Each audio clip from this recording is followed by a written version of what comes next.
Hello and welcome to today's broadcast of the China Division 2 region. My name is Noman and joining me on the panel today we've got Fluke and Lizard to get through this very exciting day of Dota 2. Fluke, we've had our speed runs, we've had our very convincing last 2 days of Dota, and now we come down to this, a day which is going to decide so much for this region. Yeah, our first series is going to determine if we're going to have some tiebreakers towards the bottom part of the table, and then our last series of the day is going to determine who is the first team that's secured in towards Division 1. So I think today, you know, as you said, we've already had our speed runs, we had our kind of games where we knew they were going to go. I think today is much more up in the air. A lot of these series could go one way or another, and depending on the results of a lot of these series, we could have some really weird and wacky stuff to talk about at the end of the broadcast.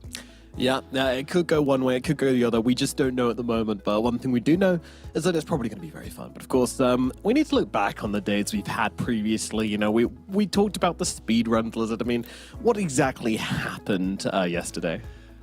We had a couple of really fast games, a couple of really fast series, actually. I wasn't here for the last one, I believe, but the first and the second were quite convincing. LBZS... They threw a bit here and there. Like the way they played is absolutely different from the way they played throughout the season. They lost to Team Cloud, I believe it was 2-0, right, as well? It was indeed, yeah. Yes. It was a very convincing 2-0 from Cloud, which is, you know, not what you expect from the team which was previously bottom with only one win under their belt. Yep.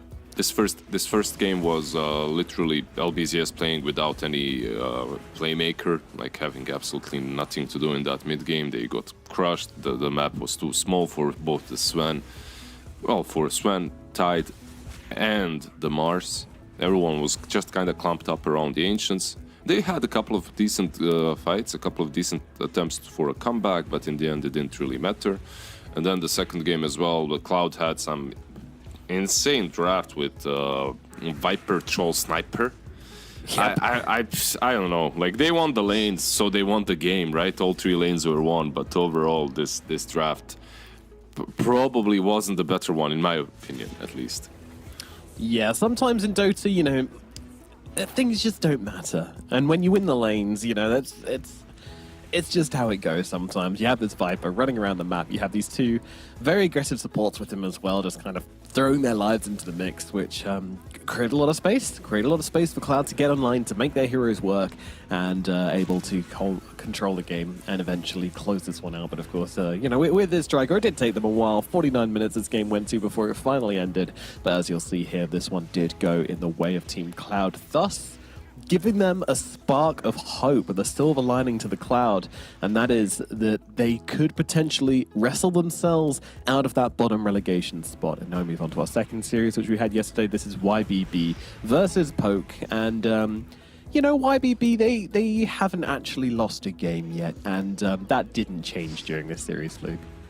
No, it really didn't, and I think this game number one was a kind of show of strength coming in from YBB. They pretty much gave Poke everything they wanted. They had the lane to open up with. They had the task as well as the Death Prophet. They had a really good draft, but at the end of the day, YBB just kind of outplayed them. The laning stage wasn't too much of a stomp, but it was more as soon as it started getting towards the mid game. You just saw how some of these team fights were going, and I think ZZQ played really well on the Phoenix in this game, and really kind of just showed that this Phoenix hero is something that we're going to be looking at more as we get deeper and deeper in towards this series, and deeper in towards the you know, the rest of Division 2, and now heading in towards the major as well. And YBB, once again, as soon as they got into the second game, it seems like they didn't want to stop the pain train, and it looked like Poke kind of wanted to take a leaf out of YBB's book, you know, taking the Drow as well as the Marcy, but at the end of the day, YBB were just, you know, they knew exactly what was going on, and their draft was able to handle everything they got thrown at them. Yeah, the interesting thing about this series was that they let the Lina through in the first game, and in the second game, Poke felt like they had to ban it out because they couldn't win with it, and then that just opened up the profit for YBB. And as we've seen many times in the past, when you give YBB profit and you even make one tiny little mistake, the profit like grabs hold of that mistake, shakes it, and splits it open into an entire well, game, really. He just takes it into his hands and he wins the game for them. It's very convincing. It was the Prophet, but it was also the Earth Spirit, right? Like, the Earth Spirit just completely rolled out of control, and I believe that comes off of the fact that the hero is really strong when you're connecting all of your rotations. Like when you're a little bit stronger, and the opposing team, Earth Spirits just feels like a god tier hero. But I feel like if the teams are they are similar, but if the teams are very close when it comes to the matching skill, like if there aren't any clear favorites, Earth Spirit just fails from the mid lane. But wait, the highlight already ended. What happened here? Yeah, this was a bit of a convincing one. As you mentioned, bit of a speed run. Vici versus Mystique. One game was 33 minutes, one game was 20 minutes. And this is a 33-minute game coming up here. But yeah, it was a very convincing series coming out from Vici Gaming once again, just looking to make an example out of Team Mystique. You know, Mystique, they are one of these bottom two teams, so we weren't expecting them to be able to take a game off Vici, and we were proven right. It was just some nice stuff coming out from Vici. Honestly, Mystique didn't do too badly in the laning phase of this game, but when it came to the fighting, they just made one little mistake, and then Vici ruled over them and never gave them a chance to get back in. Yeah, I think they did a few... In a couple of these team fights, they did a good job at kiting out Erica and the BKB, but it just got to a point where the rest of Vici were kind of just taking over the game. And I think Setsu had kind of one of the best performances we've seen from him in a long time in that series. So the fact that he's starting to really hit his stride and put a team like Vici on his back, on his signature heroes like his OD and his Death Prophet once again, is just really good signs for this team moving forward, especially going towards Tour 2. And, you know, if/when they go up into Division 1, if they start to look like this, I think a lot of those Division 1 teams should be shaking in their boots. Yeah, and talking about promotion, Vici and YBB obviously looking very good right here. There is still a chance that outsiders can threaten them. They are playing against each other today, meaning one of them is going to have to lose, and then they have another series tomorrow. So if they lose both of those, and outsiders win versus Mystique and against Poke, there is a chance for tiebreakers for the top two positions, but of course that would involve YBB losing to LBZS, which feels kind of unlikely, and Vici losing to Meteor, which feels very unlikely. And down on the bottom side, we have Cloud and Mystique, both sitting at 1 and 5, so not looking great. But then just above them, we have two teams sitting at 2 and 3 and 2 and 4, respectively. So either of those two could potentially end up threatening them for their relegation spots, which is something they'd love to be threatened by. They would love that. They would absolutely welcome that threat. That's something they would enjoy. They're playing great. Like I believe we have the series of Cloud Meteor today. So we do. So yeah, we have both. We have Cloud Meteor today, and then we have Mystique Outsiders. Yeah. So if Cloud lose this next series, then their chances are gone. If Outsiders lose their, if Mystique lose their series versus Outsiders, then their chances are gone.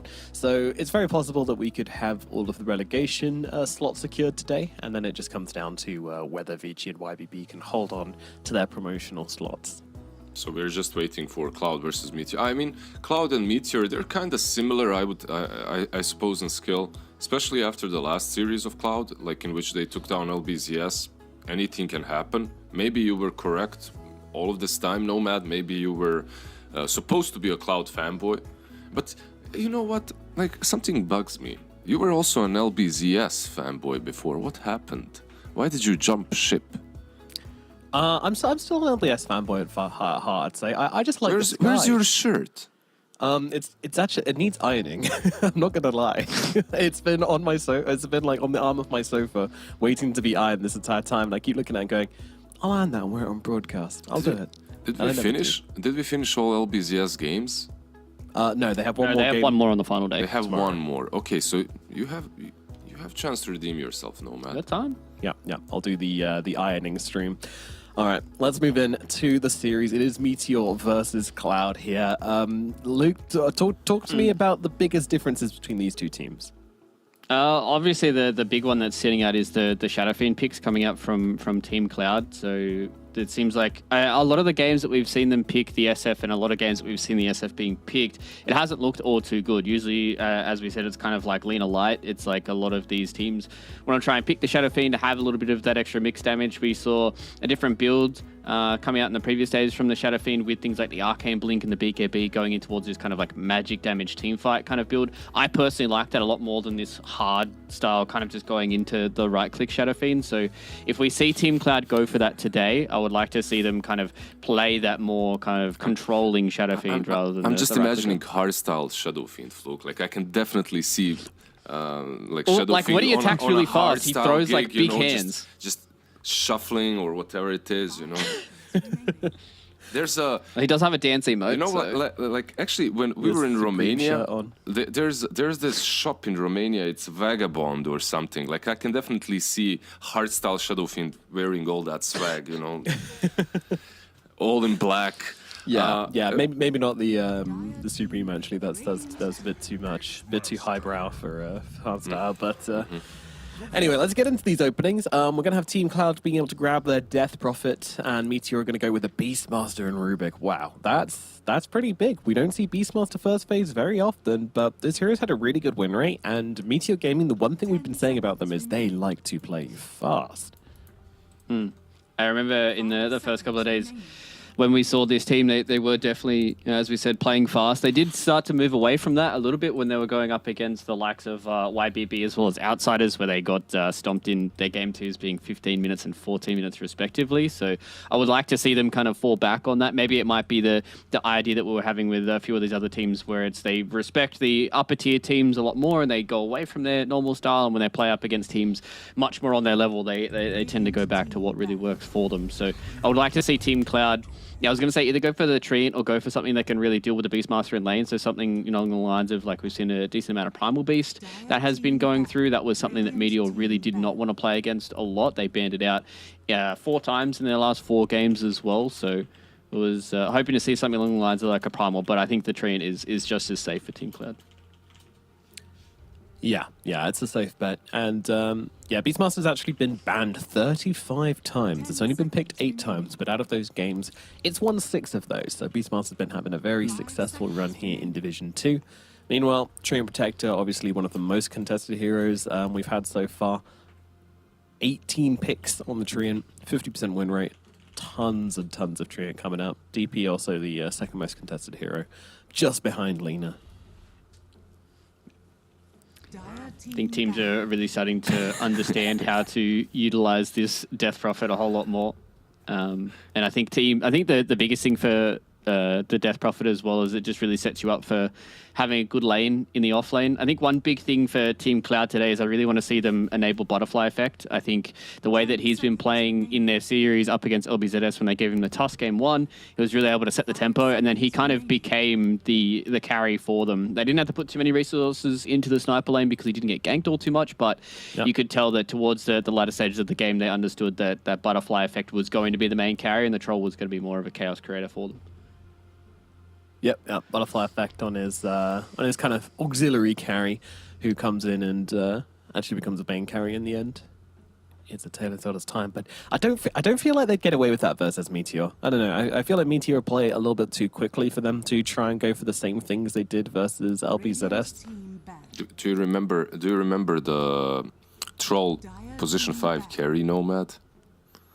Do you remember the days? Wait, the Troll position 5 carry? Of SCA Dota, like 2-3 years ago. Boy, John Well. Yeah. Position 5 carry master. That's it. Like I feel like Meteor Gaming with an SF and Sniper ban are just like, we've seen what these two teams like to pick. Team Cloud definitely SF enjoyers, and they have a Treant, so you're banning these out. At the same time, like, I don't know, man. I'm not the greatest fan of this SF, like, and the way that these Division 2 teams are playing it. Like, Division 1 teams, sure, they pick it a bit later, they make it work, but here, you just pick it very early on, it gets stomped. I'd like to see, like, Fluke, you were talking about heroes that are good against beasts. I wouldn't mind seeing an illusion-based hero, maybe, for Team Cloud. But at the same time, Division 2 teams, they don't play their Nagas. Like, Naga, that's too complicated. Illusions everywhere. Like, who plays the map? How do you play the map? And I understand, it's not that easy. Like, It's way beyond these Dude, That's what you're trying to say.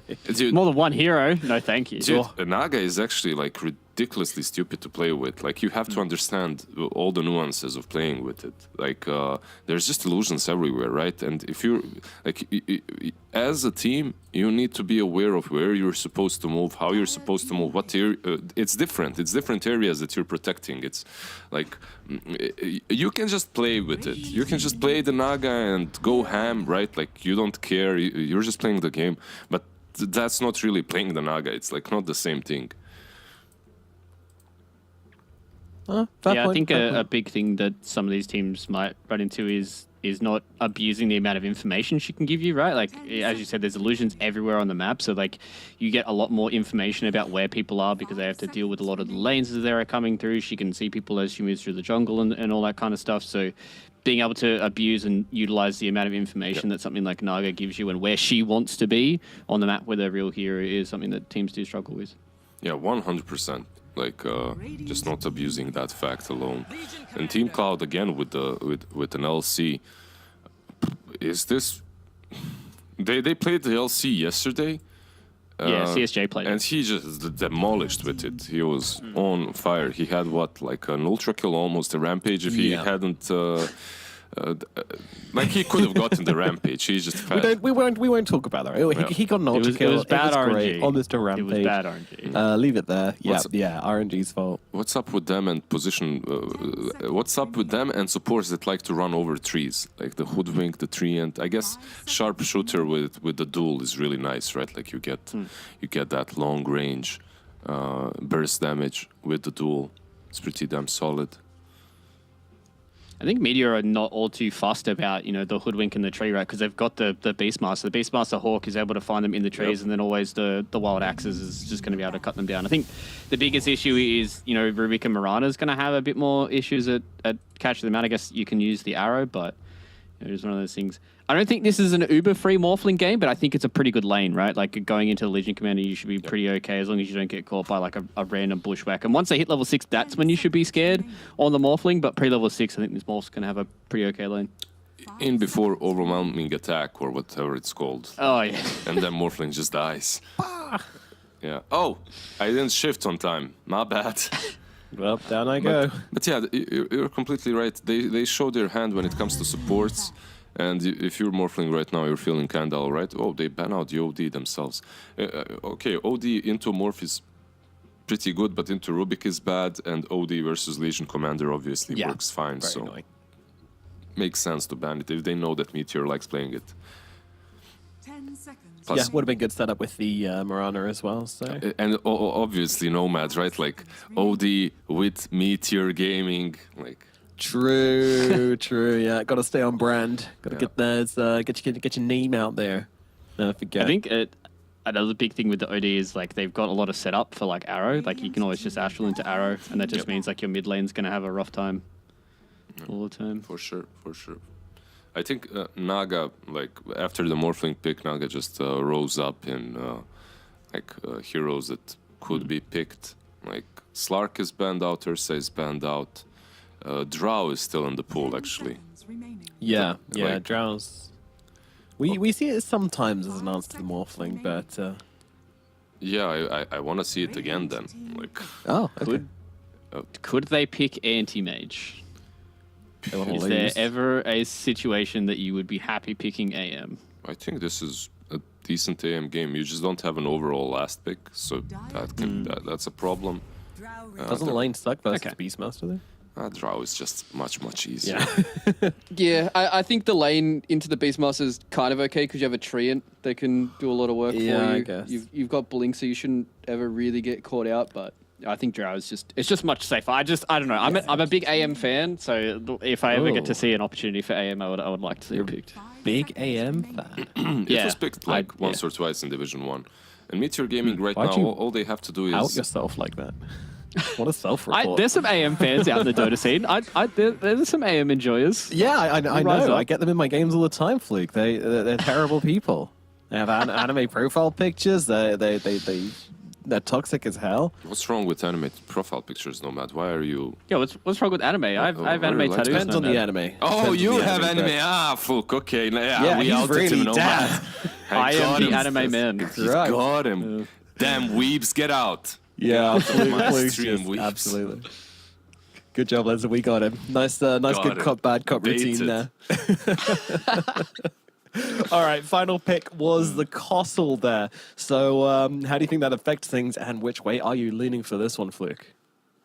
I think the Coddle will have a pretty okay time. There's not really many heroes that can get on top of him. He has to worry about Legion Commander Blink, and provides a pretty good lane for them in the mid lane. So, I mean, I'm kind of liking Meteor's draft. At the end of the day, Cloud looked really, really good in their series against LBZS, and recent results for Meteor have not gone their way. But I'm still going to go with Meteor for game 1. All right, let's. Yeah, both drafts actually very solid. Like finalizing up, like Kotal gives you a little bit of like momentum on the side of Meteor. At the same time, the draft from Cloud looks really solid altogether. Like they have the push power, they have the counter to the Morphling sort of in the draw. Your armor gone. So I don't know. Like I'm really split on this one, 50-50. I think maybe I'm leaning towards Cloud a bit more. Okay, I think I'm with you. I think I'm looking at Cloud. I think this draft pick looked really nice. It ticked a lot of my boxes, and I'm not sure that Meteor can play the pace they want to. And I feel like they might get the early lead, but I sense a throw coming their way. But that would be my read on the game. Let's find out what our casters think about this one. For game number 1, we've got MLP and we've got John Xfire. Thank you so much, Nomad. We do get into game number 1 here between Cloud Gaming and, of course, the side of Meteor, and it is MLP Dota and John Expired. Jonathan, welcome back for another day of Chinese Div 2. How you doing? Doing great, Mike. You know, excited to see if we're going to have a potential 4-way tie. And there is a chance if Cloud wins here, and if our next matchup, if Outsiders loses that, I forget who, Mystique, I think, or someone, one of them, loses that one, wins that one up against Outsiders, we have a 4-way tie. So Right. it's going to be interesting. It's all hands on deck here for Cloud to have a shot at staying at Div 2. I mean, this is make or break for them. If they lose here, then there's actually, I believe, no chance for a tie unless Mystique again beats Outsiders, which is probably the tougher matchup for them. And I do like Cloud's draft to kind of look for that win here, right? Like, the Drow feels like it should have a decent time. Ice Limit, the jump for him is really going to be on maybe Molasses' blink timing and then just running right up to the Drow, which can be a bit dicey. If you do get that strong start in Drow, it can get active early on. So we've got to see that early aggression coming out from Team Cloud. Like, their lineup, it just needs levels. Maybe a blink up on CSJ, but once you've got level 6, you should be set to go to run with at least 3 of your heroes, like Legion plus your 2 supports. And you can just get that spacing out for the Drow, shut down the map for the Morphling, and run from there. I think that's the, I mean, you just kind of brought up the main man of the game, right? CSJ. That's the guy that's been really showing off recently on this Legion Commander, and I'm looking very forward to seeing how he performs this game, Jonathan, because again, the last couple times we've seen him, the man has basically just carried the team on his back. So let's see what the man can get done. Of course, I think the LC was probably one of his most impressive heroes that we've seen as well. So looking very forward to that. For now, though, we are going to look, of course, well, I was about to say the mid lane, but top lane, and TZ against CSJ, and, of course, Mercy. Talk to me about the lane, John. Do you think they harass CSJ out? Is it going to be a decent lane for the Morph? What's going on? It's pretty all right for the Morphling as soon as you hit level 3. Before that point, you're very susceptible to just the output of Mercy. He did go for the Blightstone. Oh. So his harassment's insane if you're not careful. You can see it already. Close. That was real close. It's not something TZ can really contribute to, right? You go for the level 1 Starstorm to try to secure the range creep and get some harassment off, but even if you had something like the Sacred Arrow, your combination with Morphling isn't the most straightforward. So it's much more passive for Meteor, and that early activity for Cloud, again, it's going to be key. If they can get a kill on before level 3 or 4, that's where you feel comfy. Past that point, making a jump on becomes that much harder with the level 2 attribute shift. Speaking of hard, right now mid lane Blessing is having a little bit of a rough time on the Coddle. His Butterfly Effect will just chase down the Spirit. Blessing on that mid Coddle, like he wants to pop off, but the problem is you kind of just get chased down by the Spirit Siphon, Crypt Swarm to follow as well, and Blessing. Well, you think it'd be an easy lane, but even for the Coddle, it's not that simple. No, it's certainly not. This is the one of the few lanes where you can play quite nicely up against the Kotl. You can just try to heal up with Spirit Siphon. As long as he doesn't have the ult, he's going to have to channel Illuminate, and Butterfly Effect can just force the issue, run up to him make a decision whether or not he wants a full channel, or, you know, cop those extra hits or dodge those extra hits coming through from Butterfly Effect. And this is really one of the key lanes for Micho to pop off as well. Like, the Kotl, travel timing is so important for him to have impact in that early game, along with the Urn into Spirit Vessel. Like, he's going to need that up and running soon to relieve that pressure on our Morph. Yeah. What about that bottom lane? We've got our Drow along with Starif against Molasses and, of course, Mar Blue. Molasses probably not going to have the greatest time in the world on this Beastmaster, considering the lane matchup he's against. Like, Drow Treant, very, very painful to have to play against, especially as a melee hero. And, well, you've got the support of this Rubik, who is just going to start pulling. Starif kind of doing the exact same thing.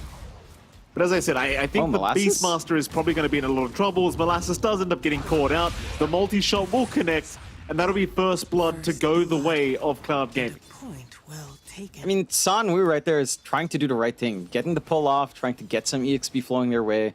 But when you leave that Beastmaster solo in that lane, even with the tree line cut, you can easily run down as a Drow. Like, level 3 timings up, level 2 Frost Arrows, so much output and so much slow that you can't really handle on Molasses' part. And even Molasses, he's going for the Wild Axis build, knowing that the boars are just going to be sort of cannon fodder towards that multi-shot and towards that Frost Arrows. You're not going to be able to harass the Drow that well. Strong start for Ice Limit, but the wave is shoving in a bit with a little bit of a pull. I mean, Ice Limit dropping a little bit low now. That Axe Spam getting a little bit frustrating, as Molasses looks like he wants to try and dive with the balls up. Hawk Vision is there, and they find a very nice trade.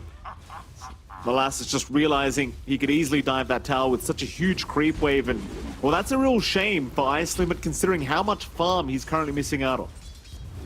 Yeah, it's a huge wave. 2 range creeps as well. Not going to be the best feeling in the world. Again, Starif went for a bit of a pull, and they do have good forward vision to watch when the support is gone from that lane and can't help on Ice Limit's part. So it's really just about spacing here. Just where your supports are at, CSJ. how much you're willing to give. Very nice bushwhack there from Mercy to set up on TZ, and CSJ is rushing forward.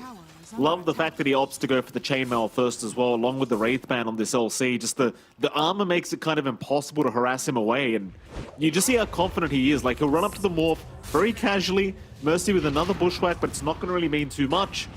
Though nice arrow from TZ, actually going to get the angle perfect, and with the Starfall, he will secure the kill. Radiant's middle tower is Well, there you under go. They at least find a hoodwink trade for their trouble, but back to CSJ, John. This man just takes no damage.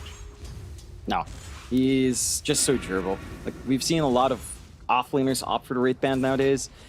That extra armor, the little bit extra attack speed you get, always useful, even on non-agi heroes. And CSJ, he's done this a couple of times. He's very hard to harass. You don't have a Blightstone on TZ either to try to nullify that. So CSJ is just free to farm away. Is getting some space out now, and he is getting a lot of build-up on his end. Like, yes, he's sacrificing TZ, but you really only care about the Morphling in this lane. And with a Ring of Health up, it's going to be a lot harder to look for that kill opportunities with the levels you have now on the Morph. I love what Mercy's doing, though, just grabbing the Bounty Rune away. It doesn't really get to drop any sentries of any sort, so the stacking can come out, and this is where that Kotl starts to kick in. He's got the levels, he's got Illuminate at a pretty good point. He can start to flash farm into the Travels timing. At the very least, they are going to spot out the Observer Ward being placed on the high ground there by Blessing, so should be a nice easy D ward for Mercy. Speaking of Blessing, I mean, he's got the vision over the Hoodwink, so he should be in no danger. Mercy realizing that will just back off, but obviously just waiting for a Sentry Ward so he can go for the D ward. Happy days for him, some free gold for the Hoodwink. I suppose once that ward is down, you could try to connect mid and maybe catch out the Keeper of the Light. And Butterfly Effect would love it as well, because he's got the level 6 up, so you've got the Exorcism up and available. You'd love to find a kill on this Kotl and just push in the mid-tier 1 tower. Instead, though, Mercy, he's going to rotate back up towards the top side, see if he can find and, well, there is a bushwhack, but the Strength Morph is there. He's going to be just fine, and without the duel up on CSJ, chances are you probably aren't going to get the Morph anyway, so they won't bother trying. Yeah, it's a lot harder for Go. Is just fairly durable now with his own Wraith Band and the Ring of Health. Again, just regening true. He's got the levels in the attribute shift. So you're at the point where you can leave him alone, And TZ's just running around the map, maybe looking for some stacks, ensuring that the D-wards, the jungle control is still their way. So just ensuring the build-up comes out for the Kotl. You are level 7 on Butterfly Effect with DD though, so he's looking to make a play top here. I mean, plays happening all across the map. Even bot lane, a bit of a chase onto Starif, but he's going to be all right. Meanwhile, that top side, once again, Butterfly Effect, he's going to deny off the courier, so the Voidstone of the Morphling is gone, and now they'll move in onto said Morphling, and he tries for the TP play, but it's not enough. So much damage coming up from Butterfly. CSJ, he will at least drop. TZ, he will get something for his team, and he will be able to just leap away. But it seems like Butterfly Effect is probably going to have his way with this tier 1 tower. And Mercy, he's going to have a look around for Blessing. Bushwhack is going to land. Double damage is still going on Butterfly. So the damage output is just absolutely insane. And I don't know if they can kill him. Like, they're going to try. Fairy Fire up, but the ghosts are about to come back. And he might be able to turn this one back around onto TZ. Luckily for TZ, though, he has one leap charge still available. And Crypt Swarm was on cooldown, so they cannot secure the kill onto the Mirana. Regardless, though, the top tier 1 is dead. That's massive. Great rotation with the first exit for Butterfly Effect. Finds 2 big cord kills. The 2 cores you really want to be farming up here on Meteor are suffering for it. I'm sure they're getting some good space down bot. Iceland's not having a fun time here either. No, he's not. Lift is there from Blue, though. Still, Molasses doesn't have the damage, and now Mercy shows up. Oh, perfect Bushwhack. The axes? No, it's not going to be enough. Molasses will drop to Ice Limit. I'll tell you what, Mercy's been doing a fantastic job this game already. Just so much impact at the 9-minute mark. Yeah, he's just been all over the place. He made that lane really accessible for CSJ early on. Ice Limit? Oh, TZ? unlucky. Oh, he doesn't get lucky with the Starstorm. It actually landed, the second wave hit the creep. So TZ, he's just going to drop for this. That is so unfortunate. The creep takes the extra Starstorm instead of the Drought. Yeah, sometimes it just doesn't line up. Really risky play to take. If you did find a Drow, I guess it pays off, but you're just feeding away kills. You've got a 3k lead at 9 minutes coming out here from Cloud. And you can see the side of Meteor, you really want the spot tower gone. Cloud, they respect that. They're only leaving Starif. He does have 6 with Overgrowth, but no one quite around to help him out. Mercy's running his way down, but with that 3-man commitment and with Blessing showing his face with the travel, it's up a lot harder to defend. So should be able to find it. Living Armor is making it a slow progress, though. He's still around. Blue, he's having a look around, but won't go for a lift up. We'll just leave him be. Mercy also around the corner, but is underneath Hawk Vision of Molasses at the moment. I think they are struggling to push here. Like, you haven't got the max Call of the Wild either for Molasses, so at least he does have the helm of the Dominator now. We'll get a Centaur for himself, but again, you're against the Train Protector. It's very tough to get through these tier 1s. With all that bonus armor being provided by the Living Armor, they are slowly getting through it. Plenty of chance for Cloud to rotate more to defend if they really wanted to, but it doesn't seem like they're quite interested in that. They'd rather get those initial core items up on their cores, and yeah, they'll just let the tier 1 tower go. CSJ just farming the Blade Mail instead. In fact, Mercy, bottom lane did get lifted up, and no, the Wild Axes. They will not connect. Mercy going to be just fine, and so will Starif. But again, the cores of Cloud seem more than happy to just farm up those initial core items. Like, CSJ wants his Blade Mail up, does have it on the Courier. You have your DP as well, farming that Guardian Greaves. So they just kind of sack the tier 1 bottom tower and just take the time to farm instead. It's not the biggest objective to lose either, since you've already taken top. So you've got the forward jungle up top to trade away for your bottom jungle here and get some space going for yourself. The one concern is, while you're farming up, you are allowing some room to recover from Now, it does take a long time for the Morphling to hit its big item beats anyway. Like, the Lincoln Sphere is going to be his first pickup. You're going to need a lot more than just that to hold your ground. But just having this block for a single target spell, like, say, the Duel from CSJ, is already a good protective item to build into. So once someone has that up, I mean, he can be more protected and start to just farm up and rely on his team to just back him up. Chase, bot lane, we're all going to be committed. Blessing is there with the follow-up damage. CSJ so tanky that it'll take 4 heroes to take the man down, but they do find it in the end. Nice pick off here for the side of Meteor. And Meteor, they will try to overtake that Radiant side jungle now. Secure that farm for themselves as Mercy is going to reveal himself with the Acorn shot. But Meteor, they don't really have the vision to try and hunt down the Hoodwink. Dire's middle tower is under He's going to be attack. just fine to walk his way out and just try to be as annoying as possible to the side of Meteor. And that's exactly what he'll do. Just stick around, soak some XP here from TZ. A nice bushwhack will land on that Mirana. But in the meantime, mid lane butterfly effect, he's just casually pushing the tier 1. Like, if no one's there to defend, he won't even pop the Exo. He'll just right-click it to death. Yeah, it is a slow progress though, because you do have the Coddle clearing out that opposite creep wave as well. So your progression to kind of get that big objective is not quite there without commitment. And again, you are getting some good farming space out for Meteor while you're also trying to build up on Cloud. Like, Network has equalized here. Bit of a chase on TZ, not going to amount to much. Gonna be just fine. Important to note as well, is farming a Lincoln Sphere right now, so just wanting to make sure he doesn't get jeweled too easily here by CSJ, because, well, that's probably the one target that can actually solo kill the Morphling if he does catch him with the Blade Mail Jewel. So he'll go right for the Lincolns. Make sure you have a way of just kind of blocking that jewel out. And it is a rather slow game, like 7-4. Cloud are going to smoke up. They'll head into that dire jungle now. See if they can find out Blessing. Blessing's not going to be the easiest target to kill off, even with a sharpshooter, but maybe they can hope for the damage. They're going to try with the bushwhack out, Nature's Grasp, but oh my god. John, are you going to give me that staircase excuse again? Because Yeah, it's the Axis. I don't think it is. Sometimes. I honestly don't think it was. There are two possibilities. It's the staircase or you're just messed up big time. Okay. Can we see a replay? Starif will go down. Mercy.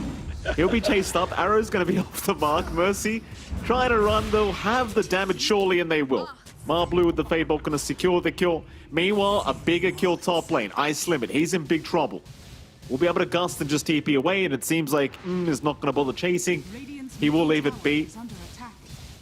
I really want to confirm if that was the Axes, because it bothers me to see that as a Hoodwink player myself. It was off tangent. I'm not sure because I know Sharpshooter has like a big guiding line. So it's not like Arrow where you'd line it up one way and it ends up another. You do have a guide. Right.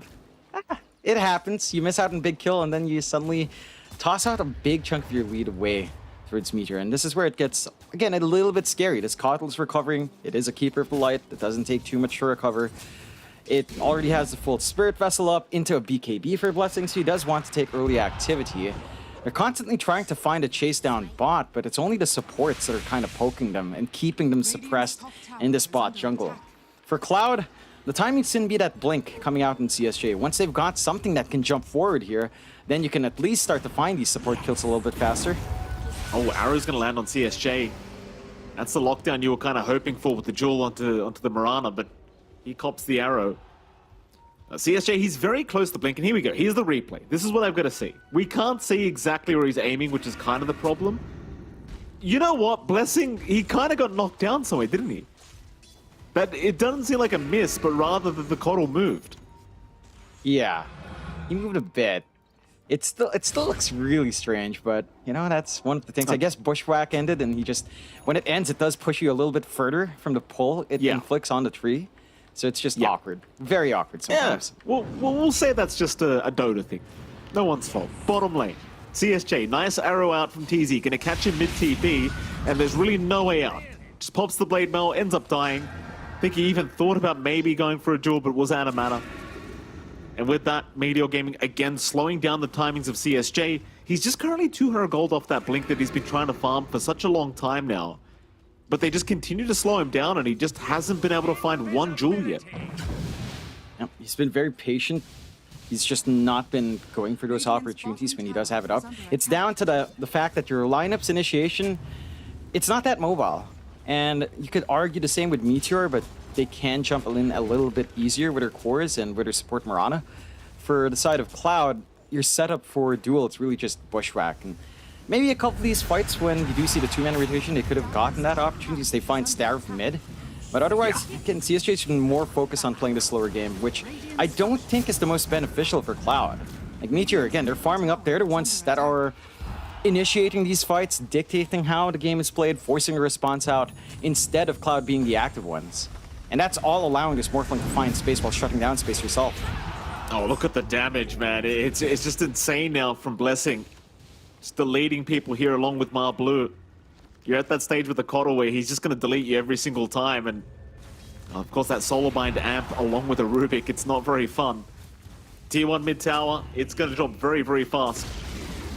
Even with the living armor, there's just no defending it. CSJ, he's going to be so careful. He gets lifted up, taken out again, though no Spirit Vessel was there, but the blink away was there in time. Yeah, I'll tell you what, John, had they got the Solar Bind on the LC before those Rubik spells, he may have actually just died.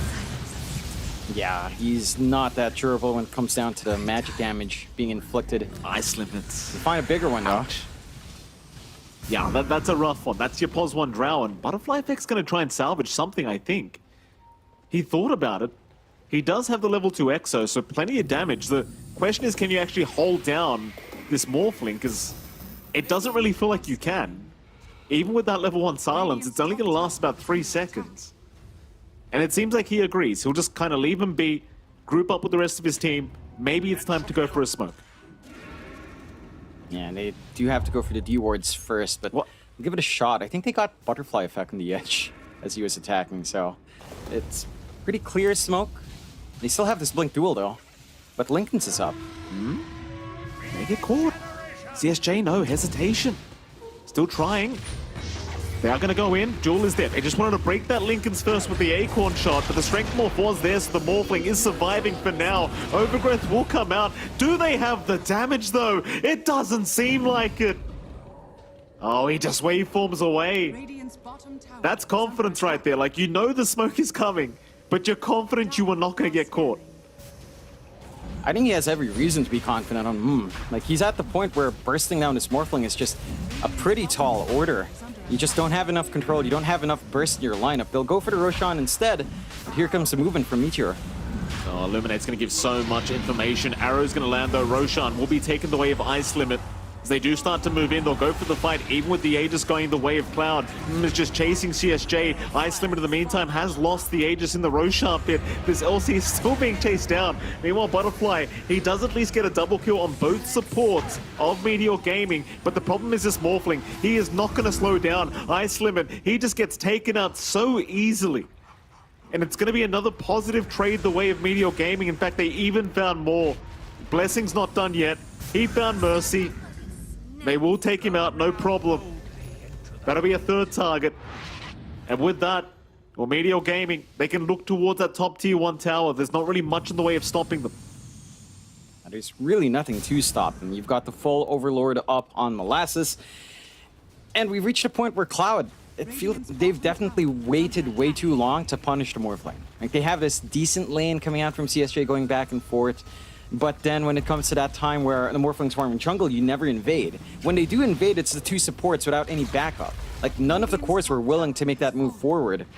And this patience waiting for that blink from CSJ, it's just a lot harder to pull off that blink duel. You're not quite set for Ice Limit to join these fights either. No full Hurricane Pike yet, no Shadow Blade for escapes, no Shard to help with a regen that the Morphling want to play with. So you don't have any solution just yet for that durability coming through from Meteor. And for Cloud now, they've got to build up an Ice Limit, right? Like, it's now down to when the Drow can join in these fights, or if you can somehow fight through the vision game of Meteor and get a successful gank Mercy. in the jungle with a core. Mercy looking for some mercy right now from Blessing, but getting 0 of it. This Coddle, again, a huge issue here from the mid lane, just running around the map doing whatever the hell he wants. And it's kind of the disgusting thing about this mid Coddle is you get a kill, Spirit Vessel charges come in, and you just keep doing it. You just keep getting another kill over and over again. And it's just no stopping it. Here we go, Meteor Gaming, they'll go again. Into that Radiant jungle, I should say. Butterfly Effect would be an amazing target, but it seems like they want to pick on CSJ. CSJ yet to win a duel, yet to really get a duel going, and well, he's going to go for the press the attack, but the chase is still ongoing though. Arrow doesn't connect. That's a little bit problematic. TZ still trying to move in with the Star Sword, but now the turnaround. Starrup, he gets a 2-man overgrowth. They'll take down Mar Blue, but TZ, well, he'll run the old-fashioned way. Problem is he's got no leap charges, but Cloud don't know that. Yeah, Cloud don't know it, and they really just lack mobility to jump in. And their best long-range disables like Bushwhack and maybe Blink Duel. Beyond that, you can't really chase these highly mobile targets on Meteor all too well. You have to be the aggressors. You can't take a retreating fight all too well because of that lack of mobility on your end. And Meteor, they're just playing hit and run. They find a kill, they back off, they reset, they come back in, they force out the Exo in this fight. So Butterfly Effect's not going to be able to threaten any objectives or a bigger team fight for the next few minutes. And Butterfly Effect's going for an interesting build-up here. He's going for the Ags early on, which can alleviate some damage issues, but also just removes your durability. Although they get the duel. They get a duel now. That's happy days. Mercy will finish off the kill, and that's 28 extra damage to go the way of CSJ. His first duel victory of the game so far.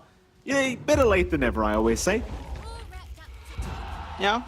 You know, we've seen CSJ go off the slower starts. It tends to be slowest at the laning phase, and usually it's at this time where he pops off. So maybe that's just the start of CSJ starting to get his groove back in this game, as we've seen in previous games when he plays the Legion. For the side of Meteor, not the biggest loss in the world just yet. Their build-up is still pretty ridiculous on considering the space he's been given. And even Blessing's keeping up well. Like, yes, you do have the most farm and Butterfly Effect, but it doesn't feel like the DPs to here you should be pumping all this gold to anyway. It should be Ice Limit right now, and at the least he has the Hurricane Pike to save himself. I believe he's flying out his Shard as well. If it is a Shard, then he's going to have impact against Morphling, and it is. So Hyperthermia is there to at least deal with a little bit of that regen if he joins these fights. A pretty big if there. Certainly is. I think right now he might just want to sit back and keep that farm going on this Drow. He may have no choice in the matter though, because Meteor Gaming, they're going to smoke up as 3.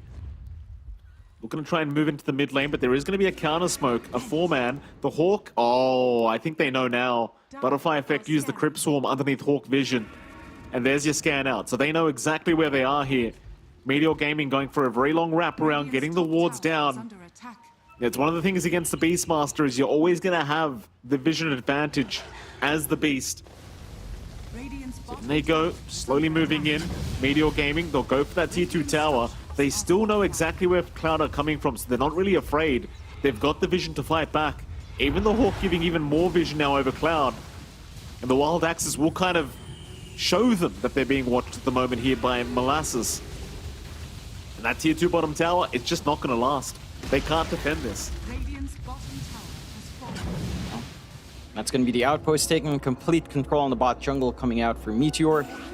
And this has just been a recurring issue for them. The fact that you have so many ways to walk around a map on Meteor. You've got Moonlight Shadow, you've got the Hawks for vision, the smokes feel a lot more effective. It's been a struggle for Cloud since early on. Again, from that moment where we've been seeing Mercy along with Starif trying to rotate out, it just hasn't been panning out. Now you have a second Linken's up on Blessings. You can just stack that up onto the Morphling. And something that control you're banking on from CSJ, it almost feels impossible to get off here. Like, that is still your best control for He's got the Manta to take off all of those silences. If you don't manage to find that angle on CSJ, it's just going to have a free run in the middle of these fights. Yes, you still have Hyperthermia to worry about, but we haven't even seen Iceland show himself into these fights. He's just farming, which is fair. You are the Drow, but without the Drow, solutions are very hard to find. Mid lane, lift up CSJ. Again being caught. Roar is there as well, and they've got so much follow-up. That's just no problem to burst down the LC. And when you know the LC's gone, you know you've got an easy push into that mid-tier 2 tower. No press the attack to purge off all these spells being thrown out by our Coddle. Just no real initiation either. Like, you could try to rely on the Blink Overgrowth here from our tree and Starif. It's a little bit unreliable though at times, and well, it seems like they aren't going to go for the push anyway, just sticking around the area, trying to find another opening for another target. Lift up, they've got the tree at this time around, and that's your secondary initiation now going down the toilet. It's just the pickoffs. They have so much single target control coming out from Meteor. You do have counterplay in that, well, if CSJ's not the one being caught out, press the attack is a pretty good way to counteract that. It's just that Meteor Gaming understand it as well, so CSJ just has this massive target on his back. You do have the full Ags up on Butterfly Effect, so there's a lot more damage coming out from our DP. They've got to be able to use that some way. Yeah, Exo is ready. if they do manage to take a big team fight and your Death Prophet holds its ground with Guardian Reeves and Kaya Sanj, then you can do a lot of work in these prolonged fights. The issue is Meteor is just not giving any opportunity like that. Like, right now, Cloud's the one clumped up in their triangle, but Meteor aren't keen to crossing that side. They have this entire bot jungle to themselves anyway. Why take the risk? Well, luckily for Cloud, at the very least, Roshan's still going to be 2 minutes away, so you know, at least you don't have to worry about that for another couple minutes. You can try to secure a bit more farm, get some items up, and really prep yourself for this next Roshan. Scotty is up now on the Morphling, though, and that's a huge They timing. smoke under a Hawk. Oh, they did. It's just so tough. Like, you can only have so much detection across the map. These Hawk placements have been just so fantastic. What a Manta dodge as well. Just going to walk away with the Manta. Completely avoiding the Bushwhack initiation. That's your Exo used up, by the way, John. It's gone now. They can just wait till it expires. Yeah. Maybe they don't even wait. They're just hanging around. Starrup, he's under vision again. Mercy's trying to run. Mercy should be okay, but the chase is still ongoing. Exo about to run out. Cloud on the wrong side of the map right now, not wanting to be around here because there's more vision of the side of Meteor as they do buy back on Starrup, but how the hell is he going to get in there for the fight? He doesn't even have TP points. He has nowhere to go. Oh, Ice They Limit. found Ice Limit. Oh, this is just a disaster. Yeah, there's- Starrup fought back, John. He's got no tower. He's got no TP for the outpost. Nothing. Like, he has a TP, but he's got no point to TP to. the map shrunk too much for Team Cloud to really use that kind of buyback there. And Meteor, they're in complete control now. Full Scotty's up, and even if you did somehow catch him out, he's so durable. It doesn't feel like you're going to be able to burst him down anytime soon. They pierce through to mid-tier 2.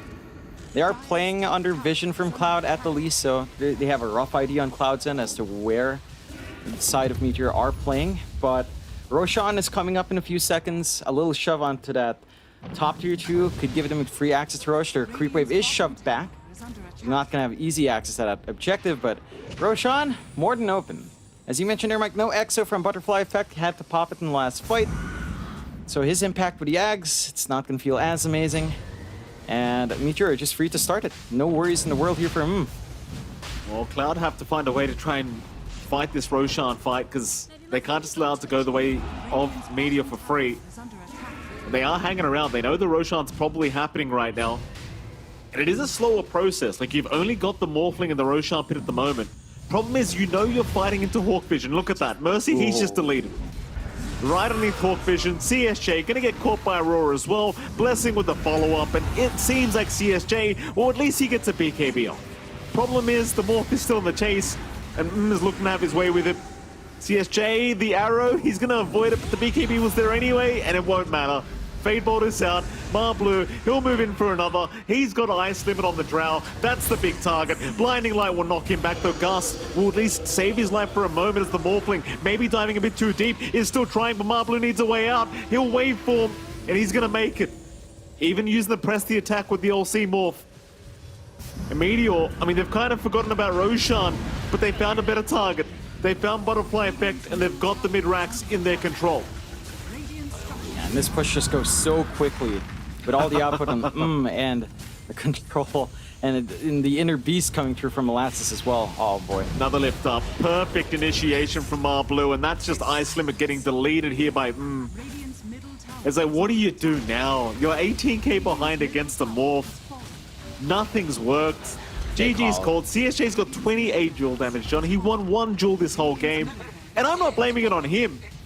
He just got completely outplayed this game. It's just been such a tough one for the poor guy. And, well, with that, Meteor Gaming looking very strong for game number 1. Yeah, they dominate the game. The laning phase maybe was where it was a little bit shakier. You know, CSJ did have some presence in that lane. They managed to counteract it well, but everything else kind of lined up. And it's just this timing issue from Cloud. They decide to play a slower game. Their supports are more than willing to look for these fights, and we saw Starrup and Mercy run around the map, look for some solo ganks or dual ganks themselves into that enemy jungle, but with no cores to back them up. If you miss one spell, it just felt flat, as we've seen on their movement out, and they needed a few cores to be active. Like, if CSJ joined them for a couple of duels earlier on before the blink, you might have had a better time. Perhaps. We'll see what our panel thinks, though, of this game number 1 as we'll throw to them and we'll get some analysis going. Panel? Thank you very much, MLP and John, as indeed, yes, it is Meteor just absolutely crashing down upon Cloud here in game number 1, and off the back of just, I don't know, domination. These guys, they get control of your map, you play with this Beastmaster, and suddenly it just feels like you can't go anywhere. Very nicely done. What really stood out for you in this game, Fluke? I think the way that played, I think he understood that there was not really much that he had to worry about in this game as long as he got out of the landing stage relatively unscathed, which I think he did. So I think the way that he just played around, they understood that as long as they get these Lincoln Spheres early on, CSJ is not going to have that fun of a time. He's not going to have a really fun time. And they just kind of played fast, right? Like, it's exactly what we wanted out of them. We wanted these guys to go back to what really worked for them. And Meteor really kind of just played well today. I think it could be that maybe they're not in their own heads about playing up against a team like, like YBB or outsiders from China and really feel like they can take this game. So it just seems like they're playing with a lot more confidence this time around. Yeah, and confidence is definitely something we weren't seeing from Cloud. Like, at no point in this game I really felt them make, like, big moves kind of together, It was more just responding what Meteor are doing, but does that tend to happen when it's like a fast team versus a kind of slower-paced team, Lizard? I don't think it's fast versus slow. Like, they can play fast as well on the side of Cloud. Like, they did it versus LBZS. It's just that CSJ couldn't have a game. Like, in those matches that we seen, like, yesterday?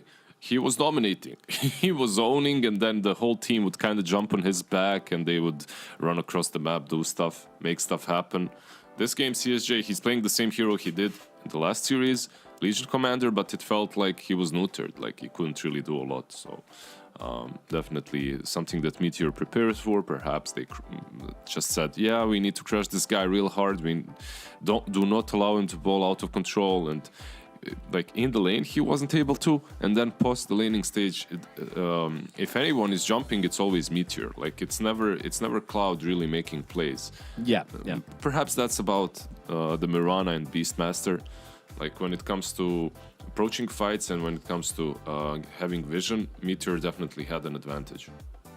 Yeah, they certainly did. And definitely felt like the Death Prophet, you really need one other hero to play with, and that support duo of Hoodwink and Treant didn't really have that kind of go-in, Clockwork or Tusk, which would have really enabled these guys to play. So in that situation, it was completely relying on CSJ. That's something which Meteor identified, and they completely shut it down. My MVP for this game number 1 is going to be Marblu on the Rubik, though. He played so nice, getting kind of zesty with some of these jumps in, just blinking in, throwing heroes back into the Morphling, feeding his team kills with the lifts, and generally looking very, very nice. So he's going to be my MVP for this one. Do you agree, Fluke? Yeah, I think it kind of just goes back to what I was saying before. A lot of confidence coming out of these guys. I think they've come into this series. They understand that if they lose this series, then they potentially could be looking at tiebreakers to be getting kicked out of Division 2. So they understand that if they get rid of Team Cloud here, then they should be pretty smooth sailing moving forward. So I'm excited to see what they can do in game number 2. And I think they have definitely come into this with a game plan and an idea. Like Lizard said, right? It seems like the people are really starting to understand that Cloud, off of yesterday's performance, have looked really, really good when CSJ is having a really, really good time. So as long as they make sure that their offlaner doesn't kind of pop off, unless something like, a Tusk is being played by Butterfly Effect and they kind of shift that attention somewhere else, I think that it is really all about CSJ for Team Cloud and how they move forward. Yeah, I think it's going to be interesting as well. I agree. I think I'm not sure we'll see a Legion. It's a very punishable hero. Perhaps we'll see a later pick for CSJ, or maybe they'll just see them move into something which CSJ is like super confident on. Something which can't really be answered too well. Maybe we'll go back for the Viper. Who knows? But we will find out all of that and more in game number 2, which is coming up after this short break. We'll see you in a minute.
Meteor deliver a stellar performance in game number 1 and absolutely outshine Team Cloud. Can they bring it back from the precipice of defeat, or is it going to be another sad defeat for the side of Team Cloud? That is the question. And when it comes to Team Cloud, you know, I have questioned their mentality quite a lot throughout this thing because they haven't had a nice run of it. You know, to be fair to these guys, they had an opening match at Vici Gaming, then they moved into Outsiders, then they moved into YBB, which is possibly the worst start you possibly could ask for as like a middle to low running team. Like, sure, you can say, oh, well, they get to learn against the best teams straight out the bat, but realistically, that's a huge blow to your mentality. I'm not the kind of guy to get kicked down 6 games in a row and still be like, don't worry, guys, we can do it. So it's pretty rough. And then they had the whole disconnect thing against Mystique as well. So it's been a rough ride, Fluke.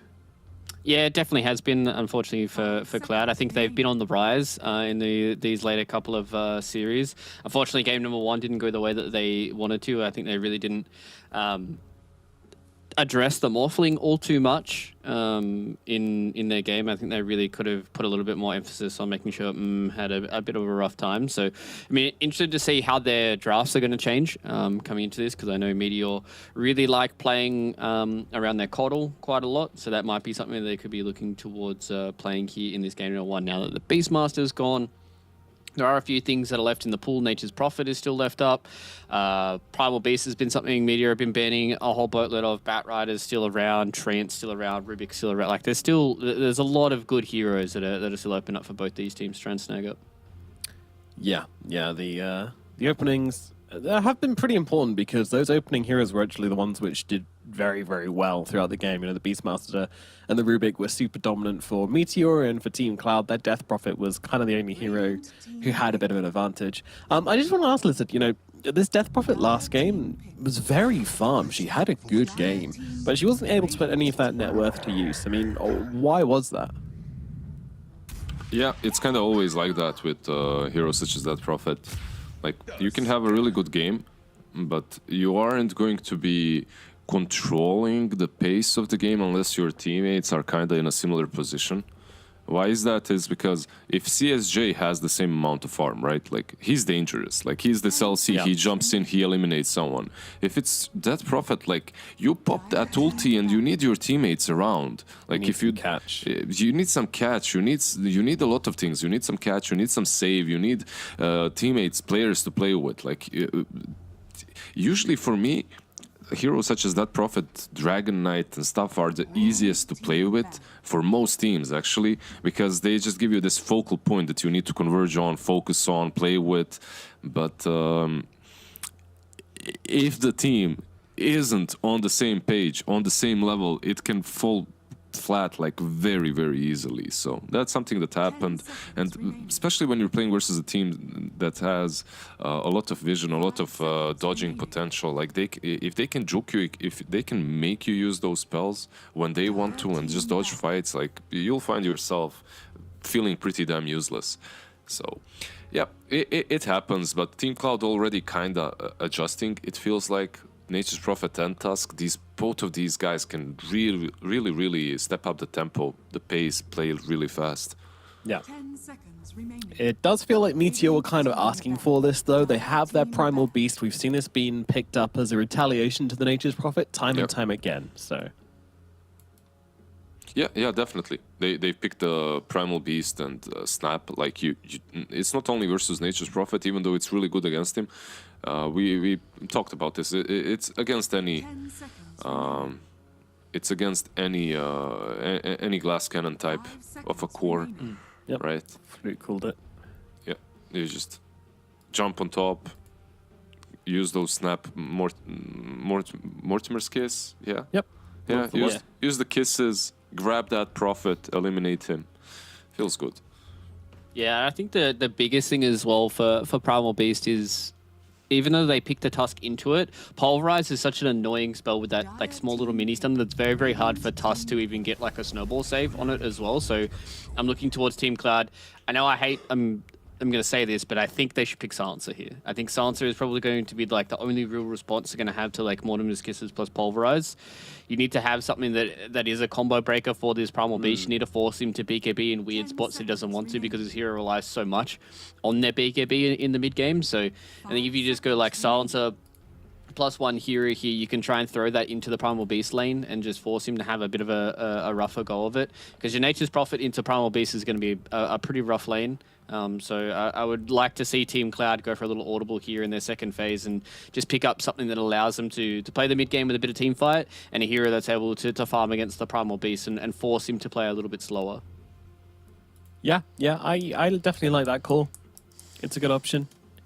You know, if the train was still in the pool for Team Cloud, then that's also something they could have gone for. But obviously, Meteor are going to pick that one up for themselves. And again, their combo is looking really, really good on Meteor. Like, their fighting ability is insane right now. Yeah. I like it, the call. I feel it's pretty solid for them. Maybe the laning stage itself would be a bit awkward, but overall, you can mix things up. Like, you can put the silencer somewhere else, like roll it with an offlane melee or something like that. So it's doable. Team Cloud right now, what you're looking at this Treant Protector, you aren't really too worried, but you know that most likely Meteor is gonna get like a Drow or an SF, right? Like these two are left in the pool. These two combo really greatly with the Treant. You've already kicked out the Monkey King, and it's funny like how popular Monkey King became in the last couple of days of the season. LC Silencer, there you go. Nice one, Fluke, by the way. The Silencer was a good call. Feels really good into the Primal. I'm not. How do you feel about this Legion Commander, Lizard? Because obviously CSJ has proven to us that he's a very good Legion Commander, but I don't see it's kind of like, oh wow, this is like a good press the attack game or something like that. They've already gotten rid of the Bat Rider, which is one of the main reasons why I see it. You know, when you have these other kind of single target spells, like I see it pretty good into Mars being able to stop like the arena and what have you. But right now I don't know if press attack is going to be long enough range to deal with Pulverize, and you pick the Silencer anyways for the global to deal with Pulverize plus Snap Kisses. So yeah, I don't know, maybe it's just CSJ saying, boys, give it to me, I'll do it. I think it's overkill, I would say, because obviously it answers Pulverize and it answers the overgrowth from the Treant. And, you know, you have the Silencer, sure, but having another option there, I think it's okay. I'm just more worried about how he's going to lane. You're already you're staring down the barrel of a Treant Marcy lane by the looks of it now. I'm not sure how well that's going to end up. I guess it's double melee, so in theory it should be a really good lane for the Legion. I guess I'm just worried after the last game. No, I'm going to put it aside. I'm going to wipe last game clear from my mind. Great Legion game. Great pick. I believe. Cloud got this. I mean, yeah, it can happen, right? Like you have one bad game, so you come back the next one feeling much better, much stronger. Like you pick the same hero again. Yeah, guys, I got this, like you said. But what I didn't get is how every single team in Division 2 is ignoring Marcy. Like, and yeah, it's wild. She went all the way through to like the last pick of the second stage. She gets picked up by Meteor Gaming, and seeing this Marcy, like, are they putting they're putting Primal mid, right? Like it's Primal mid, Marcy offlane most likely. That's what I think too. Yeah. 10 seconds. I think that because then that kind of stops. Well, it doesn't stop, but it just means that you have a good lane into the Tusk. Like Primal Tusk is like one of those kind of melee matchups that I think is kind of skill dependent between both those two players. So it's a relatively okay matchup for Media to go. They just throw Marcy in the offlane. She deals well with the Nature's Prophet, and then you just have another hero that's just going to demolish this like Legion +1 lane.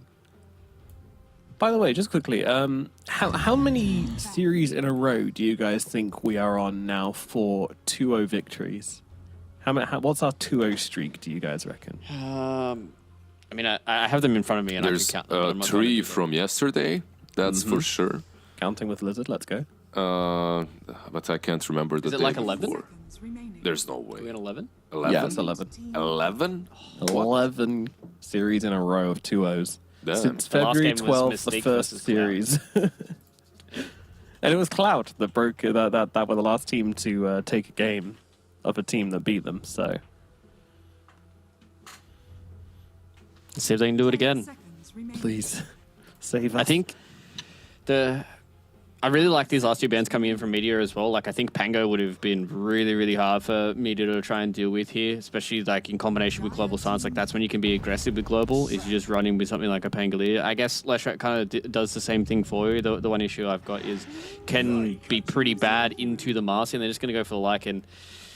Oh man, this is a pretty free Lycan game. Not gonna lie, he's gonna run down the silencer. Well. There's not much that he can do. He's gonna deal with the Nature's Prophet. Yeah, the Leshrac can deal with his summons and stuff, but he's gonna make food of a lot of these heroes. They insta picked it like after the happy. Lash pick. Are they really gonna roll it mid versus the Lash? I'm not sure just how good that matchup should be for Lycan. I suppose it shouldn't be that great. But Well, it's also an offlane snap I might- and a 4 primal. yeah, I might be completely wrong here. So it's a carry Marcy. Yeah, indeed. I don't know. like you said, they don't have a ton of lockdown for the Lycan, but later on in the game there's Duel. There's Prophet with the Sprout. It is a really good Lycan game. Like you love having these Lycans that play into the Prophet. Like you just chew right through him in the mid game. But eventually, if he gets some, I don't know what's the name, the Maelstrom into Atos into Gleipnir. Gleipnir. Thank you, Mjolnir was in my mind. Yeah, you get a Gleipnir. Like there are ways of dealing with him. I'm not sure. I still think the drafts are kind of even. The Lycan one isn't like a perfect gotcha for me, but it's pretty strong. Yeah, I kind of agree. It's good, but I don't think it's good enough. I think just like a regular carry and just kind of playing your names normally, or 12 just put series. Marcy carry and then just a normal mid laner. I feel like they've just taken a huge risk, which they don't need to do here. So I'm going Cloud. I'm hoping for the 1-1 Fluke.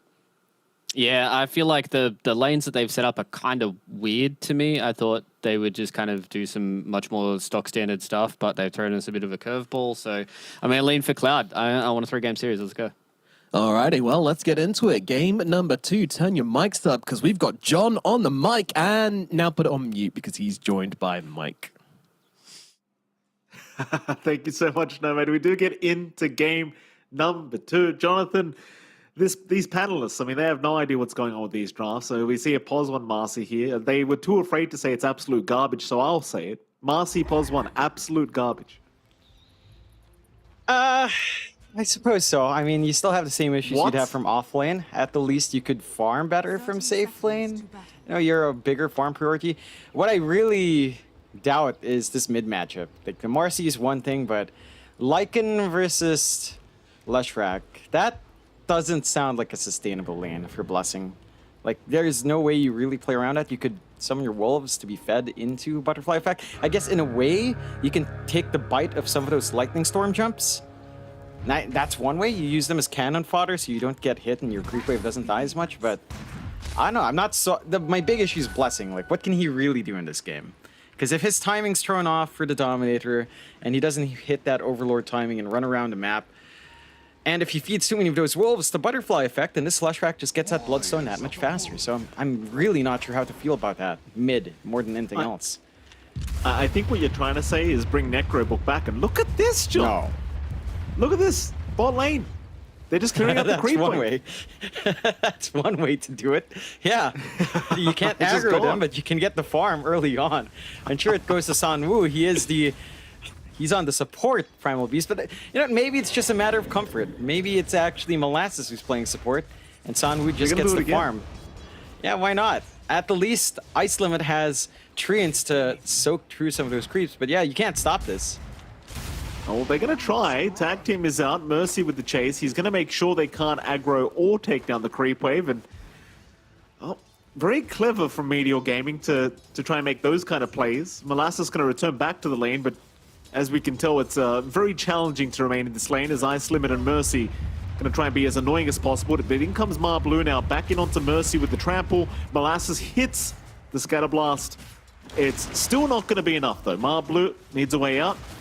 Kind of been trapped between that tree line. Might actually go down as he breaks down the wrong tree, but it won't matter. He's still barely okay. But this bottom lane seems like it's going to be quite action-packed.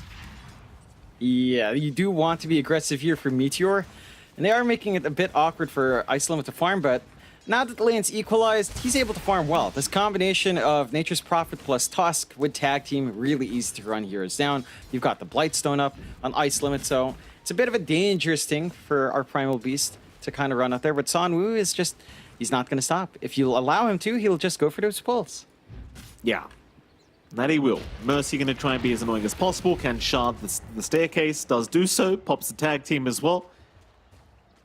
Try to block the creep wave on top. Blue. He might just double up now.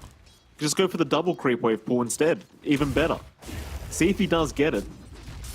I mean, obviously the other lanes we haven't really discussed whatsoever because it's just been so much action down at the bot lane. Blue, he's just going to stack them. But he moves in onto Ice Limit now underneath the tier 1 tower. The trample, well, he does aggro the tier 1 tower, so Blue's just gone. At least he does get a double stack of the wave, though, so it is guaranteed to push into Molasses. Yeah, he's going to get some good EXP out of it, but you're not too worried about that now. On the side of Cloud, you're getting what you want out from Ice Limit's lane. I want to point out one thing about the mid lane as well before we switch to the top. The one thing that the Lycan can do, and Blessing's been doing this really well, he's using the Wolves to deny off Water Rune and potentially Power Rune, because he doesn't need it. But Butterfly Effect will. So if no one's there to top up Butterfly Effect's bottle and he has no rune control, that is one way for the Lycan to win that lane. It's pretty clever. In fact, he might even deny the bounty rune now that you mention it. John, look at that wolf. I think he is. Is he? And yes, he is. He gets it. Very, very nice. I mean, it makes sense. You kind of said it. Against the Leshrac, he loves the runes. Blessing. I mean, the thing is, you can't CS very well against the Lesh. That's kind of the issue here for Blessing, is he's going to struggle in the CS department. But yeah, in terms of runes, you are going to deny them. And it makes it really awkward for Butterfly Effect, because the big strength of the Lesh is the spamability of his spells and how much output he has. Without the top up, then you're looking at the farming lane, which the Lycan doesn't necessarily feel bad about. So he's equalizing, he's still a little bit behind, but Butterfly Effect does have that empty bottle, and no one's dying, so no refills. Well, speaking of no one dying here, John, Mercy getting very low. Will survive. Meanwhile, a stun mid lane onto Blessing. Looks like Butterfly Effect this time around does secure the Water Rune for himself. Can get the other one if he really wants, but the Wolf is already waiting for the deny, so I guess he can't. Meanwhile, top lane, a bit of action to break out as well.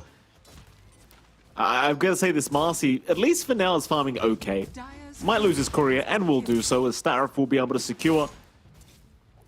It does seem like CSJ's got the freest lane in the world, though, on this offlane LC. There's really nothing that they can really do about it either. Like, CSJ is going to be able to freely hit creeps, no problem. Yeah, you can be aggressive there with but because TZ's much more focused on controlling lane, and he can be punished by the Silencer, especially with the early Glaive of Wisdom, he can't really angle in on these early levels to play with the potential of the Marcy. It's not like you have the rebound up either as a farming hero. He does opt for the Dispose and the sidekick. Nice onslaught from Blue. Gonna stop the chase here onto Molasses, at least for a moment, as now they can turn back around. Ice Limit, he still finds the kill, but it is gonna cost his own life. Nice little pick up there for the side of the Dire, Meteor Gaming, and I mean, you still gave the XP away to the Prophet, but at least you can slow down the farm of Ice Limit a little bit. Yeah, you put a dent in it, and Sanwoo Marblu does get the solo EXP on the Primal Beast for that kill.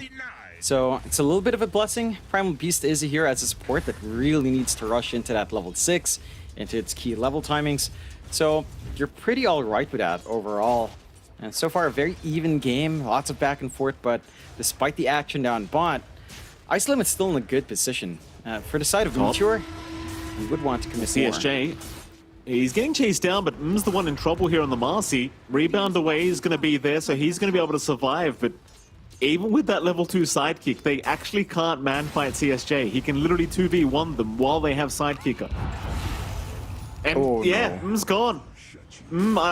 I mean, he was very low. I'm not sure what the idea of that was. Maybe assuming it was a level 1 overwhelming odds, but I mean, it's plenty of damage if there's a full creep wave. TZ now just going to get dived underneath the tier 1 tower. Should eventually fall, but can juke out nicely here against the LC. Still running, needs to get back into the tree line. CSJ looks like he's going to give up on the chase. He's taking way too much damage, and the Marcy has returned to the lane, but doesn't have the range for the rebound to actually connect onto the LC. Yep. That's what you want to see coming out from CSJ. Much better lane coming out for him. He should be set to get his level 6 timing online. You can play with your Lesh, you can rotate in with Iceland. And speaking of, down bot, Iceland chasing Molasses. Yeah, nice little pickup. Mercy, the one to take it on the Tusk. 4-1 already here in the favor of Cloud, and I just wonder, like, if this draft falls behind from Meteor Gaming, whether it can actually compete with what Cloud have, because they've got a much more standard draft, whereas you're kind of relying on a mid Lycan and a Pozzo and Marcy. It's pretty rough to see it actually work if they can't get a decent start going. So it seems like the chase is going to be on here for Ice Limit, but they do not connect with the Onslaught. So Ice Limit going to be just fine to juke that one out. And this tier 1 bottom tower, I mean, it is melting. Yeah, bot tier 1's melting, the mid's being pressured already early on by Butterfly Effect. You don't really have play here as Blessing. He pops the Shapeshift to retreat, but it doesn't really open up opportunities. And oh boy. There goes Molasses. Marblue's going to go for a chase onto Ice Limit with the trample, but the damage isn't there. It just is not there. Ice Limit literally just TP's right in front of him. And this game is just getting worse and worse here for the side of Meteor. Yeah, they really needed to win out their lanes. Like, if you did manage to hit some earlier level 6s, or, you know, at least have a more stable time on your off, and in particular your top, you might have been able to connect more with Blessing. Like, right now, Blessing, again, he used Shapeshift to just run away from the Lesh. Butterfly Effect has complete control. He's got Rune control back this way as well. He's got a haste to look up top. And if you're not careful, could see his another death in this lane, which he really doesn't want to. Marcy doesn't farm well from a slow lane. He's going to try to run. Silence is there. However, CSJ just going to continue chasing him down. And with the Nature's Wrath to back him up, they just delete the Marcy. Taking down TZ as well. That's going to be another tier 1 tower to drop. And I'll tell you, it seems like Cloud want to speedrun this game too at this stage. Like, the amount of push potential they have, it's going to be very hard to slow them down. Yeah, they've got a lot. I mean, it's Lush Rack, Nature's Prophet. Doesn't take too long to melt these objectives. And they can still respond for this push down bot. That they can, and they will. TPs are incoming. Molasses already being caught out. Mages drop. CSJ, sadly, only just hit level 6. So couldn't go for an easy duel attempt. We'll have to wait another day. But considering the state of the game, chances are he's going to have a lot of duels incoming very, very soon. They even find Marblue. Snowball, not going to connect yet, but eventually does. The Onslaught very, very short. And with that, Mercy might just be able to keep going on to Marblue to secure another kill for the side of Cloud. I think maybe he could have waited for the Onslaught a bit later on, but I suppose the Walrus Punch was always going to be there to stop it. Here's right. And now bot lane, be it CSJ. Well, at least this will be a nice pick-off if they can find it, though CSJ's literally just outrunning them. Blessing's still in the chase. You should be able to get this. Like, there's no way CSJ gets out. Chase is ongoing. Bit of body blocks from the creeps here from Blessing. Another overwhelming on's going to speed him up, but it's not going to be enough. It was kind of close, but not quite. Yeah, that's their second kill so far. A nice little pickup for Blessing. He does have his Dominator up at the very least, so they can get a bit of a shove in on bot. I want you to take a look at build up here, Mike. He's going Battle Fury on Marcy, considering that lane. Yeah. And he's dead. Oh, he's dead. Yeah, I mean, he's gone. Look. I don't think this is a game where you can afford to try to rush that. Yeah, I thought he was going to go the standard, like, armlet basher into a BKB and just run with his team, but Battle Fury. Yeah. Like, if you were winning your lane, Battle Fury can be alright on Marcy, but I guess the mindset is that we're behind, we want to stall. I can't farm without items. Battle Fury is the only item that's good. Oh boy. Duel out. Maybe they can win this duel though. They took CSJ. He's actually going to drop. This could be a huge turning point. Butterfly Effect also to drop. Meteor, let's see how much they can capitalize off this. Mercy's going to move in, but Marblue's got the Pulverize. He will commit it. Mercy's still on the run. Ice Limit somehow dropping to Blessing. Oh, and Cloud, they've got to be so cautious. These kind of team fights are what throw games. Mercy's on the chase, or rather being chased. Cookie's going to land. A double kill for Blessing. 4 going down in that team fight, bot lane, and that's huge. That's going to be a lot of golden XP going back the way of Meteor. And that gives Meteor kind of a way back into this game. yeah, I mean, it's all flowing towards Blessing. His Overlord timing still set to bounce back in here. They can still defend quite nicely, so their mid still holds at half HP. You can't really fully shove in from the side of Meteor just yet. But this is where one of the weaknesses of Cloud's draft also comes in. You go for Silencer for that Global Silence counterplay.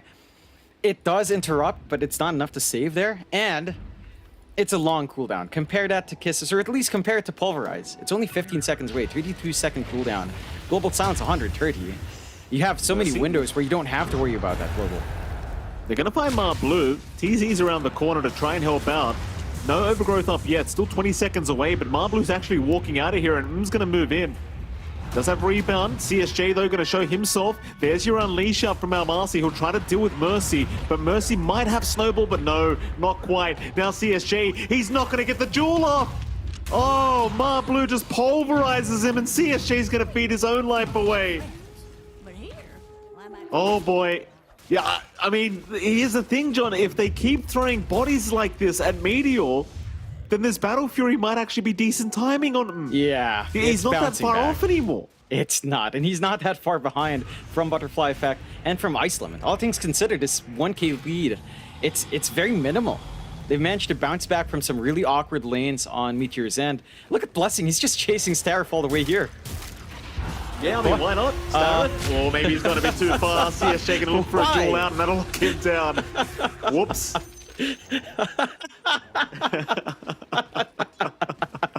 I'm just like, yeah, that's my mid. You go, Wolfman. Look, okay, here's another angle. Like an Ags this game, right? Like an Ags with Marcy. I think that's all that needs to be said, right? That's a combination. That's actually pretty broken, I think. Or how about like an Ags onto a Primal Beast with Trample on, with a move speed?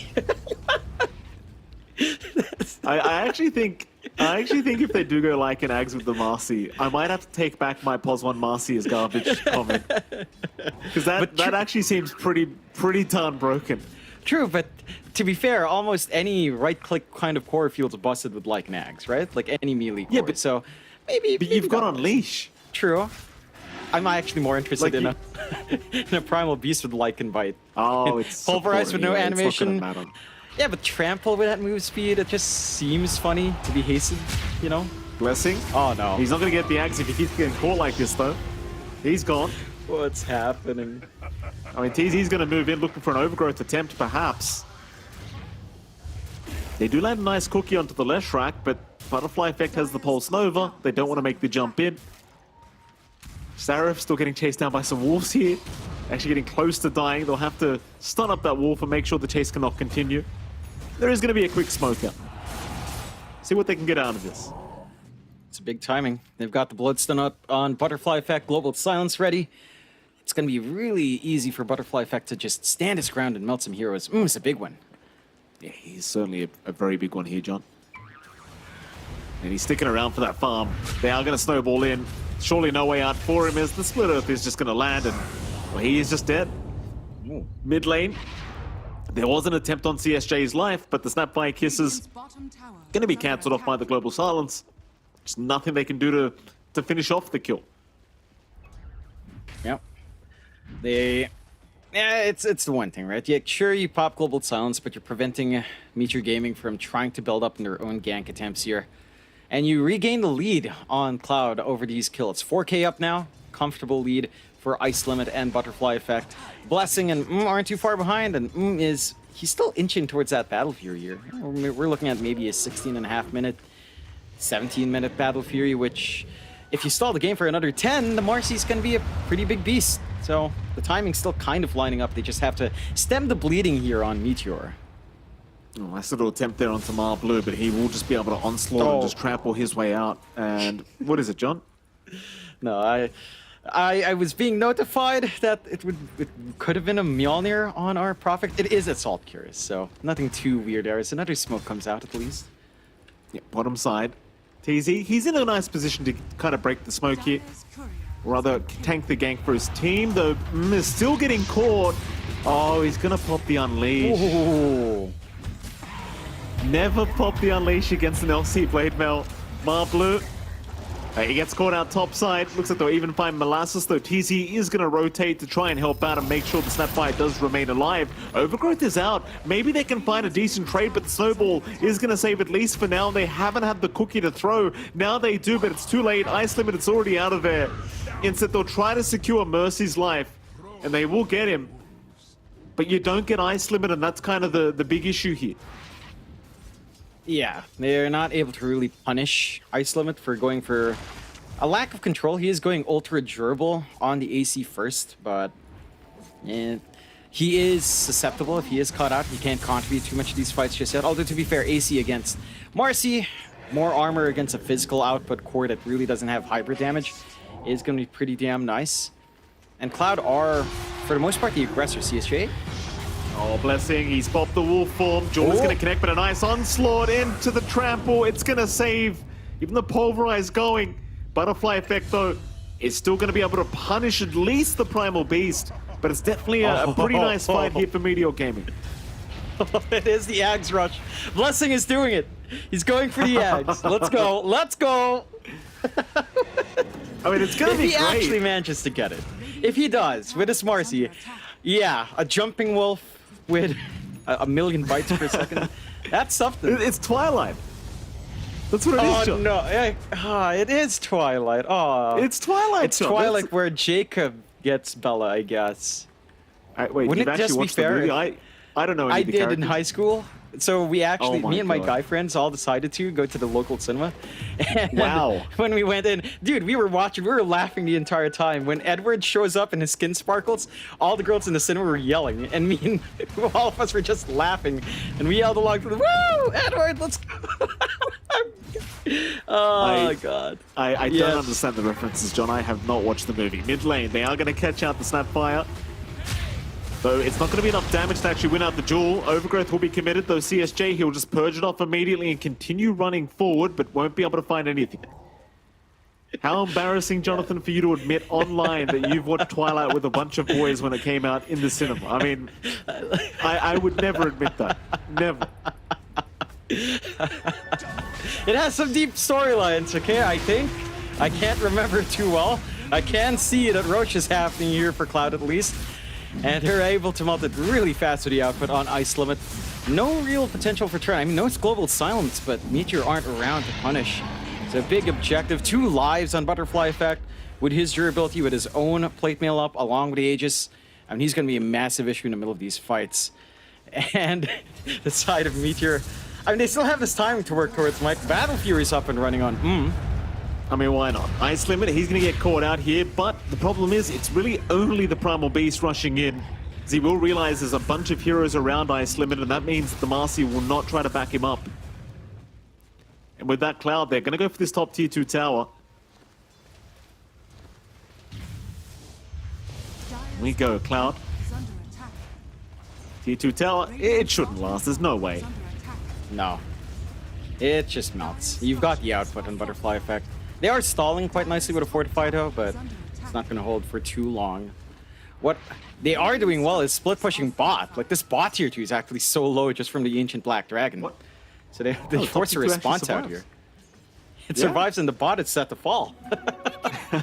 Damn. Meteor. Blessing, you sly dog. Sneaking around, getting some pushes. His Axe is almost done, Mike. We're gonna Morb. It's Morbin time. I got the Morbs here. Oh, it's Morbin time. That's another movie John X Fire's watched. Radiant's You know, I just did. And it all was the- very all the mid. trash movies. It was very mid. It was very mid. Like, it wasn't outrageously bad Mid. at the same time. It was irredeemably plain. It's like plain. It's like if you toast a piece of bread and you don't put butter on it. It's just toasted bread. You know, it's like, Don't yeah, it's all right. insult toast It's not like amazing. that, John. Don't insult toast like Yeah, but that. you'd I mean, have toast with like jam or butter, or you toast it with No. butter and sugar. Plain toast It's- without anything. It's kind of like nothing else on your plate. No eggs, no nothing. Just toast. That's it. It's kind of dreary. It's not bad. It's not the entire meal by itself, you know. mid lane, Molasses. Maybe you get caught out. CSJ, though, lost the vision for the duel, but in comes Mercy, though it's a bit split The up here Axe, from the Axe Cloud is as the here. rebound. The Let's axe go, is Blessing. here. Overgrowth is out. Where's this Lycan? He's trying to move in and give him that axe. And here we go. Where's the wolf bite? It's not there yet. Never mind. They do continue. Mercy about to drop. There's the wolf bite finally coming out, but the jewel's there. No.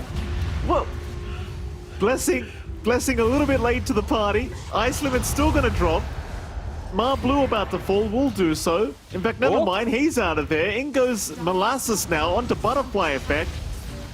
And it seems like the Snapfire might die, but never mind. Guardian Greaves out, still running. He's got help around him, just waiting No for them way. to try and move in. In goes CSJ, and he will die. Where was that wolf bite? I was waiting the whole time for it. Yeah, it's a bit oddly timed. It comes out at the end when the duel comes out. He had a bit of a window. He did get stunned a couple of times, though, to be fair to Blessing. But it needs to come out earlier. Like, as soon as you see your Marcy about to set up to pop that Unleash, just bite her. Just straight up bite into her, you know? And just run around. There's some real- It did somewhat work. It worked a bit. There's some real degenerates on this panel, I'll tell you, John. I'm reading some of the comments about this Marcy Lycan combination. There's some real weeb stuff being said that I don't like. There's the wolf bite. Like, you see it in the replay, and it makes me just... Like, you wolf bite him as he's getting jeweled. What the hell is that going to do? It's just going to amp the blade mail damage that comes out. Like well, what's Blessing doing? He's just trolling his carry at this point. Pretty much. Butterfly Effect. He's going to move in. TZ going to avoid the stun with the cookie. He's going to be all right. Dire's courier has been Will lose his courier, but had nothing on it anyway. Let's see if they can wolf bite properly this time. It's 15 seconds away. There is a smoke out from Cloud.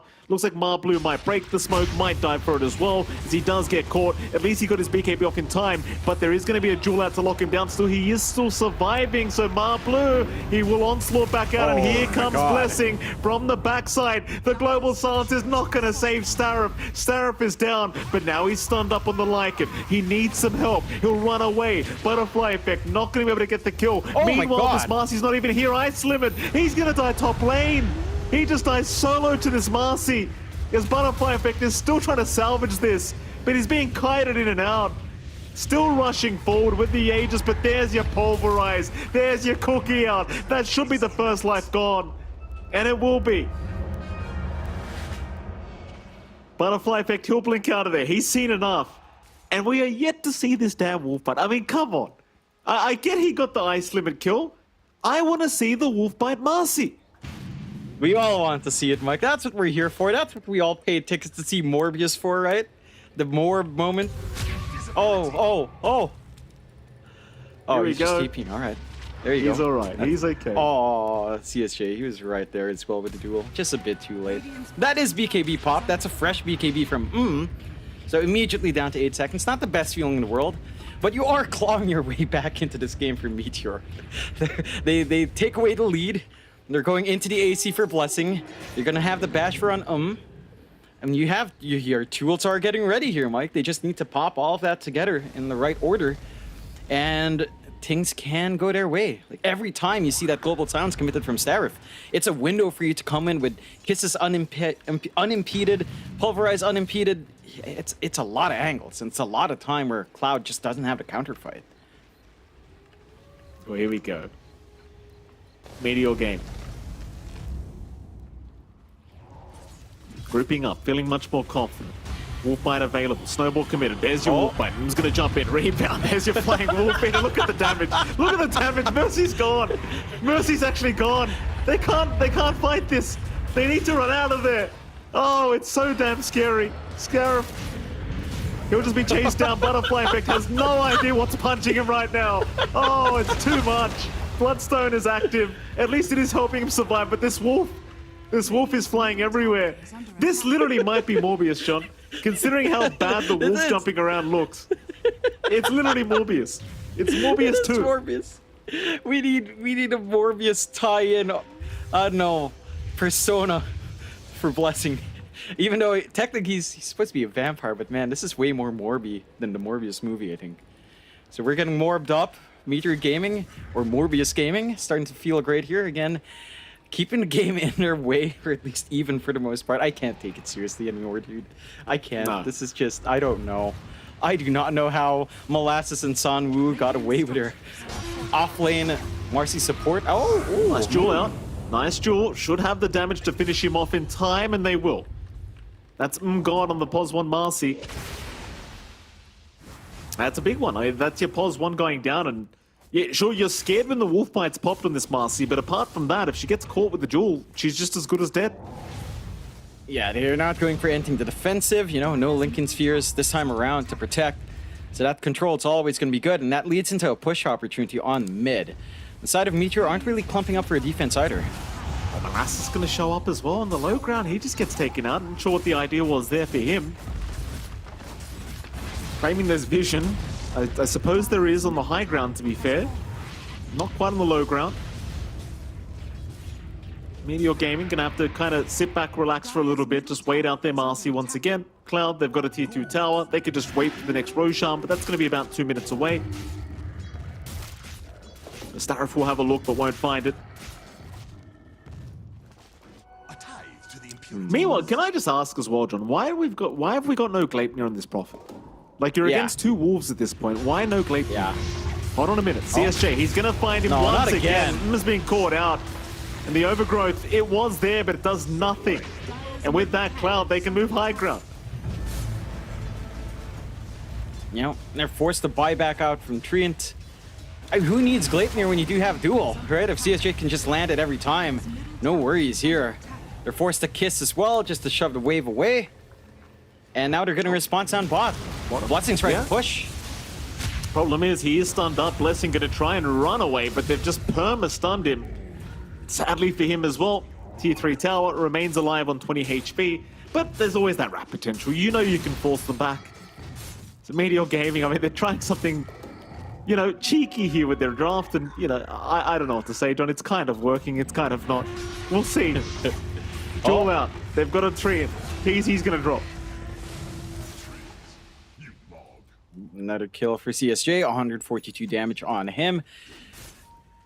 I think it's time to see Meteor play together again. Like, they look so strong when they've got the bite, when they sync up their spell usage, and then they just go back to farming and allow Cloud to take control of the game. CSJ? Jump in. They have found CSJ on the Legion, and that's going to be a kill to go the way of Mar Blue now on the Primal Beast.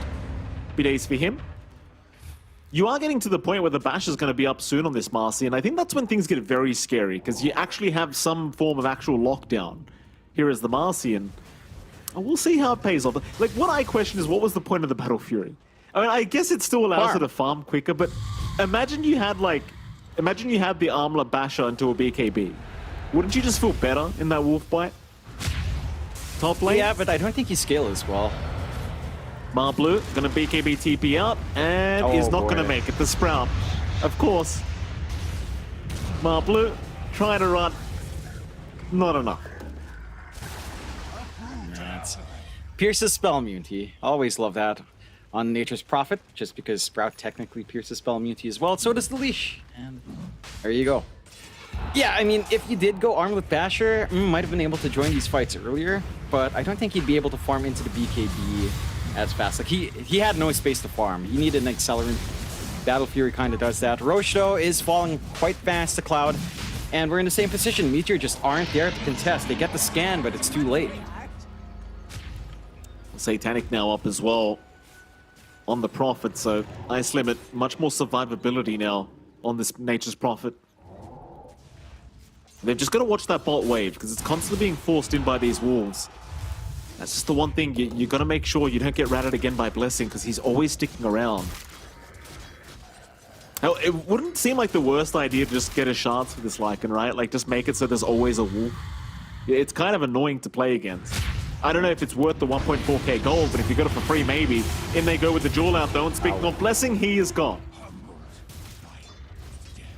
Yeah, he popped his wolf form as well, so not quite gonna have it on the respawn. And Cloud, they're back in control here after a bit of a slip up in the mid game. You know, back up to a 10k lead. They've got the security of Aegis. They are going still into the butterfly. They're leaving that Maelstrom alone without upgrading to Gleipnir. Maybe just confidence here from Ice Limit as they jump illusions. They do. Not gonna be too much of an issue as the side of Meteor aren't really able to capitalize. They need the Lycan. See, this is the one thing. You lose the Lycan, you don't have that Jump combo. in. Well, TZ's the only one caught out for now, but a nice Sprout is going to spot out who's going to go for the man fight, but he is completely surrounded. Still a nice onslaught running right through him, but he's only found Mercy. Kisses will fly in. Global Silence will be popped. Molasses still going. That'll be about it, it seems. Yeah, it looked like wanted to go back in, but didn't manage to find the angle. And so they still find a hero to pick off at the least, and they don't really lose too much of value on their own. And they managed to stall the high ground. It's all about stalling for time. Like, you want to get Blessing back in, you want to play with when Unleash is available once more. Is going for the Ags next. I believe that was fixed, hopefully, with the Unleash cooldown getting that reduction on the Unleash cooldown, because I recall a time where it wasn't, but I think it was fixed in a hotfix. So lower cooldown than that, more uptime for your Wolf combination, and Om's going to be more active going forward. You run the risk of buying that without buyback, so the time to wait is pretty big, but you're dealing with a lot of control coming from Cloud as well. Hex fully up. Oh. Yeah, and it gets shown. Butterfly effect locking down Blessing, allowing another jewel to fly out for CSJ. It's gonna be 198 jewel damage now for the LC. Mar Blue also caught out, will go down. I suppose Cloud, they always know, like, this Blessing guy, he's gonna be down at the bot lane somewhere. And they do catch out the Lycan once again. That's 50 seconds without the Lycan. Just kind of this combo, right? Like, you want the wolf fight with the Marcy and you want to take fights, but if you keep losing your Lycan like this, it's just never going to happen. I'm really curious as to why picked up a casual Crystallis here as well. And you have the Wolf Bite, so you do get a little bit of crit. You could have just saved up for the Ags. Maybe he doesn't want to be dependent on the Lycan, but then if you don't want to be dependent on Lycan, why get the Ags on Lycan in the first place? It's a little bit strange. Bot lane, the push will be incoming. Cloud. Oh, they're just tired of this game already. There is going to be a respawn on the Lycan in 5 seconds. It seems like with the glyph, they might be forced to back, though. Cloud still have the Aegis up for another minute and a half, but there's your 5-man smoke now out from Meteor. They might just rush in with the wolf bite. M's already in that wolf form, but the rebound lands on nobody. Butterfly Effect is still just fighting all by himself, and look at him just win it. In fact, hold on a minute, the Unleash damage, it's way too high, but the snowball, it's gonna buy a bit of time. Cookie is there, lock them down, rebounds off the mark, but it won't matter. At least finds the Aegis and still trying to fight here for Ice Limit. The Prophet might just go down and does. The Pulverize will be enough, but now they've got the Marcy locked down. Nothing to save. They will die. There's 3 down with that buyback on the side of Meteor, as they'll lose a 4th now. The Lycan gone to boot. That might just be it. Yeah, they had an idea, and they called it GG. Meteor, they try something different with their draft, right? And for a moment, it looked like it could have worked. Marcy as a wolf was certainly an experience. A hero, the wolf jumping around with no animations is quite the ride to dispose as well. But in the end, Cloud get it together. They find a punishment onto Blessing. You know, they see that window and they see the weaknesses of this draft coming out for Meteor. For Meteor's part, well, they experiment quite a bit, Mike. I think maybe they had a little bit too much fun. CSJ was getting a lot of duels out. It was fascinating for all those shifts. It almost worked. It almost worked. That's the crazy part, right? Like, if they came into game 3 and still came out with this Lycan mid idea and went for a different chord than the Marcy, it could still work. Like, that's the thing that worries me. They might actually still feel confident over that. It's like, you know what?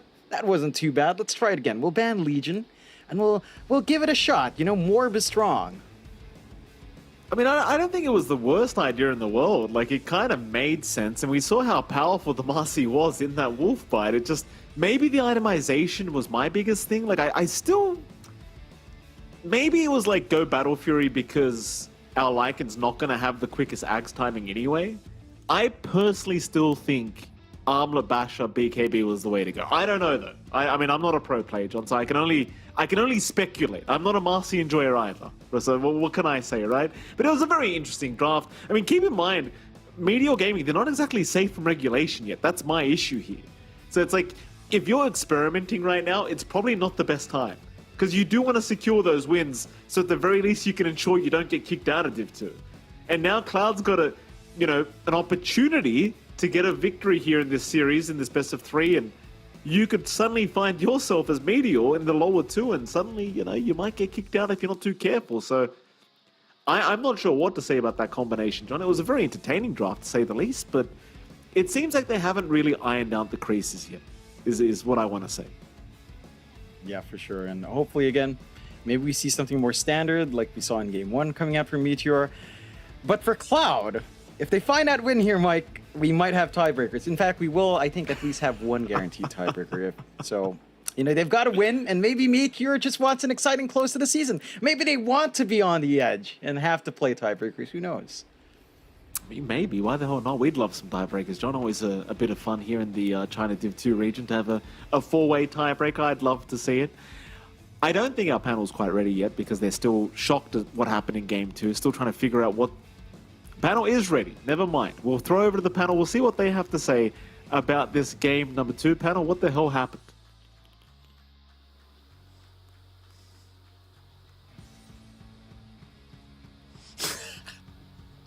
Sorry, just trying to find the right lever here. I think that was the correct one. Yeah, indeed. What happened is that Cloud are keeping their chances of staying in Division 2 alive, albeit somewhat at the hands of, a little bit of a creativity coming out from the side of Meteor. But I never begrudge a little bit of creativity, a little bit of excitement coming out, but not quite working. I mean, Lizard, did you see potential in the ideas for Meteor this game? I did. Like, the idea was actually... Like, the execution, I think, was the problem, not the idea per se. And I think they kind of forced it, they kind of tried to jam the star-shaped figure into a circle or into the triangle, Yeah, I always mess that one up. I feel that it could work if Lycan is, let's say, on offlane, and Marcy is on safe lane, and you're having a really decent, Lycan game from the offlane. Also, the way they executed it was all over the place. Like, the wolf bite was very late in all of these fights. Like, it never... Like, it did connect a couple of times, but I feel like it needs to connect every single time. And when it did connect, it reminded me of Morphling Shaker combo. Like, it looked pretty damn strong. But, look at that. The only problem is you only get one ulti on Marcy, right, to go in with. And Morphling Shaker, you had that enchant totem every single time, so you would be blowing up people every 15 seconds. Yeah, much bigger uptime, but I don't know, I'm not sure the cooldown. I think on cooldown Unleash... Oh no, they made it longer, didn't they? It's the Ag switch brings it down now to 40 seconds, but not quite working out the Marcy Lycan strat, and kind of cool as well.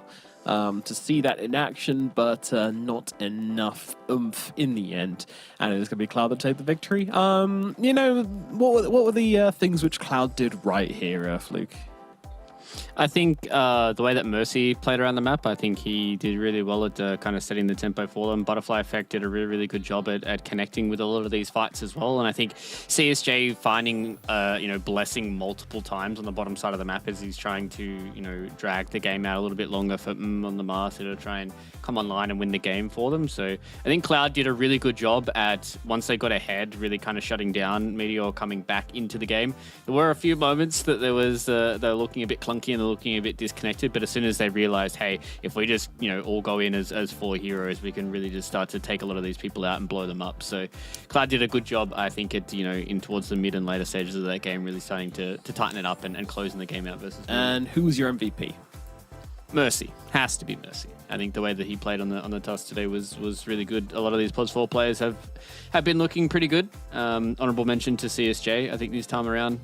To be fair, I think the way that the lanes kind of panned out for Media Gaming, I think it was just really weird for me that they put a lot of these matchups the way that they did, and there wasn't really any kind of opportunity for them to blow out any of these lanes. And I think Mercy really abused that in the way that he was rotating around the map and really understanding that a lot of these lanes can be quite weak if they just put a +1 in them, and he really set up everybody for success.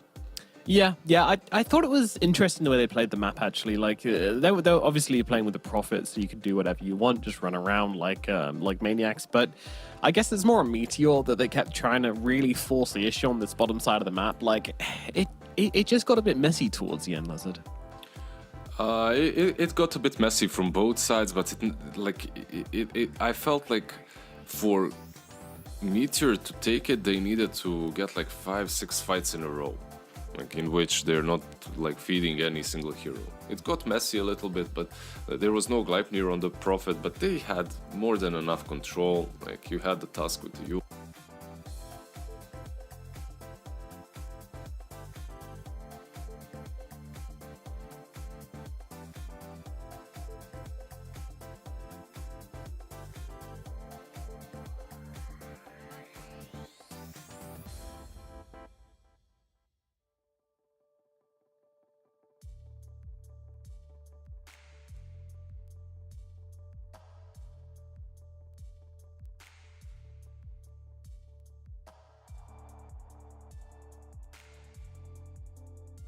Out after this short break.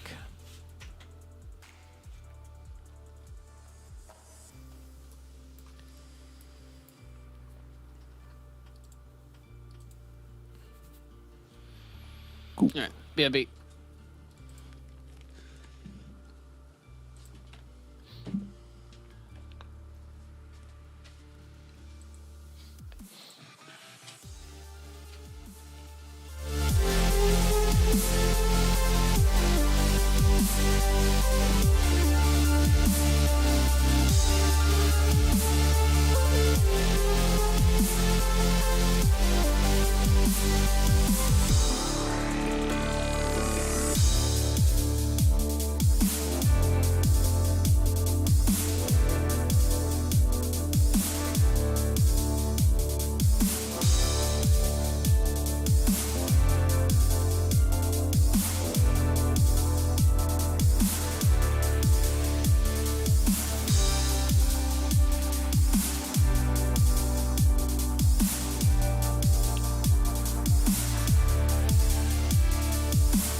is now do or die for Team Cloud here in the Division 2 as they're fighting for their relegation spot.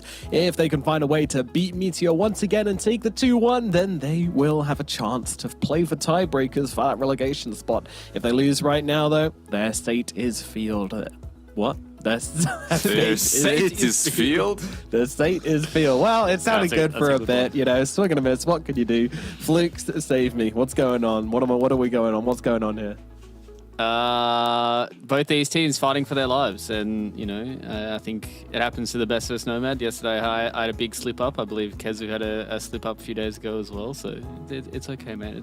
All we get to think about now is the Dota, because this Dota is very, very important for both these two teams. I kind of agree with what Mike and John were saying about, if Meteor, if they're doing a bit of experimentation here in this game number 2, probably not the best place to be doing it, because outside of this, you've got a very, very important series to win. And if you're starting to do some weird stuff, I probably would say, how about we save it for a series that, might not mean that you guys are going to have to play through qualifiers again. Fair shout. But I'm always down for some experimentation. You know me. I like it when you teams... really are Nomad. I've noticed. Yeah, You like the state of our fields. I don't know what that means. But anyway, we can have the Beastmaster banned down once again from Cloud. 5 seconds. No surprise there. Meteor looks very strong with that one. Any accelerant hero seems to be the best fit for Meteor. And they're going to take out the Prophet this time. Yeah, it's another accelerant hero that you talk about. Team Cloud actually just snatched their that Prophet.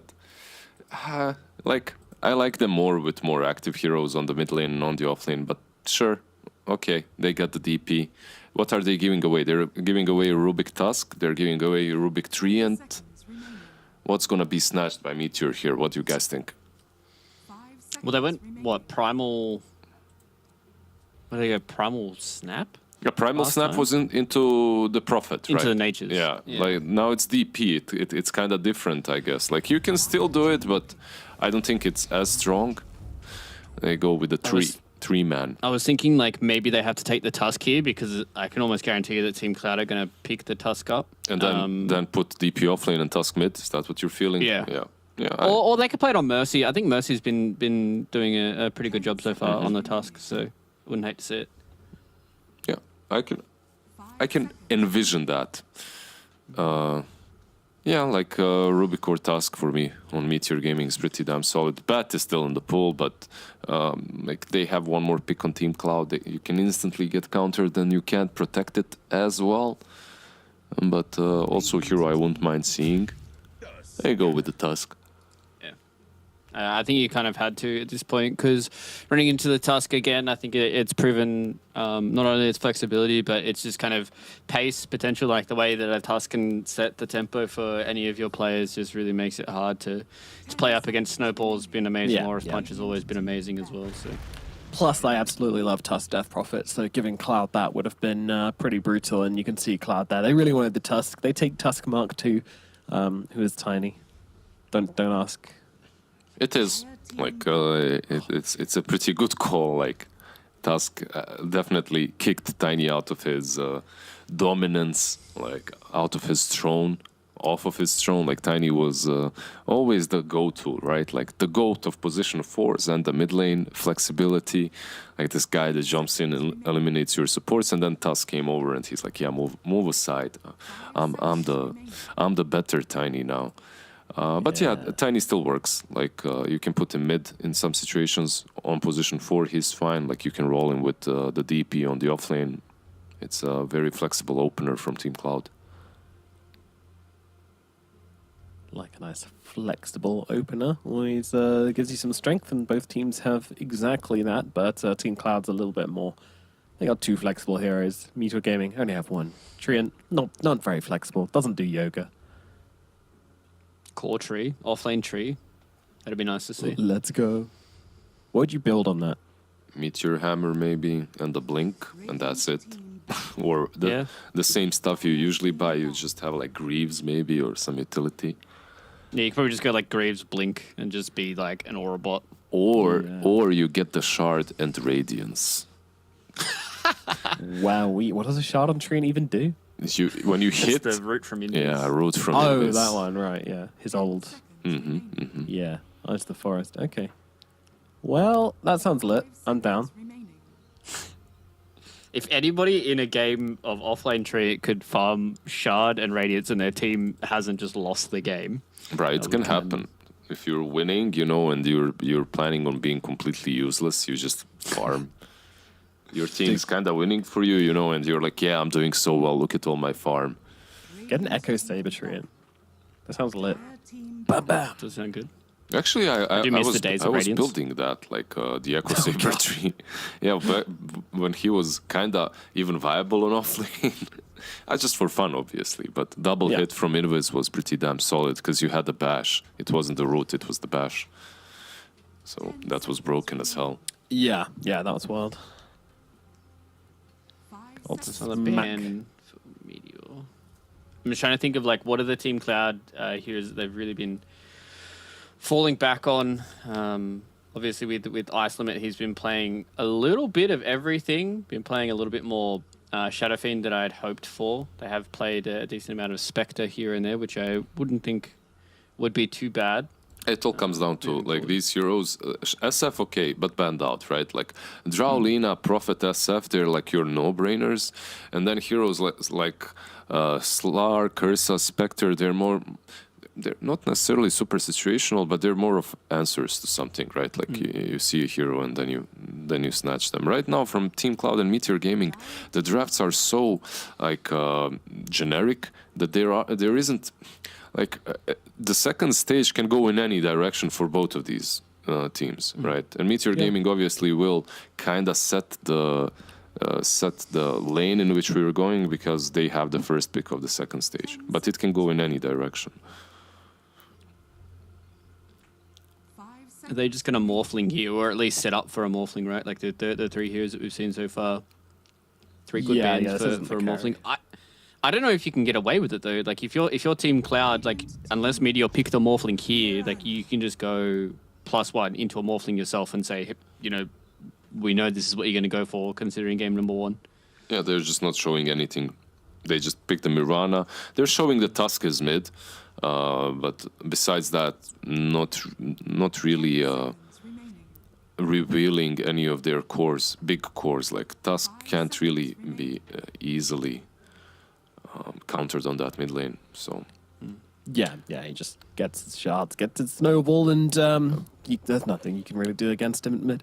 no, you could put like DP and Tiny mid. By the way, both of these can work. Dual lane? Wow. Yeah, Sounds like my pubs. exactly. Like dual lane. Don't you know the Sounds meta? pog. It's the major meta. Just you wait. All right, heard it here first, folks. Lima major, Marcy Wolfbite, and dual mid. Yeah. Marcy Lycan, dual lane mid. Oh boy, I can't wait to hear the panel ooh about Marcy getting bitten by a Lycan. Yep.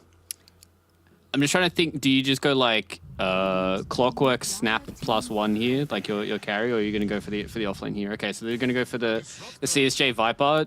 I'd imagine the conversation was, do we want to give them the Morphling here and set up with 2 good heroes against the Morphling, or do we want to go our POS 5 plus a Morphling and then kind of figure out what CSJ is going to be doing towards the latter stages of the draft? So I think right now, Meteor are looking at this like, what do you really want to pick into a Viper plus probably a Tiny lane, right? Like it's going to be pretty gross no matter what you pick. Yeah, you don't want to pick anything. You just don't want to. You don't want to lane there.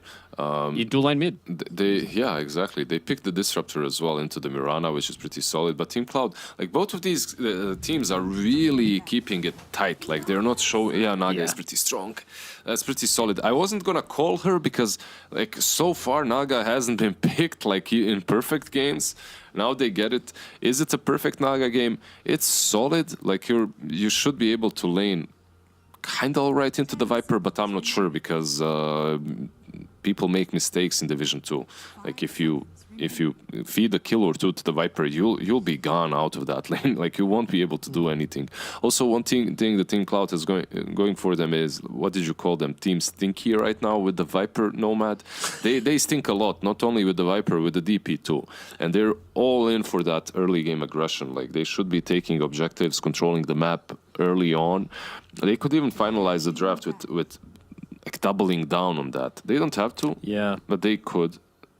I mean, it would be a hell of a position to put yourself in. Elimination match, and you're putting yourself in the position where you can't afford to lose, like the tempo. You can't afford to make any mistakes.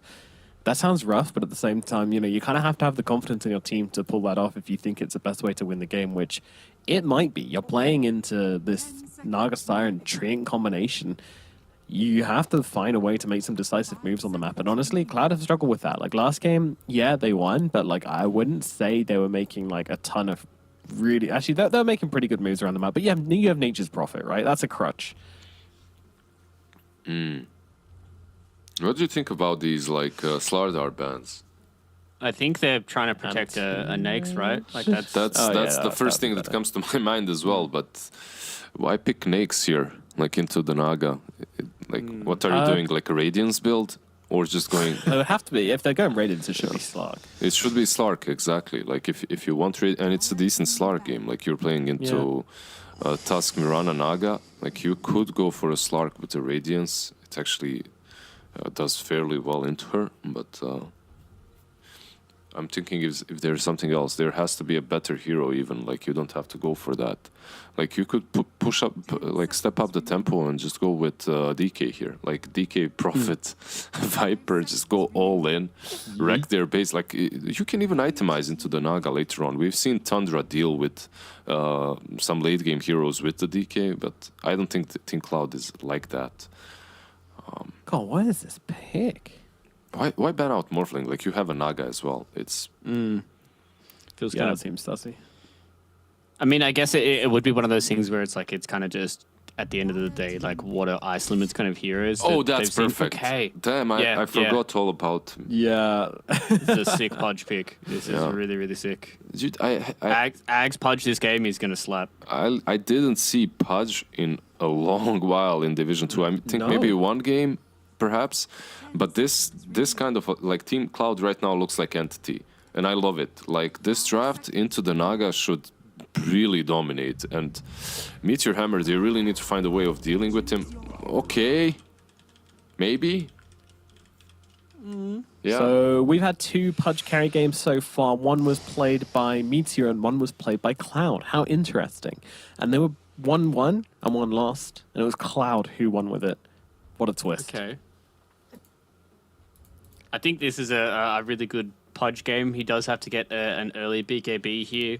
The OD pick isn't going to have the freest of time. Like Astral Spirit, Ashland Prison is not going to be like a free save for any of these people. You're able to get the Static Storm Kinetic Field combo on top of that if there is a save from something like the Dismember. I don't know. I'm really liking Cloud's draft here. I think they can deal with the Naga when it gets to that mid-late game. I want to see them play with pace, and I want to see CSJ kind of set the tempo like he has before with the Viper. If their lanes go well, Cloud's going to look really, really hot in the mid game. But if they start to fail, Viper Pudge can really fall behind pretty hardcore. Okay. Blizzard, which way are you going? Yeah, I think it's just much easier for Radiant. I'm going with Cloud. Like if they lose this game, I think it's all like just because of They deserve to be They deserve eliminated. it, yeah. I know. If they lose it, they probably got outplayed hard. Like you're playing into a Naga and OD. Like these two, they both take time, and you're playing a fast-paced lineup. Like you should be able to really dominate this one. It's time to gas. Let's see if Cloud can do it. They need to play it fast. They need to play it well, and they need to run over Team Meteor here if they want to stay in Division 2. Can they pull it off? That is a question we're going to find out with MLP and John X5 this third and final match. Well, thank you very much, Nomad. We will get into game number 3. Obviously, as you know, Jonathan, the streak has been broken. Our 11th streak of 2-0s is now gone. We are into a third game here between Meteor Gaming and, of course, Cloud. Talk to me about these drafts, John. Which draft do you think you have more faith in going into this game 3? Honestly, I really like what we're seeing here from Cloud a lot more, right? Like, they've got the pacing, as the panel pointed out. You've got this stable lane winner for CSJ, and we've seen what happens when CSJ does get a lane that just goes smoothly. As long as you can keep applying that pressure. You know, they play this mid-game tempo really well on Cloud's part. Like, the issues for Meteor, I mean, you're farming on an OD, you're going to be farming on a Naga. You do have these strong combinations with the arrow, and they can play around that, but they've got to be able to rotate around the map to make that happen. And for the most part, we've seen Blessing isn't the most willing to show up to fights early on. So the ideal now for Meteor is to just head down mid with your two aggressive supports. And if they do get that done, then they can stall the game to hit their timings. But down to execution, it feels a lot easier for Cloud to play this draft in comparison to Meteor. I mean, I do appreciate that Meteor does go for a more standard draft as well. You know, no more mid-Lycan and carrying Marcy coming out. But this draft is still like a lot slower, and it just doesn't feel like it dominates lanes as much until you connect your supports together with the OD. That's when it can really get online. Yeah, absolutely. We'll see how it does pan out, though. I mean, it is going to be game number 3. Of course, a lot on the line for either side. They're both fighting to remain outside of regulation, or excuse me, relegation is what I was meant to say here, but between these two teams for China Div 2. We'll see how it all pans out, of course. I think it's much more important for Cloud to try and win this one out, to really keep their hopes alive. At Meteor Gaming, they do have a bit more of a buffer, but I suppose you would like to secure your place in Div 2 if you can. And we'll start with the mid lane. Blessing's going to be there against Butterfly Effect. He'll be against the Death Prophet once again. Butterfly Effect proving to be very strong when it comes to playing the DP. We'll see what Blessing can get done on the OD, though. I mean, this is a hero that tends to dominate lanes as well. So, what are you thinking here in the mid lane, John? Gonna go relatively even, maybe a little bit better for the OD. You can harass quite well when you see the Spirit Siphon committed. Just go for the imprisonment. Not too much to stop you from just clearing out the creep wave and take control from there, but should be rather even. You have to watch your spacing for Butterfly Effect. And the one thing with DP is if you can't use Spirit Siphon to sustain harass out, then the opposite laner will just be able to keep equilibrium and keep farm. So it shouldn't go too bad for Blessing. And again, he's got some aggression that can come in. If you connect with the arrow down the line, if TZ does see the room to rotate, imprisonment into arrow, an old classic combo, you can just find some early kills here if you want to ramp it up that way. What about the top lane, John? Let's have a look at that one, because you're going to have there against CSJ and Mercy. Of course, TZ going to be there on that Mirana, and you kind of just mentioned the rotations that TZ could make. Seems like he might have his work kind of cut out for him here at the top lane, though. Like, you want to make sure the Naga does have a decent enough lane. Against the Viper Tiny, it can be very, very scary, so perhaps the Mirana can't leave, but do you think Cloud should dominate this laning stage? Do you think it should go the other way? I think Cloud should have a much better time. You have good ways to punish the Naga. She can still use the illusion spam to try to shove the wave out and get her farm that way. But you've got decent enough wave clear. You know, you've got Avalanche, you've got the Tree Grab, the Melt Tree Illusions, and nice first blood down there. Certainly so. Already a great start here for Ice Limit as he does secure first blood on the Pudge. That's always a great feeling as well, because you want to stack up those Flesh Heap strength stacks as soon as you possibly can, and well, he's already off to a fantastic start. Yeah, and I want to bring out the point as well. You mentioned the stakes here. It's not like it's a guarantee for Meteor if they lose this. They will be in tiebreakers. Like, Cloud stays in, and they're going to be tied with Meteor in terms of scoreline. So it's also make or break for Meteor to find that win. And they've got to execute. Because Cloud, they can come out running. You know, we've seen this team surprises. We've seen some standout performances coming out from CSJ and from Ice Limit.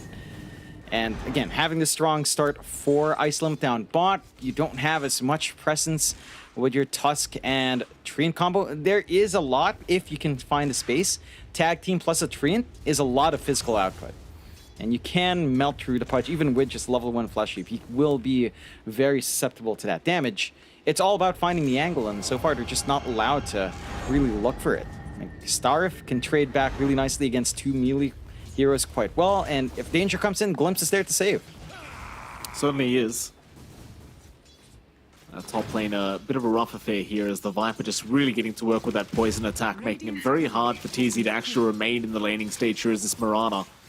Meanwhile, Blessing falling kind of low in the mid lane as well, still being siphoned up. It's forced to Astral to try and get away and actually gets taken down. I don't think he was quite expecting that much damage to come out of the Crypt Swarm, but it does. Meanwhile, bottom side, they do find Starif on the Disruptor. It's like Ice Limit can't really go for any kills on his own here. We'll have to leave him be. Meanwhile, TZ top lane, barely surviving with the leap. It's going to be okay. Bit of a rough start here for Meteor Game. Like, they've given 2 kills away, 1 to the Pudge, 1 now to the DP, and Butterfly Effect, he got that completely solo. So that's really going to enable him in this laning phase, as he's now level 5 compared to the level 4 of Blessing. And once he hits that level 6 mark, he'll have it in time for the 5-minute siege creep. And that's going to be a bit problematic for Blessing, because he may not be able to defend this mid lane. Yeah, he's not going to be able to do that himself. Again, Uh-oh. the side lanes are pretty tight in. Oh, no. Yeah, you talk about the side lanes, John. Gone. Mercy cuts him off with the Avalanche. He might die to the tier 1, but no, he does get the de-aggro. TZ, though, going for the dive in, but he's going to get punished. He was hoping for the secondary Starstorm to come down, but it's the closest target to the Mirana. So Mercy was just nowhere near him. Very optimistic. And this is where the draft for Meteor just kind of goes sideways. If you lose your lanes out like this early on, then you're going to be sharing farm with an OD and a Naga. Your supports aren't ready to make rotations, make plays. You are maybe finding Ice Limit here. It's a nice pickup. They at least get the +1 Pudge, which seemed very important considering how the other lanes were going. At least Molasses and Marblu, they find something for their trouble. Yeah, they can get aggressive. But we need to see like connections come in. I think the biggest relief point they have to really think about is the OD. Is they are trying top. Well, TZ at least finds Mercy, but now the chase is on. Butterfly Effect really wants this kill. Leap charges are completely expended here for TZ, so he has no way out. At least TZ, though, does buy a lot of time for that exorcism to try and run out. Meanwhile, bottom lane, Molasses going to be chased down, but is trying to fight back with the tag team and might have enough damage. And he does. Ice Limit going a little bit too far. And keep in mind, he's making these plays without a Vanguard. Top lane now, CSJ might get taken out. Butterfly Effect at least is going to find a trade. But going back to the Pudge kill for a moment, I just don't know if you can afford to try and make those plays without a Vanguard up. No, you have to respect the output. Like, you just don't have enough durability just with a level 1 Flesh Heap. You will just smell. Tag team, the right clicks coming out from these heroes are pretty damn big. And they can just make short work of you. So a little bit of a back and forth. You're finding some openings coming out for Meteor. But overall, I think Cloud, despite these losses, they still have this early tempo lined up for them. Like, once the Vanguard is up for Ice Limit, he's going to be comfy to farm. He's going to be comfy to join in some fights. They got a great first Exo use from Butterfly Effect, still suppressing that Naga up top. And still isn't safe here. It's still a Viper. It's still a DP. And they're just going to chase him down. That's a walk of shame for the Naga Siren. No, on this Naga, like, he's already going to have a tough game against the +1 Pudge, against the Viper and a DP core lineup. And with these 3 deaths now 7 minutes in, like, this hero, it's not a great hero if it's off to this bad of a start. Even if you can flash farm in the jungle, you still need some items up to really make that happen, and you really need some XP up to make that happen. Right now, he's finding neither of that. Yeah, it's going to be a slow process for him. He can just start jungling now. Double Wraith Band plus the Elven Skin. He's tanky enough to have his illusions just stand there and Riptide through. But you are leaving top open for just a simple shove in from the side of Cloud. And you're not keen on defending just yet. They're TPing up, though. They are. Blessing gonna try and save the tier 1, but now he's in danger. Arrow's the gonna arrow whip doesn't completely as well. They do not line it up. At least the Sanities will find the OD, but Butterfly Effect is gonna clean up. Marblu running. Spirit Siphon is now available once again. He's forced to use it on the Mirana, but they might even go for her now. Butterfly, can you survive? Starstorm, not enough. The tier 1 tower won't aggro either. Mercy ensures he aggroes the tier 1, so Butterfly Effect will survive through it. Oh, it's so much golden XP going back the way of this Death Prophet. Already level 9 at 8.5 minutes. 5 kills, 2 assists to go the way of Butterfly. You couldn't ask for much more. No, it's perfect. Like, he just camped top. He forced the movement out from the OD. Blessing is still trying to work onto his Midas. They're finding an opportunity bot as well. They are. Molasses. Starif doesn't have the glimpse up. Oh, CSJ, no. Oh, wait. Yeah, it was a longer TP. He thought, no, it's not going to happen. TZ had TP'd down to the bot tier 1 tower. That's why it took so long.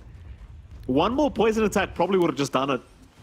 But sometimes it happens. Sometimes your muscle memory kicks in. Meanwhile, bottom side.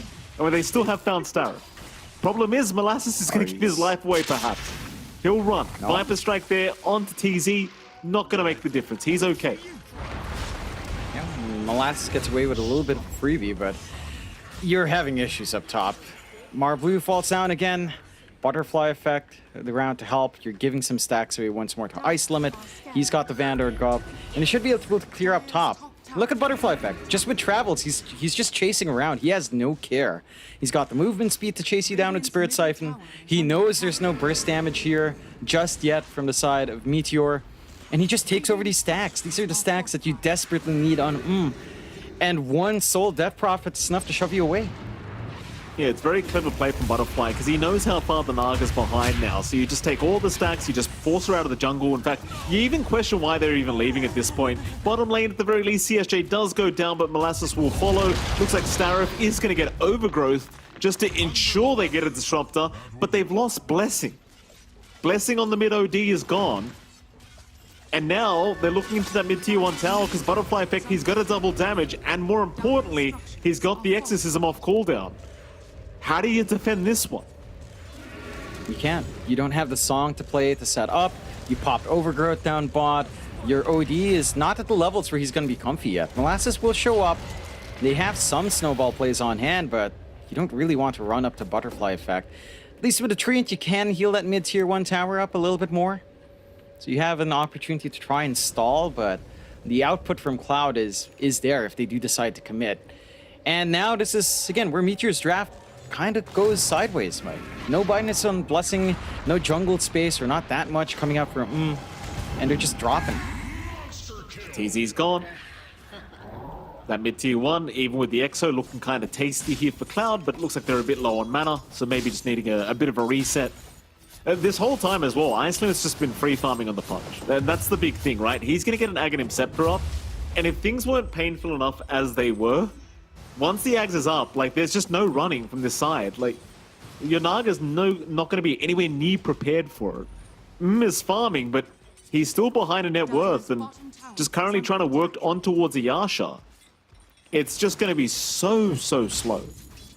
Yeah, it's not going to be that quick timing you want in your Naga. Like, Naga can play with, say, Manta up plus, or even just Yasha plus your Ultimate Orb. You are kind of set to join some early engagements. It doesn't feel like you're going to be ready on the OD, and that's the bigger issue here. Like, you've got two cores that just have such slow timings. And look at the side of Cloud, just smoking up again with her two supports. They can play make, they can set up team fights. They've got Butterfly effect standing forward. They can force this tier 1 quite fast. Here we go again. Blessing being caught out. They'll just move in with the Static Storm. There's no escape. More TPs incoming to try and defend this tier 1 mid tower. There's a Walrus punch out, so at least Starif will die, but now the Viper Strike will connect onto Molasses.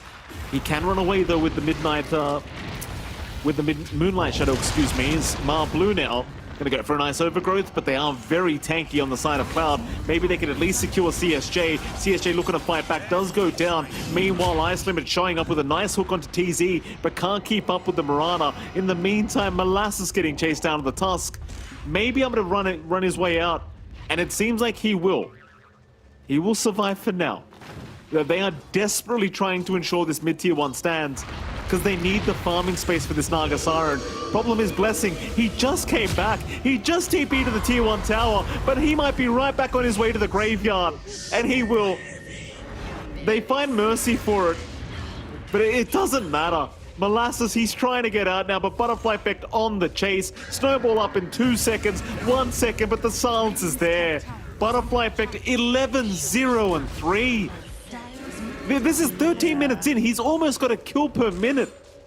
He's almost got the same amount of kills that Meteor has as a collective team. He's 1 kill off.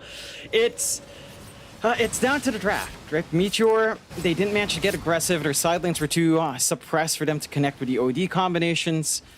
And isn't free farming as much as you'd want. He's playing in this opposite triangle as well, just because there's no room for him to be safe. The invasion smoke here from Cloud is going to go to the wrong side of the map, but if they figure out that he's just trying to be sneaky here, Courier does spot him. They can just kind of shift it gears, does. but not. We'll go elsewhere. Here we go. Double temperature Ken for Butterfly. Blessing. He just can't catch a break. No. Static Storm gonna lock him down. He was right underneath vision. At least bottom side, they are trying onto the punch. Ice Limit getting caught out. May drop here though. We'll go for a Dismember. Overgrowth though gonna cancel that one off, and they do find the pos one. Problem is, Mercy's on the chase for more. Oh, boy. They get the glimpse back onto Molasses. Molasses, well, he's gonna try his best to find a way out of this one, but there is no way out. He will go down. At least you got the pos one, Pudge. Like, you've gotten to the stage where on the Naga is actually ahead in terms of net worth compared to the punch. And this Ag's timing has been delayed quite a lot. Yeah, it's been stalled. They are giving some much needed space from. They have managed to attract the attention away from the Naga as well. So the catch up is starting to build up. The Midas is also up for Blessing, so he does have room to slowly build up despite the deaths as well. And Cloud has to be a little bit careful about just dropping ice. But still, the Ag's time is still lined up. CSJ getting caught. Will pop the mech, trying to run towards his team, and does actually survive. Mercy going to be there just in case he needed it. Easy. Run right into him. Avalanche toss should be out, and that'll be a Mirana kill here. For CSJ, though, he almost dies to the Starstorm damage. Not quite enough, though. He barely will survive. And so now, 21-13, 2k advantage. Props to the side of Meteor. The fact that the net worth isn't way, way bigger in difference is kind of massive for them. As Blessing now, mid lane, still just not having a game on this OD. Gonna get silenced again. Doesn't have the Astral because he used it to farm. Now does have it. Spyfin's still going, he just never gets it off. Yeah, I mean, someone's still gonna get copped, right? Like you have two cores farming. You have the Tusk trying to at least get this build up into BKB. It has the blink up, so chances are one of your farming cores will get jumped. Would you rather the OD over the Naga? Maybe. Although OD without farm just feels atrocious. Now you have the opening to go mid or into the Roshan for Cloud. Pop the Exo, get that secondary life up. You could give it to Butterfly Effect. I think a bigger one is Ice Limit, just because, well, he is going to be pretty hard to handle once the Axe is up, and it should line up with a Roche take here. Their Axe timing lining up with Aegis. The side of Meteor not really able to come in at the right time. Now they'll hand it to a Butterfly Effect. That makes sense as well. Very durable up front. You're almost set to go for that full timing of Cloud. For Meteor, again, it's still more time. Your OD just has nothing behind besides Midas. Manta on, but he doesn't have anyone to connect with on his cores. You need to stall. If this lead hits like 5k in the next 3 minutes, that's where things get a little bit scarier. well, here we go. Ah, boy. Mid-tier 2 tower, Static Storm. Oh, they found Blessing again. I mean, Yeah, leave the again. guy alone, please. He's 0-8-2. Like, leave him alone. Radiant's bottom tower Yeah, he's is a under creep at this attack. one. By the way, Butterfly Effect has 14 kills. Meteor has 13. He has more kills than the enemy team has altogether. There you go. Butterfly Effect's feeling great. He's going for the Ags again. This time I can't fault it because he's so far ahead that you can afford to go for it. Just more damage, Yeah, more but- presence. Radiant's You know, middle tower it's funny too because if you think about OD, Astral imprisoning a Exorcism DP, the Ags will still send out extra ghosts, I believe. So there you go. Here we go. Moonlight Shadow committed. See what they can find. Like, they're going to run into CSJ in that die triangle, so Blessing could try to set up. Starif looking to break the smoke. Won't run down to the river instead. Butterfly Effect does run down. That's probably not the target they want to start with, though, because he does have the Aegis and he is currently unkilled. Molasses, he will find a Disruptor in the back line. But Butterfly, he's going to pop the Exo. CSJ somehow survives through all this onslaught. And guess who they glimpse back? Oh, I mean, how dare they? They bring Black Blessing. That is not nice. Hook out onto TZ, not going to land. TZ, though, probably still just dead. We'll just get the D-Ward. He had every other option, and he chose to bring back the OD. Sends a message, Mike. You know, it's not about finding the big kills. It's not about finding the right target. It's about sending a message. They're sending a message to Blessing right now that this game is not a blessing for him. 3K No. behind. So we're into that timing, right? The lead is getting pretty damn big. You're not going to find the answers just yet coming out from Meteor. They haven't been They're able to gonna play with find their CSJ. pickoff. They get one pickoff at least. They can connect with that. Maybe if you find 5 more of that, like not even team fight kills, just look for these individual pickoffs over and over again, you can start to reel back control. I just worry that they're not going to be able to. It's so much time to stall. Like Blessing, he's behind in farm. He's matching Mar Blue's farm on the Treant, Mike. That's him with a Midas on the OD. That's painful. And I'm not gonna lie, that's very pretty painful. sad. It's quite sad. It's quite a miserable play, or rather miserable game right now for our OD. But you know, it happens. What can you do? Mid lane showing himself. I mean, he's kind of the saving grace for the team right now. He's caught up very nicely in net worth, but here comes the punch that we were also worried about. And that net worth, John, it doesn't really feel like it matters. I mean, Pudge is a direct counter to the Naga anyway. Like, Panel talked about how great this Pudge pick was. You just saw how quickly she gets deleted. Yeah, she just melts. Like you're nowhere near something like a heart. You're not even itemizing for the heart. You want to have some presence in these fights, so Orchid is the name of the game. They might jump CSJ again. Yeah, bottom lane, CSJ getting caught, has the Greaves up, but can't get it off in time. Hook off the mark. Iceland not going to connect. Mercy, though, still jumping in. Does find Molasses with the toss back right back into the Pudge. Well, that's one way to do it. No hook necessary. Butterfly effect, quote unquote, securing the kill for himself on the DP. Getting his 16th kill of the game. Not sure if he quite deserved that one, but nevertheless, he's got it. Oh, he deserves it, Mike. His goal is to just have more kills than Meteor has entirely. You know, he has to maintain that. 0 deaths. Well, there goes TZ getting deleted by Mercy now. The craziest part is it's still only a 3K advantage. Like, considering how dominant they are in this game, the fact that it's only 3K, that's insanity. It is. I mean, you still farm pretty well on. He hasn't been pressured as much outside the laning phase, right? Like he's been ganked once recently. He's got his Orchid flying out. He is switching over to the Heart after, not going for the full Bloodthorn, which I appreciate. Although, again, like Rot with the Ags kind of negates your healing prowess there anyway. But more EHP is better. Just want to kind of try to survive and use your spells here. But for Cloud, I mean, with these timings up, you'd want them to try to gun for a tier 2. As long as these tier 2s still stand, you have some semblance of control in the jungle, although there's really good vision here from the side of Cloud, but you have some room to farm. And you've got this hope that Blessing could still go into the Ags. He's only 2,000 gold away, roughly. Maybe with the Ags, double imprisonment does something. TZ's caught, he'll go for a leap, the poison attacks, the glimpse back, he is dead. Mercy will pick up the kill, and now the top tier 2 tower is going to be under siege once again from Butterfly effect. Yeah, there's not really much they can do about it. They just got to try and creep skip if they can, but Mar Blue can't even get away with that.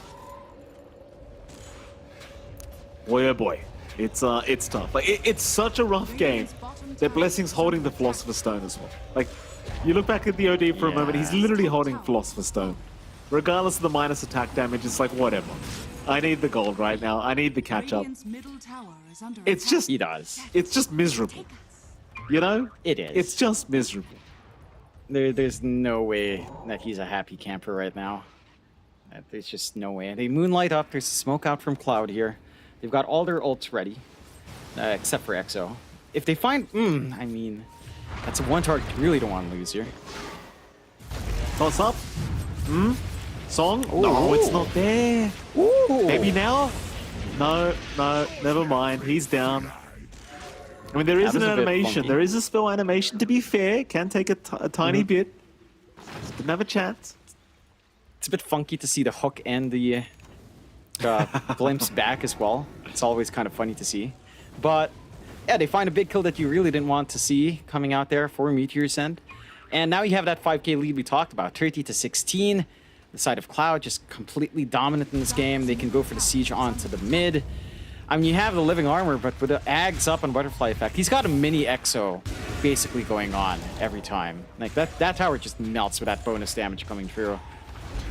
for the side of Meteor, one big thing for them is they do have decent high ground here. They find Ice Limit. But they do. Ice Limit, big target. They will take him out. That's something. A pretty big kill, in fact. If you can find Butterfly Effect, that's the big one. Like, he's worth so much golden XP right now. That's the guy you want. But you found the Pos 1 Punch. It's still really good. Yeah, it gives you a much-needed injection on a couple of these heroes. They're smoked up as well, looking for more. Starif was a couple seconds away from having Static Storm up. In fact, he survived, so now he does have it up. He could throw it out before he dies, and he will do so. Problem is, no kinetic field. Mercy should still go down to the Tiny, but in comes Butterfly Effect. He's the one you've got to worry about. He'll chase down the Naga immediately with the silence out, making sure there's no song. And even then, he still had the BKB. No. I mean, he got the song off, but it was too late. At least, though, they've cleared out 4 of the 5. It's only Butterfly Effect that's surviving through these engagements now. So it's still a one-team fight for the side of Meteor Gaming. It's still a win. Like, overall, you're still gaining gold on... you're getting that bounce back for Blessing. He's got his Ags flying out. So the game's starting to feel playable for our OD. Double Imprisonment at the ready. And a lot of things just not lining up in that jump. Like the 4-staff save, stalling out the Disruptor, that having that window to still drop a Static Storm. Not the most effective, but cuts them off from finding any initial or faster kills. TP point as well that they were fighting under. And Butterfly Effect just comes up and at least cleans up the 1 kill. It's just the thing, like Butterfly Effect set up such a great game. But it's like your Pos 1 Punch is, I don't know, it's kind of strange. Like the survivability is just not there for this hero right now, and you kind of question things, right? Because Butterfly Effect, he's going to be a little bit salty right now, considering how dominant he's been this game. Like you would kind of expect a much bigger lead. I would be kind of mad if I was him. I'm not going to lie. It would be fair to me. Yeah, I'd be mad too. Although still finding Mercy. Very nice pickup. There's TZ going down. Props to Mercy. I mean, Mercy's been doing a fantastic job on the support Tiny. It looks like they want to go for Roshan. Why the hell not? In we go. They've got Exo. It's not going to take too long. You don't have the best angles in here on the side of Meteor. Again, you don't have vision around the Roche Pit. They're not going to fully go for it, opting to control mid instead. Maybe just giving them an opportunity to bounce in. Butterfly Effect is going for the Radiance as well, which I actually don't mind in this case. Simply because you are against Naga. Alright, Ice Limit just dismembers an illusion right now. I'm actually curious about one thing. Would Radiance proc an Exorcism Ghost? Oh! Does that count as spell damage? I don't think so, John, but we're going to find out very soon. I don't believe so. That would be pretty ridiculous if it did. That's a lot of DPS. Way too much. With a missed chance in the slow. It certainly is. I mean, we'll find. I mean, it's something we'll learn today, Jonathan. Something we'll learn today. I mean, if that was the case, though, then you could like pick up that Cloak of Flames they just found and also wear that, right? You just. Oh yeah. Oh yeah. But it's pretty sure it's not. Sadly, would have been pretty funny if it was. We'll find out. If it is, then I guess you have a new strat and ability draft. Try to take Exo and I guess Thirst, and then get Ags. Then you get Blood Mist by Radiance with the Exo Ghost effect on the. You could go really deep. You always find a way to bring Blood Mist into the conversation. Like it's never gonna happen, John. It's not a good spell. Meme. It's my favorite meme. Okay. You're reaching too much now. You know, it's just a little bit too desperate here, John, with the Blood Mist. I want to see it for you, John, but I don't think it's ever going to happen. I mean, I had a really good conversation with Jenkins about it. And they did change it from physical to pure, I think, which takes out a little bit of that fight as they take Roche here. They get the shard up as well on Butterfly Effect. But when they changed it from magical to pure, it was because it was doing more damage to Bloodseeker like it was pure. But making it pure means it doesn't interact with Bloodthirst, which is kind of sad. Oh, that's not sad. Ice Limit finds something. He certainly does. It's going to be Molasses on the Tusk. Snowball is there, but this is the thing, right? Ags run. Like, you never really can run. He pops his BKB, but Hook is out. Oh, that's painful. It is. It's funny to watch, but it's definitely not funny for anyone on Meter right now. That's they're getting crushed. Blue. Marbleu, It's be on careful. Blue. They just put wards down Marbleu. Oh, Marbleu. Yeah, I'm going to say it again, John. They're not out of this game yet. Like, even though they're dropping like flies all across the map, they are not out of this game. Meteor Gaming, they still hold all their axes. The outer towers are still there at the bot lane. And is still farming. He's going on towards the Eye of Skadi soon on the Naga Siren. An ice limit, I mean, he's keeping up in net worth, but I'm certainly starting to question if he's going to be able to keep up the whole time. I think the core matchup's actually not too bad for Pudge. Like, you are a natural illusion burner, and you do get hyper durable as the game goes on. Your bigger concern's actually the OD and the scaling. Like, he will have scaling damage with Sanity's Eclipse coming out if he survives through. And the bigger thing is Blessing is catching up. He's not too far behind in comparison to Ice Limit. So I would say this stall, this Philosopher's Stone on our OD, it's paying off. Because he's got Ags BKB. He'll go into Hurricane Pike. He gets a little bit more int on hand. He can melt something like the Pudge quite fast. Yeah, I mean, I was kind of memeing anyway, John. It's like the Arcane Orb damage, it doesn't care for the attack damage OD has, so it kind of makes sense for him to just hold it. You know, 80 GPM is 80 GPM. Can't complain about that. Bot tier 2 tower is gone. But they can't go high ground yet, sure. I mean, they can. They've got the XO up if they want to try for this. They will. They'll give it a shot. XO pop. They're going to try, but keep in mind, the Axe is up now on Molasses. Kick is available. There's your kickback. They've got the DP. He's the big one. 19-0-5 is the kill score of Butterfly Effect. There's a song being committed by him to make sure that he can't just get right to work. Butterfly Effect seems like he wants to get out of here. And I suppose the EXO will wear off rather soon, so they won't risk sticking around. It's back to the drawing board for them, back to farming. And for Meteor, I think they have successfully defended their bottom lane of barracks.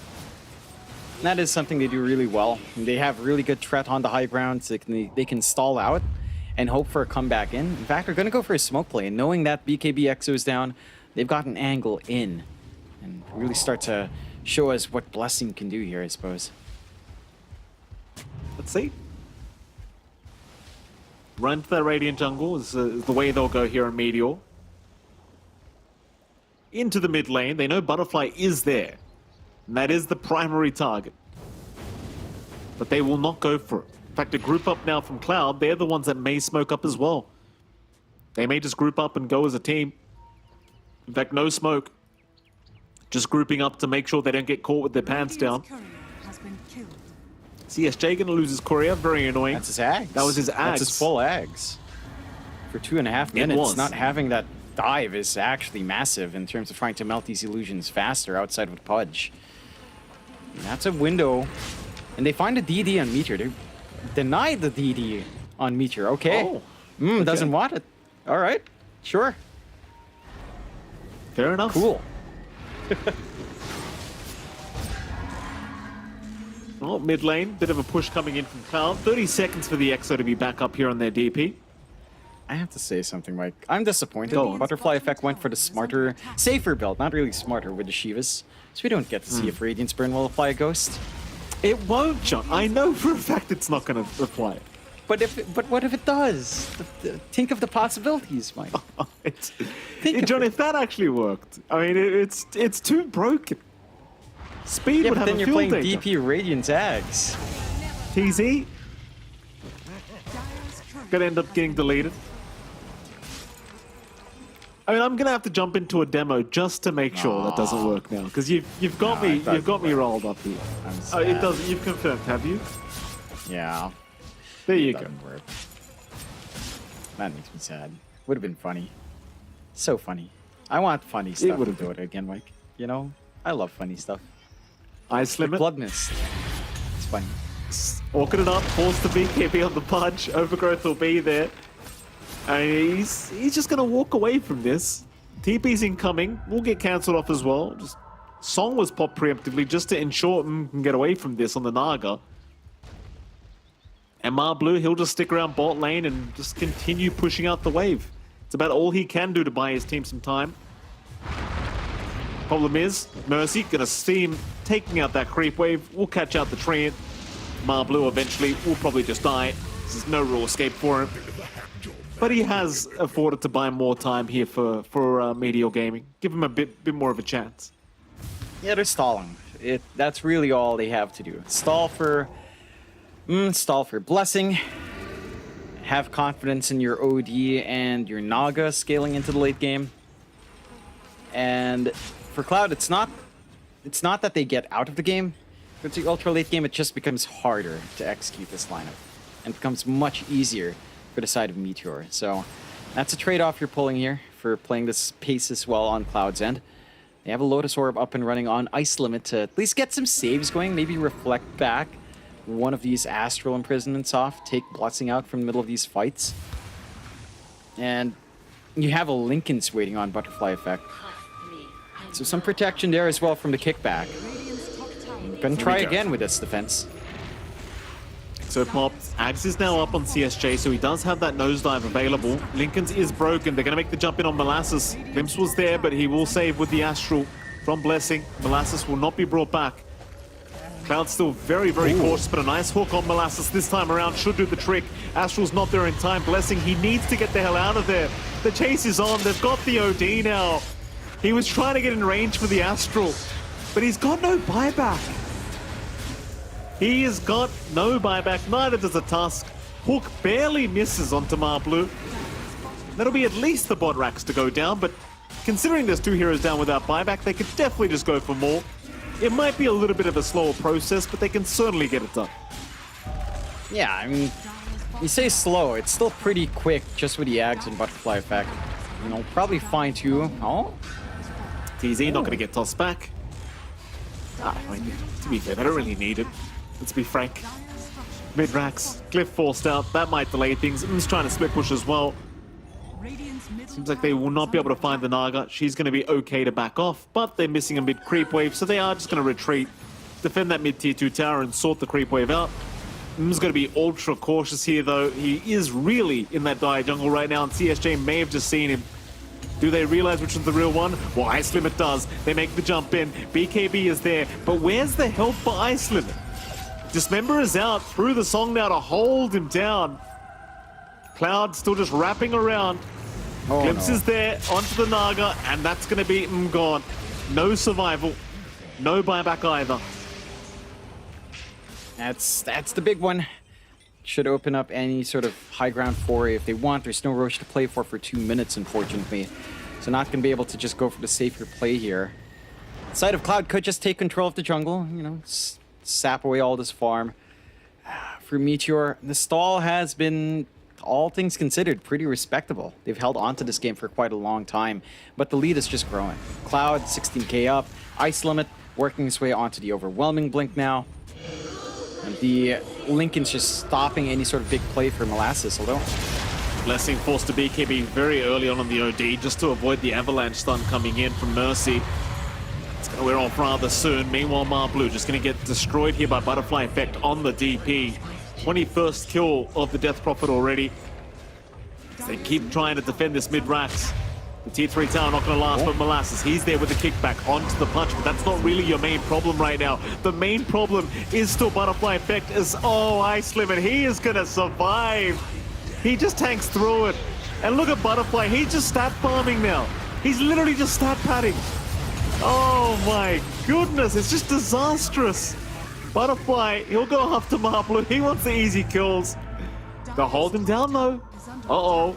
Perfect record could be ruined. He's calling for his team to get over there and help him out right here, right now. Though he's dropping real darn quick. They might finally have him, but no, he's still surviving, still siphoning, still alive, but the Spirit Vessel is taking him out. Butterfly, he's walking away. He might just make it, and he has. He is out. He is not dying. 23-0-10, they call it. They wanted to ruin the record. It will not be ruined. That is a major win for Cloud.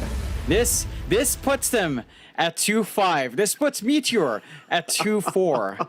This puts Poke, potentially, if they don't win anything coming up, And if Mystique finds a surprise win over Outsiders, we're looking at that 4-way tie for the bottom 2, Mikey. It could happen. The dream is alive. Cloud, they rally in the last 2 days to find these wins. And unfortunately for Mystique, you know, they look strong coming out of, for Meteor, they look strong coming out of game 1. They meme it up in game 2 a little bit too hard. And they go for the long con in game 3, and it just doesn't pay off. Their lanes just didn't go as planned. They got stomped in every lane. And they stalled pretty well, but considering the lead Cloud had, it's just next impossible to catch up. Like a perfect game for Butterfly Effect. He has more kills than the enemy team in a rather back and forth game. That's not the best feeling for Meteor. No, it certainly isn't, Jonathan. And, well, another bad feeling is we've got to throw it back to our panel to see what they have to say. So let's throw it back to the panel. Let's see what these guys have to say about this game 3. Thank you very much, John, and Micah as well, I guess. Yes, indeed, Cloud. What a performance as they drag themselves back out of the relegation zone and now should be forcing tiebreakers. That is a hell of a headline for this team, but how did they do it, Fluke? Off the back of Butterfly Effect and the rest of their lanes going absolutely perfectly. I think the way that they played these lanes was really, really good, and they just kind of outplayed Meteor to be perfectly honest. The way that every single lane of these lanes went, it just worked out for Cloud. They moved around the map, they played fast, they made sure they played around Butterfly Effect. He made some really, really good rotations. He got that solo kill early onto Blessing in that 1v1, and then he made that rotation towards top, was able to pick up a few kills on the as well, and he was just such a dominant force on the map, and it just meant that when they had a little bit of downtime, that just meant that Isolate was able to get to his critical mass on the Pudge, and then there was just so many moments where they were putting so much damage in towards Isolate, but then that just allowed Butterfly Effect to do whatever he wanted, allowed CSJ to do whatever he wanted, and I think there was a small opportunity for Meteor Gaming to come back and win this, but they needed so many more items and so many more of those heroes. And as soon as they lost that first lane of racks, there was too much gold for them to overcome, and it was kind of just Cloud's game to lose from about like the 20-minute mark. Yeah, I mean, this Nagasara never really came online, and I think that's because the OD was never able to control the tempo of the game. I mean, how did they just bully Blessing so hard, Lizard? Like, how did this happen to be 1-12 on your last pick mid OD? Well, it's a last pick mid OD, and you're playing a mid OD without a carry that's actually active early on, so there is a lot of weight on your shoulders. You're trying to do a bit too much, and you get punished for it. It's as simple as that. Like, this game was doomed from the draft. The only way that they could have won is if OD really rolls out of control, and the only way they win is if the enemy team fails. Like, if this OD has way too much from the laning stage, more than he should have, right? Like, and then suddenly it doesn't matter that you don't really have a playmaker. You're just overfarmed and you can playmake. So who cares? You know, like you're still gonna be making kills across the map. But if the lanes go even or slightly poor for you, like if you lose them slightly, like you're not coming back. Like, you have OD, you have Naga. It's not only that you have OD and Naga, you're playing into Viper, DP, and Pudge. That's as tempo as it gets. Unfortunately, like it didn't work out. I'm really not surprised. Yeah, I mean, it was, you could see how this one was probably going to play out from the get-go, and it did end up going that way. No surprises, you know, no massive outperformances from the side of Meteor or anything like that. Just down the straight and narrow, and Butterfly Effect massively overperforming in this game as well, dragging his team out of the relegation zone, at least for now. And yeah, look at the games we've got coming up now. We've got Mystique versus Outsiders from China, and then we've got Vici versus YBB. And just to elaborate as well, Cloud are now on 2-5, which means that Meteor Gaming are now on 2-4. So, you know, they'll be fine as long as they win their next series, right, guys? Yeah, right. It's not like they have one of their hardest matches to go. They have to play against Vici Gaming in the final day and the final series as well. So a lot of pressure for them. And also Poke, they're also sitting at 2-4, and they have to play up against Outsiders in the last day as well. So there is potential, very real potential for a 3-way tie, even potential if we do see something special from Mystique to be able to take down Outsiders here in the next series for a 4-way tie. But the way it's looking, 3-way tie is definitely on the cards here. Yeah, absolutely. It's looking like it's going to be a three-way, maybe a four-way. Who knows how many other teams are going to get involved? I mean, technically, Outsiders good. Oh no, they got 3 wins. They're all right. They're out of the relegation zone. Yeah, they only stand a chance of going up if they win both their series, and yeah, VG somehow lose. So. Yeah, very much looking like we're going to get tiebreakers. So, well, I mean, I guess you guys should set your alarms for the 21st. It's looking like that's going to be the case. But for this series, we are all done, which means we look forward to Mystique versus Outsiders from China as our next game. This one, I think, is a little bit more favored than the last one. So maybe we'll see a bigger upset this time around. We're going to throw it over to a break, after which we shall be back with that series, and that's going to be coming up quite soon. So we'll see you very shortly.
Hello and welcome back to the China Division 2, where we are into our second series of the day. It is Mystique versus Outsiders from China, and we've got another situation exactly the same as the situation we just casted, but things might be a little bit different this time around. I'm not sure, but Mystique, they are down at the bottom, unfortunately. They're at the moment 1-5, and they would love to repeat what Cloud just did and maybe give themselves a shot at getting it out of the relegation zone. But to do that, they'll need to pull off a win versus Outsiders from China. But Outsiders, they're a pretty good team. There's some names on this team, Lizard.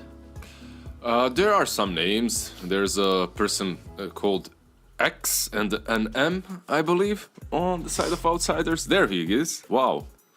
Yeah, so a couple of players that have been around for a while. Not all of them, though. Not all of them are that, like, super old school popular. Like usually when in CIS or in Europe, if you have a team called Outsiders, it's usually stacked with these, I don't know, Illidans, you know, like guys that have been around forever, literally went through all iterations of tier 1 teams and now are like kind of just struggling, so they mix up together. Maybe like we'll see Ame and Somnus. Those guys would be the true Outsiders, right? Like, yeah, this one should be easily taken by the Outsiders. I believe that Mystique is 100% the easiest team to take down in the whole region when it comes to Division 1 and Division 2. Maybe Division 1 Dawn is like Mystique when it comes to power level. So I'm expecting a stomp. We'll see if we are gonna get it. I hope that with one less M steps it up a little bit together with his boys, and perhaps we see that 4-way tie. Yeah, true. It's possible. It's possible. But from what we've seen so far from Mystique, you know, do you think they can beat Outsiders, Fluke? I would like to say that every game is winnable for every team, but I think, you know, from what Lizard said and from what we've seen in Division 2, I don't think so. I think they would have to, one, severely outdraft Outsiders. Two, I think Outsiders would have to kind of underestimate them quite a lot and do some clowny stuff. We have seen that from them before. They have been pushed and have gone a little bit further against some of these lower tier teams than what they should have. And three, I think they just kind of really need to play fast and have some really, really good lanes. So if they can do all three of those things, then maybe they might be able to take a game. But taking a full best of 3, I think is going to be the hardest part here for Mystique. Because not only are they playing for potential 4-way tiebreakers, same with Outsiders. They need to win every single one of their series so they can then potentially, if YBB or Vici Gaming lose their last 2 series of the division, then they can fight for tiebreakers to try and get in towards Division 1. Yeah, they're very much putting their faith in a big upset happening, but of course, you know, they're going for gold. They need to try and make it happen. So their only chance at the moment is to rely on maybe LBZS causing an upset, because I think that's the most likely scenario for them, for LBZS to beat YBB, which again is still a reach, but you know, that's what they got to play for here. That's what they got to keep in mind. They just got to try and get the points and at the very least, you know, secure themselves a decent finish. They can still get 3rd place as well, which is, you know, the first of the losers, I guess, is the way they'll see it, because these guys want to go for promotion, but they missed that opportunity when they lost to both Vici and YBB. So they're definitely looking like the 3rd place team at the moment. Maybe that's doing LBZS a discredit, but that's where I'd put Outsiders, Lizard. Yeah, I think they're still stronger than LBZS. I think they're still stronger than Team Cloud, Poke, Meteor Gaming, so I expect them to be on that 3rd position as well. I think that's a fair assessment of their power level. But, you know, anything can happen. Maybe we see them now losing a couple of games, and can they be? They can't be in the relegation kerfuffle, right? Because they can't. Yeah, Outsiders are fine from relegation. Yeah, they have 3 wins. Yep. So more likely than not, they will be just sitting in Division 2. But of course, you know, they still got to play for the chance. They got to play for the maybe. which doesn't feel great. But I mean, they also put a bit more heat on Vici and YBB, right? Like if they win this series, then that means that Vici YBB actually has more to play for. If they lose this series, then Vici YBB are both like guaranteed promotions, so they can do what they want in their series. Yeah, I'm just trying to wrap my head around a first ban Shadow Demon. Radiant team ban. Wow. I mean, that just what? protect No. Look at their logo. Look at their logo. We talked about this last time. Their logo is a banned Shadow Shadow Demon, and now they're all laughing because they did it. They committed. I like how we're talking like, yeah, Outsiders, they've got a lot to play for in this series. They probably like are going to be taking it very seriously because if they get this series done, then it's all important. And they first ban Shadow Demon and are laughing Because it's their logo, yeah. That's what's going on here. I mean, The they've memes. beaten Lenas in the past, so they're like, hey, take Lena tree, we don't care. Look, okay? The most important thing in Dota isn't picks, it's not bans, it's not the laning phase, it's not kills, it's nothing. It's morale, it's a mental game, okay? Ask No-Tail, you know, 2-time TI winner. He'll tell you the exact same thing. If banning this Shadow Demon makes everyone go tee-hee and puts a smile on everyone's face for the start of the game, it's way more value than any other ban in the game. Go on, fight me, argue. I know you want T-Lizard. I know you like what the hell's this guy talking about. To be honest, I'll take you. I've given up on you, Nomad. Like, It's like when that teacher stops telling you off and you're like, yeah, oh. I think there is no saving you any longer. So Yeah. I tried when you were an LBZS fanboy. I tried when you were a Cloud fanboy. I gave up. That's it. Lina and Rubik. Bye, Team Mystique. This game is over. Right? Yeah. Usually it would be like if you see Lina picked up, you're thinking, okay, this team has got it. Like it's gonna be easy. But Outsiders right now, they're just probably gonna, I don't know, pick a Primal together with this Tusk, pick some, okay, Bat, sure, he's still in the pool. Get heroes that get on top of Lina easily. Ban out a couple of these counters to the Bat, like Quap. I think that's enough. Maybe they can get rid of Storm as well, but yeah, like I just have a feeling that they'll outperform, find ways of dealing with Lina, and that's it. Yeah, well, Outsiders, they've given Lina away a few times for a lot of their games they played against. They actually gave it away to YBB in their series as well, which went all the way to 47 minutes. So they seem to have some ideas against this Lina, and they're also the only team that has played the Batrider so far, I believe. So Outsiders are definitely a team that are more than happy to pick that up early, whereas a lot of these other teams really just don't touch it. They still do ban it out in the second phase, though. So I like that Outsiders are, you know, whether it be a bit of morale boost or whatever, they still have good ideas of dealing with it. The Shadow Demon ban is relatively okay against the Batrider, right? So at the end of the day, it doesn't look completely out of left field, but, you know, I really like what Outsiders have done, especially we've seen it in a few series. You give Lina away, you dominate it, and then the next team has to ban it. So you kind of just save yourself a few bans moving forward if you just dismantle it here for Outsiders. Look at Team Mystique. Radiant team Instant into the Slark ban. Just save the Lina. Save the Lina gaming right here. But there's just too many ways, I feel like. There aren't too many great ways, but there are a lot of ways of dealing with her. Like Tundra with the DK as well. Like DK core is a decent one. You have Ursa plus Mag in the second stage, which is also decent. Like you can Mag plus whatever. You could go Treant plus Drow Ranger as well in the second stage. It's not as great as Lina, but if you are a better team, you can probably... Well, okay, we don't have Drow, we don't have Slark. I think Slark Spectre is my two bans, but yeah, Okay, the Drought's an Spectre, yeah. interesting one. team ban. I can see the Spectre call, by the way, that as well. I forgot about that one. It's alright, so I'm here.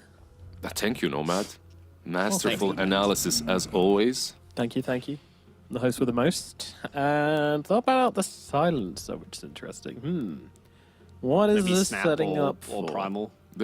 Or Dawn? It's not like I've seen a couple of teams run this combo recently, and like the silencer and bat. I don't love it. I don't think it's super necessary, but it's a good way of protecting the bat once he goes in.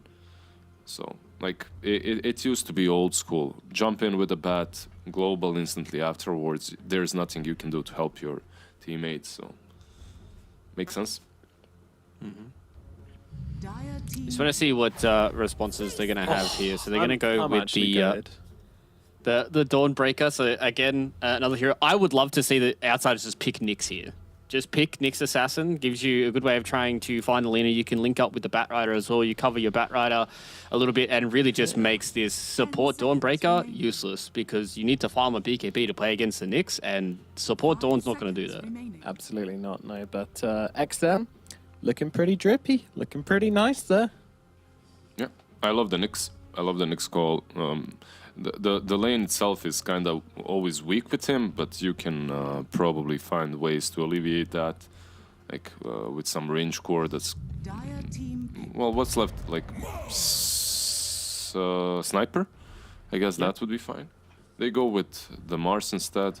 Yeah, the China Mars. It's good versus Lina. You could go Mars Snap here as well. You could go Mars Phoenix even. It's not great. Mars Lich is also solid. That extra armor into the Lina is pretty damn good. And they love playing their Lich. I think it's also from outsiders. They just love playing the Lich into the SF, into the Lina. Just max out that armor. Dire team ban. Oh, I love a bit of it. I love a bit of it. So the puck is going to be grabbed by the side of Team Mystique. Will give themselves a bit of catch, a bit of a way to play around this Batrider. It's a good lane matchup, right? That's the bottom line is you have Quap, you have Storm, you have Puck, maybe Viper and Quas, Vex and Walker, something like that. They go with the Puck. Gives you the catch, gives you the area control, decent into the bat. Like Dawn can be offlane, by the way. You were talking about support Dawn, it could also be offlane. Yeah, very true. Especially if they give the Dawn a good lane, I think she can be a pretty big dominator. Especially if you pair it up with, I think with the Rubik Dawn lane is generally pretty good as long as you protect it with a few of the bands here. I'd like to see maybe something along the lines of like, if they want to go for the Dawn, like something along the lines of like an Ursa ban. There's still Monkey that's still in the pool, like a lot of these melee dominator position 1 carries that can play really fast around the bat and the Mars. It would be the first Dawn core game we've seen of the China DPC. So far, it's only been played 4 Wait, and there's 5. no way. Didn't we see like one Dire on team ban. one on offlane already? I think we have. No, we saw one as position 4. Okay. Unless it did so badly that Spectral Stats is counting it as a spawn. I know it's been picked as a core in other regions. Yeah, it's As been a picked response as to a things like core in Prime. Division 1 even. But okay, in Division 2 maybe it hasn't. 10 seconds. Yeah, remaining. outsiders with the Viper ban, Spectre, obvious one by Team Mystique.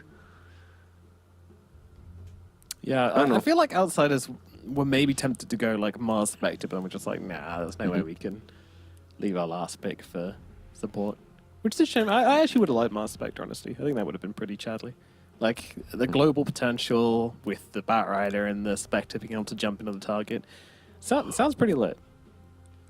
Yeah, I feel like the bans that Flo called for were pretty solid. Like the Ursa here as well, or the Monkey King Dire team pick. would be. Yeah, there you go. The Ursa gets banned out. Like, I love the Ursa. It sets up a tempo that Lina can't usually match. Like, you just get... But this is even better. Like, this is actually so good. Yeah. XM Classic. Yeah. He played it, I believe, in their first opening. He played a safe lane TA. And he's like, all right, boys, pick me TA. I'll go to the bathroom. I'll come back. And he played really, really well. They played really fast tempo as well. And it's very, very hard for them to deal with his TA right now. Like, all it takes is a Batrider to find the Lina in the backlines. And Team Mystique, if this is a support Dawnbreaker, they're going to be lacking on a bit of damage. And I think that could be the downside of how some of these teams are playing around Lina, is they're kind of just making her the end-all and be-all. And then you just have heroes like Bat, Mars, as well as the TA who can just kind of focus all their attention on this one hero. Then they don't have to worry about anything else in a team fight. So I think Team Mystique, I want to see them get something that can deal with this TA in the offlane. Yeah, is it Viz? Man, Viz are just Nah, you pretty need tough. you need ways. You need the ways of eventually dealing with the refraction. I think that's the way. Offlane Jakiro, baby. I'm here for it. I'm here for it. They'll go Doom. Okay. Doom's not bad. Yeah. Doom's not a bad choice. Pretty solid. I don't like it really, guys. I don't like it. It's pretty slow. The Puck has no one to play with. Like, Puck's no longer this hero that can just run around the map by himself. You don't have anyone to go in. Like, your support's a Dawn Rubik. Like, I don't know. I feel like gap closing here is going to be really tough for Team Mystique. Like, Lena doesn't have enough of a front line. I don't think this is going to work. I'm just going to say it. I think this is... Why are you so pessimistic, Nomad? What's I'm a up with doomer. all What can I this say? Dooming from Four-way you? tiebreakers, bro. Like, I know. I know you're British and it's Look. always like raining there and life is sad, but come on. Lighten up. All right, They're not taking this game. I agree. I mean, Like, I'm pretty excited for. I don't know. I'm pretty optimistic because I want to see XM hit some new records on TA. It's gonna be lit. But yeah, if down. they somehow manage to get to the like super late game on that Doom, not super late game. If they manage to get to the late game and then you Doom TA a couple of times and take those fights, perhaps they can take this this game one, but very unlikely. It's an uphill battle. yeah, it's tough. And I'm not sure these lanes are gonna go great. Fluke, anything to add to the conversation? Lanes could be hard. Maybe they crush. I don't know. Outsiders all the way, maybe. That's what we already said. You didn't have anything to add to the conversation. Just God reiterated. damn it, Fluke. God damn it. All right, we're going to throw it to our casters. Danonganeris, take it away for game number 1 of Outsiders versus Mystique. Yes, thank you, Nomad. All right, here we go, Dan. Lizard says it's a uphill battle, but at least for Team Mystique, maybe to hold that high ground, they have the Lena here. Maybe that could be the one answer they need to be able to offset this Outsiders for China team, because they're looking pretty goddamn solid. And how do we feel about the draft, though? Do we feel like this Lena, even if she's as broken as what she is at the moment, is that enough? I was talking to you during the draft, and I said I didn't hate Team Mystique's draft. The Doom pick at the end, it's kind of understandable, right? You want to be able to be there with a lot of that damage over time to be able to obviously prevent the TA from having as easy of a game. In the lane, might be a little bit rough, as Fluke was saying. And Nomad actually pointed out that Puck doesn't really want to have anyone to play with. But I wonder if Zone's going to change up his playstyle this time around and just do things that prevent ganks from going on to the Lena, whether it just be constantly shove out lanes so that they can't make plays unless they're super obvious, or only make some like counter initiation plays so that when Lena does inevitably get dived, you TP in, you get the Dream Coil, and maybe you get a turnaround. Hey, this isn't going to look too good for NJ. I don't know if I like this. NJ, not like this. Oh no! All of a sudden, out of the shadows, 4 people just rock up. Unfortunately, the Fate Bolt mitigation ain't gonna do enough. Echoes finds first blood on the Bat Rider, so I mean that's pretty much bottle already picked up to start the game.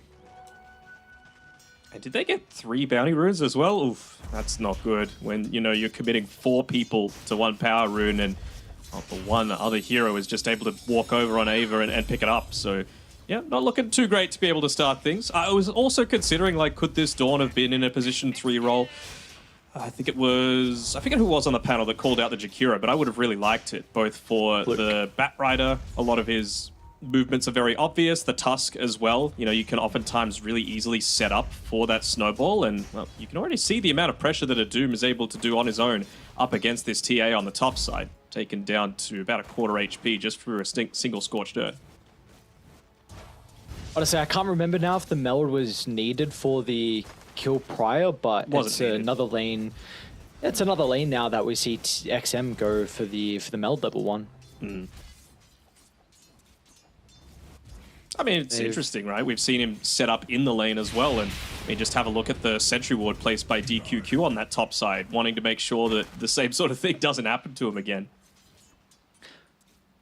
What do you feel like is the reasoning with them putting the Lich in the top lane and then the toss down bottom? So the double melee and then the double range?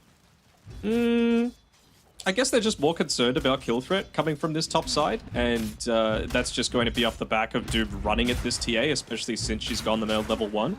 So slows end up helping out a fair amount.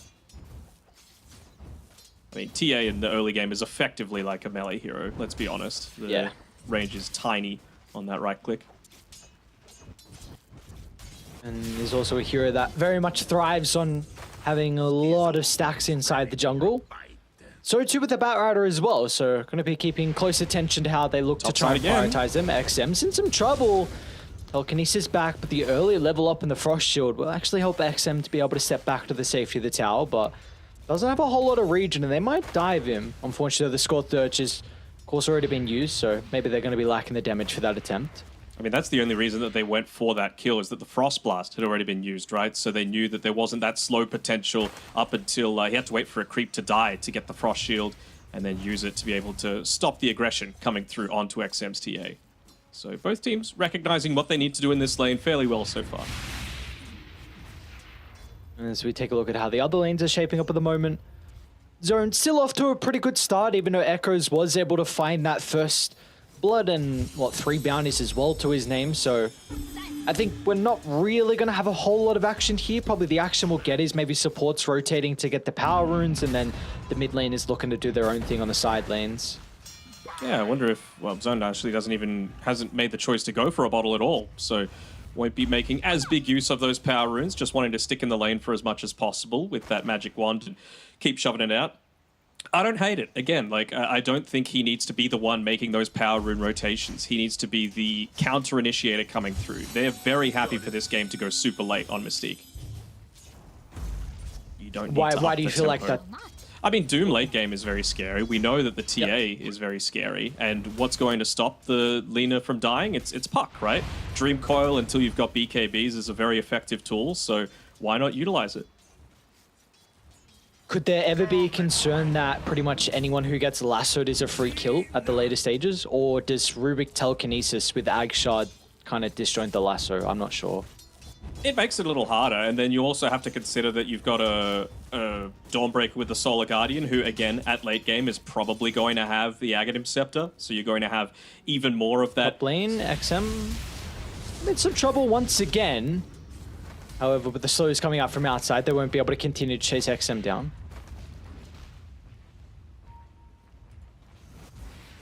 We have to consider as well, this was a Dawnbreaker picked up pretty early on into the draft and wasn't really addressed all that strongly, right? It's still a very good hero to put in front of the Lina in lane. They banned out the Silencer, Nyx wasn't picked up, so there's nothing really that's going to stop Dawn from doing what she does best in this POS 5 role. And again, it's another one of these heroes that thrives off of just being able to sit in a lane and farm it off the side of the map. You're effectively like a Spectre from the position 5 role.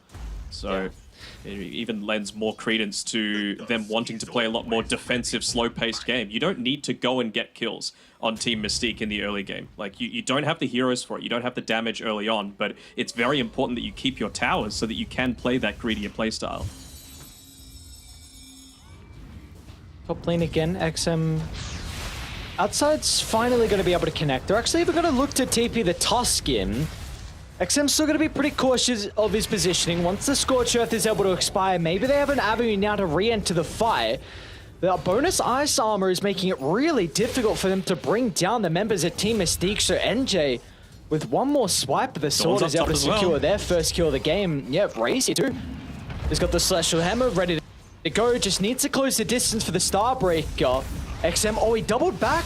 They're able to find the telekinesis, hides under the cover of the Mel, but it's not enough as they can chase him down under the tier 1 tower. There's a great rotation out of Ray, finally helping them secure this kill into XM that has been kind of avoiding them so far through the first 6 minutes. Mm-hmm. Again, it's a counter initiation coming through, right? And just really good choice of neutral creep to pick up by NJ as well. That ice armor saving both his life as well as the Rubik's in the lane.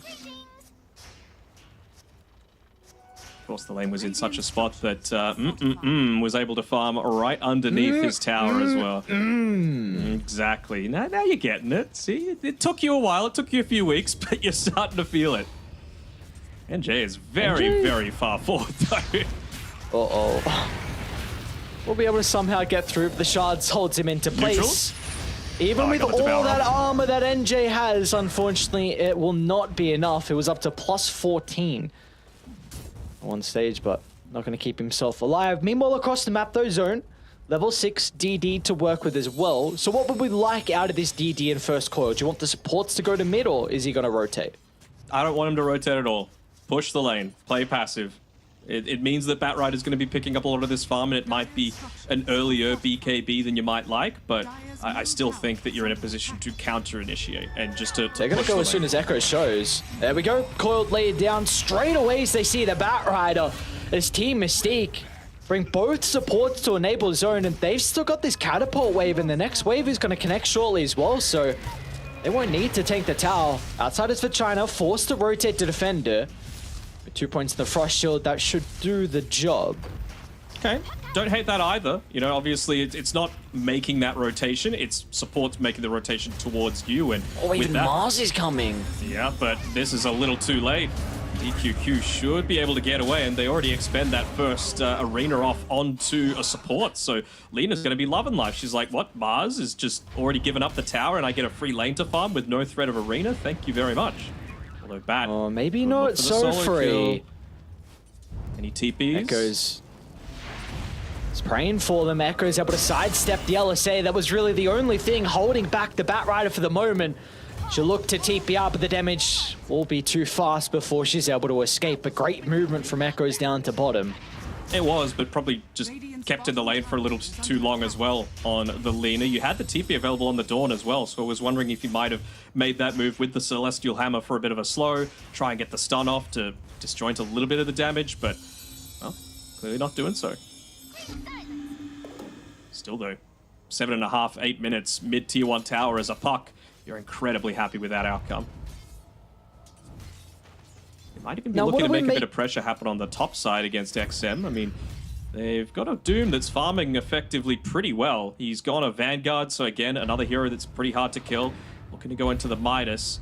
And of course, that's very important for a Doom scaling. You just can't catch Look at all him. the slows. They'll finally lay down the Doom. Jama's going to try and step in to provide the assistance, so XM will actually not escape. Zone over the top drops the coil, so XM unable to retreat. And now Jama's going to be chased down as well. NJ rewarded with the double kill. Beautifully done from the side of Mystique, getting great usage out of that first Doom of the game. And you know what I like to see? Oh, actually, hold that for a thought. There's Batrider coming up towards the top side. He's got the Firefly back up, but no boots of travel just yet. They want more. They're hoping for another target inside the arena, but it's only going to be NJ that they'll close the walls on. So with the Doom going to go down, but still Team Mystique want to try and turn towards Echoes with the Batrider in some trouble. Even the Lena wants to shop. So the Laguna Blade cuts away the life of the Tusk. They're hoping they can catch up to more, but unfortunately Team Mystique will just have to sacrifice 2 of their members for the kill onto Xiaoma's Tusk. Okay, it's not the greatest, but again, you get away with most of the cores living, and you push out this tower, and, well, Lich is going to try his best to apply that Frost Shield to the tower, but he realizes he can't step far enough forward to even just get that singular spell off. He would just be feeding his life away, so...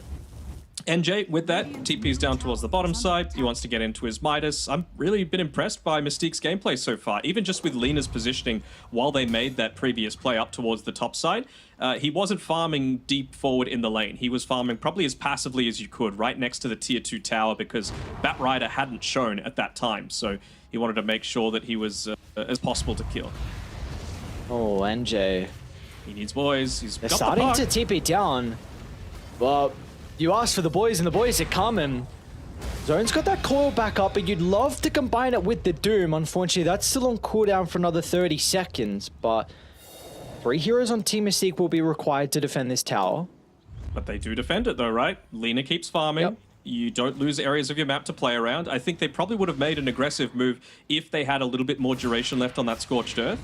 But NJ just wanted it to be back up online. He gets another Devour off. This time he gets the War Stomp. He doesn't have a Blink Dagger to be able to play around with though, and nice positioning coming through from outside to be able to dodge out that gank attempt just with his presence. Yeah. Even the scan, I think, just after. So there were multiple people on the boys on Outsiders for China were kind of on the same page that maybe they were looking to make that attempt to invade into the jungle. Because something we spoke about earlier was the fact that Outsiders, they're going to put a lot of importance on the Ancients, in particular for XM and for Echoes as well. Oh, absolutely. It's incredibly important for them to be picking that one up as much as you want on your position ones on both sides. And, well, for XM, he's had a few stacks built up for him. He's had to do it all for himself up until this stage as he misses the Dragon Slave there onto the Ancient's camp. But I still think you're generally okay with the current state of affairs. Like, Doom's got his Midas, he's got a Vanguard, he's got 3 levels in the Devour, he's spamming it out, top of the net worth. Like, this is what you want. You want late game Dota. It does seem like, though, we're going to kind of hit a pretty difficult timing here shortly for Radiant to deal with. Like, once you get these BKBs out on the, honestly, triple core, like, XM's going to go Deso before him, but there is not a lot of physical damage before the Lina comes online as bottom lane. They might be looking at NJ. I think they'll require the Chain Frost to get the kill, and NJ's not an easy one at that, so XM's just going to look to clear the wave and go back to the Ancients. Yeah, DQQ stepped on the trap as well, so he had vision that there was some level of backup there. They wanted to continue to commit forward here, realizing that we do need to kind of address these heroes that are just sitting back and farming for quite some time. They might need to just give up this tower for now. For it to have lasted until 13 minutes is a pretty big win for Mystique. Well, they're looking for the blink reveal though on Ava. Lina's the perfect target. The spear's going to be off the mark though. Now with the Solar Guardian coming into play as well. Great They're going to be Chain pushed, but Frost. the Chain Frost outside, bouncing back and forth. A gigantic kill onto the carrier team Mystique. And now Echoes is already looking for more. But a Coil will buy Zone enough time to be able to step on away, but you see outside kind of cleaning up the mess there with that incredible Chain Frost. Yeah, that's well worth the tip coming through from Echoes. Just realizing that, you know, the big counter that I think of, you know, shock, surprise, is the Wyvern into the Dawnbreaker. You bring him in, you top the Winter's Curse onto whoever the main target was, and they're immediately hitting him. Chain Frost, just as good. You know exactly when that landing is going to come. So, NJ. Top lane as well. You okay? I don't think he's going to be too okay at all. Lasso even committed as well for the kill. He'll lay down the Doom. He'll still be burnt to a crisp. Zone will get a rebuttal, but that is your Doom expended, and the Batrider can just fly on away. Yeah, maybe thinking that Puck would have been able to catch up, but didn't quite have the Witchblade available yet, or the Blink Dagger. He's got Witchblade finished as a result of that Tusk kill, so Zone's going to be a little bit more effective at dealing with this TA in a lot of these fights, obviously needing to get rid of the Refraction before the Illusory Orb and the Waning Rift is able to do all that much. Is Ava going to look to make a play, though, around this mid lane? He's got the Blink Dagger available, Arena up in 5, but no boys left to be able to make plays with. That's such a gigantic kill into the Lina, though. Yep. We see just how the net worth kind of takes a hit after that death, where XM now second in net worth, about 600 gold advantage. Imoli's support is going to be in a little bit of trouble here as outside. Still will once again try and turn it around with the Chain Frost. This time it's a bit of an ambitious one. Yeah, it was. And, I mean, again, though. DQQ was in a good spot, though, to be able to try and stop that. It was very, very slightly off. He used the Tumbler's Toy as well to get forward on the Mars in combination together with the Blink Dagger. And again, they're realizing that the Doom is the issue. A lot of this sustain coming through is the result of him. And, well, he's got a mech picked up. He's got that Devour maxed out, Scorched Earth. Doom at the ready. Very, very hard to take down, so they're going to need to commit multiple heroes onto it. And I wonder if they make the decision of just sitting back a little bit and finishing up those BKBs before they make any serious attempt at going for kills. I mean, XM, he's nearly got the Desolator as well, so maybe it's going to be going for a play around that top side with the BKBs and then hoping to try and convert that into Roshan. Jalmar's got 3 points in the tag team, so it should be pretty quick.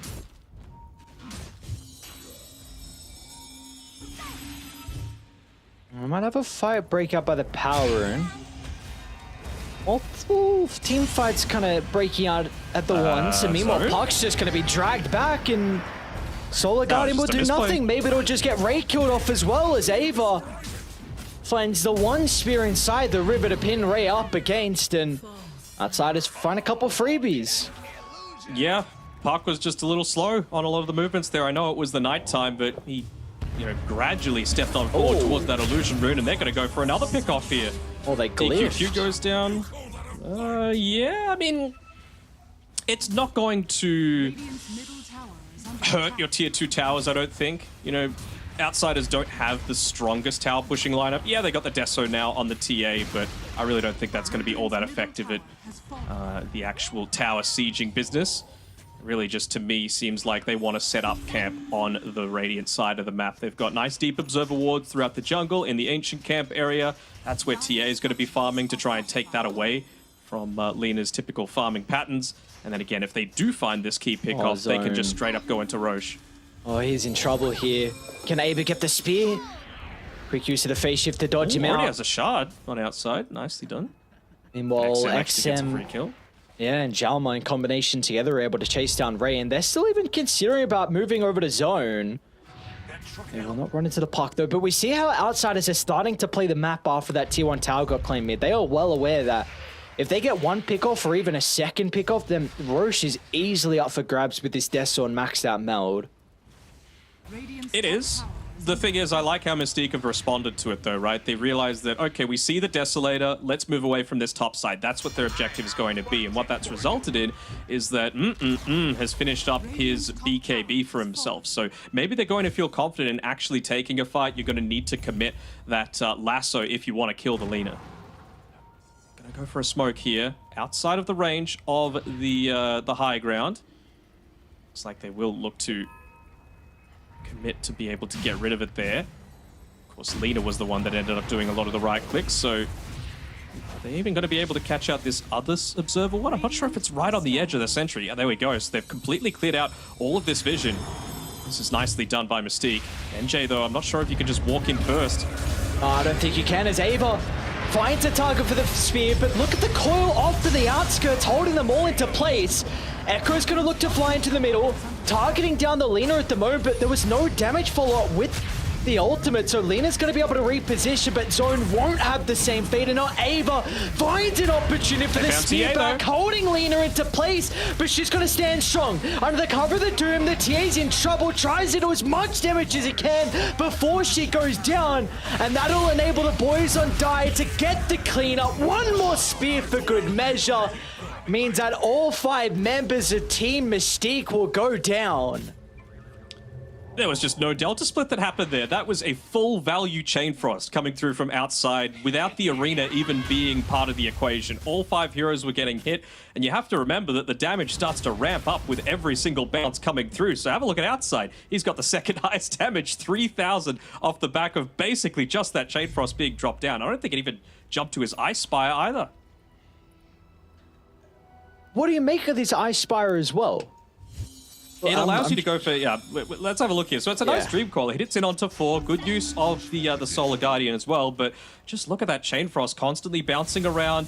And once again, it's Puck, unfortunately, just a little bit too far forward. There's not that follow-up. And, well, for whatever reason, they're just all at sea. You know, some people are hitting the Ice Spire. Some people are trying to run. Some people want to commit. They're just not all on the same page. Eventually, when they're forced to fight together, you can see that they've got the potential to take out this TA. But it's just a little bit too late. You've already lost so many members. Well, it meant as well that they weren't able to instantly take Roshan, but they're still going to be able to go back and just pick it up. For the Ice Fire, it just lets you go for these solo pickoffs, right? Like, you plus Bat or you plus Mars are able to make kills happen on your own. You probably don't even need to drop the arena for it, right? It's just like Blink Dagger, Spear, into Chain Frost with the Ice Spire, and then afterwards you Sinister Gaze, and they're dead. Almost anyone's going to die from that. Sure. And we see the Sinister's Gaze, it's starting to be maxed out next as well. And you got to keep in mind, this is a instant cast spell, so one of the best ways to be able to address the Puck. So honestly, I'm intrigued if you can just solo kill the Puck. Only 1,100 health on this hero. Bottom lane, they're scanning out Lina. Echo's able to find the opening. A BKB was activated, but the TP is actually still on cooldown, so Lina, she needs some reinforcements. Zone's going to start to TP in. Coil will hold back the boys on Die. Meanwhile, in the mid lane, it comes outside with a Chain Frost. It's going to bounce back onto the Siege Creep, but unfortunately, it'll go to the wave as well. So NJ will be okay for the moment. Still, the traps really being an issue here. The incessant slows, meaning NJ won't be able to escape it. Maybe they actually want to go back in, because Ava, he'll find the arena. They're holding 2 down into the middle. But where's XM? Where's your main damage source? Finally, the Templar Assassin's going to look to show up to the fight, as they don't have the control for Zone at the moment, but they might turn to the Lina instead. Blink up in a couple of seconds if Ava can find the angle. It looks like they're happy with what they've gotten so far out of that engagement. Yeah, and, well, that was, again, unfortunately for Mystique, really sloppy by them. You know, they dropped the Dream Coil onto those heroes when Lina could potentially turn around and start to right-click. You'd already used the lasso. That was really the only thing that you were majorly concerned about. They also tried to chase up into that mid lane. Doom dies off, isn't able to get good use out of the Guardian Greaves, and, well, now you're going to have to deal with a TA who want to commend XM's itemization, going up into that Aghanim Shard against the Puck. It's going to be really useful at just finding those quick pickoffs if he's able to jump in onto the backlines with that Blink Dagger now. And it's another game now where we've seen XM go for this very, very early Aghanim Shard. It's good value. Lots yeah. of vision. And you've also got an Aether Lens as well on outside to now have to contend with. So that's going to be a 2.5 second instant cast lockdown for the Puck if Puck isn't perfect with that jump in. I'm assuming that outside might decide to be just sitting a little bit further back than the rest of his teammates, just in case, you know, Puck decides to jump in with that waning rift. Like, how do you even take fights if you don't have your ultimates? And how do you even go through the ages once? Like, it feels like you have to commit Coil and Doom to bring him down, but then all of a sudden, off the back of the respawn, you'll have nothing left. I think they could still do it, but I'm probably getting a sense... Oh, Echoes and Jalma. They're just going to jump the Rubik, no hesitation, because Echoes has even found another member as well. Still Mystique considering about taking the fight, because NJ's going to lead into the middle, but the Doom's on cooldown, so the fourth going to be off the back of Zone's Coil, enabling the Lina to stand strong, but she doesn't have the stacks to be able to get the right-click damage out. Relying on the Laguna Blade to cut away the life of one. Now they'll turn to XM off the respawn as well. Refractions expired. XM's in a whole world of pain. Frost Shield to help with the mitigation, but it's not going to be enough as finally Team Mystique will catch them off guard here. That was a breath of fresh air considering we were starting to see a lot of momentum appear for Dire.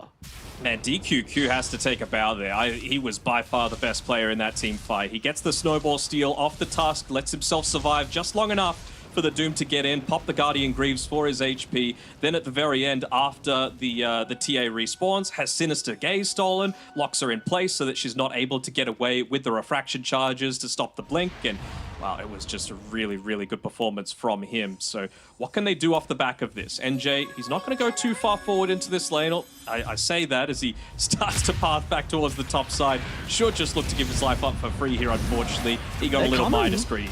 They're coming, actually. Doom out, but no one's there to hold the Batrider into place. And oh, what a disengage. Beautifully 1 second done. off the coil. And we just...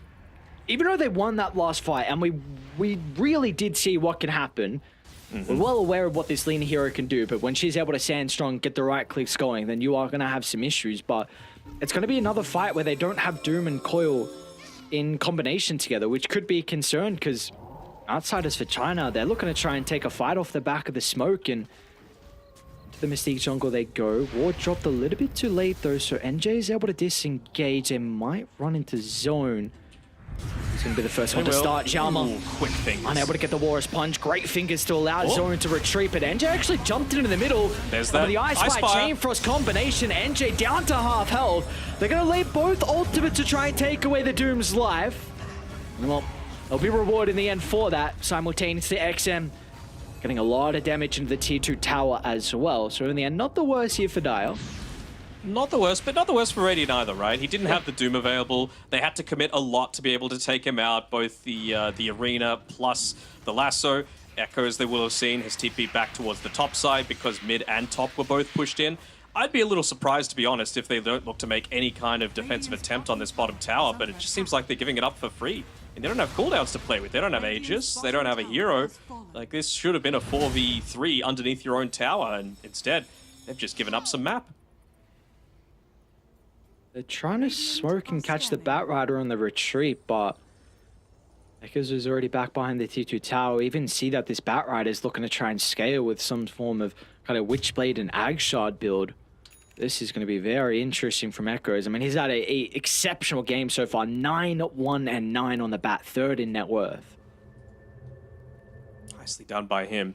I mean, it doesn't even seem like a lot of the Outsiders' movements have been off the back of, like, obvious vision, you know? Poor Ray might end up giving up his life here as he tries to get one of those D-wards off, and, well, with TA, it's just about a 3-hit.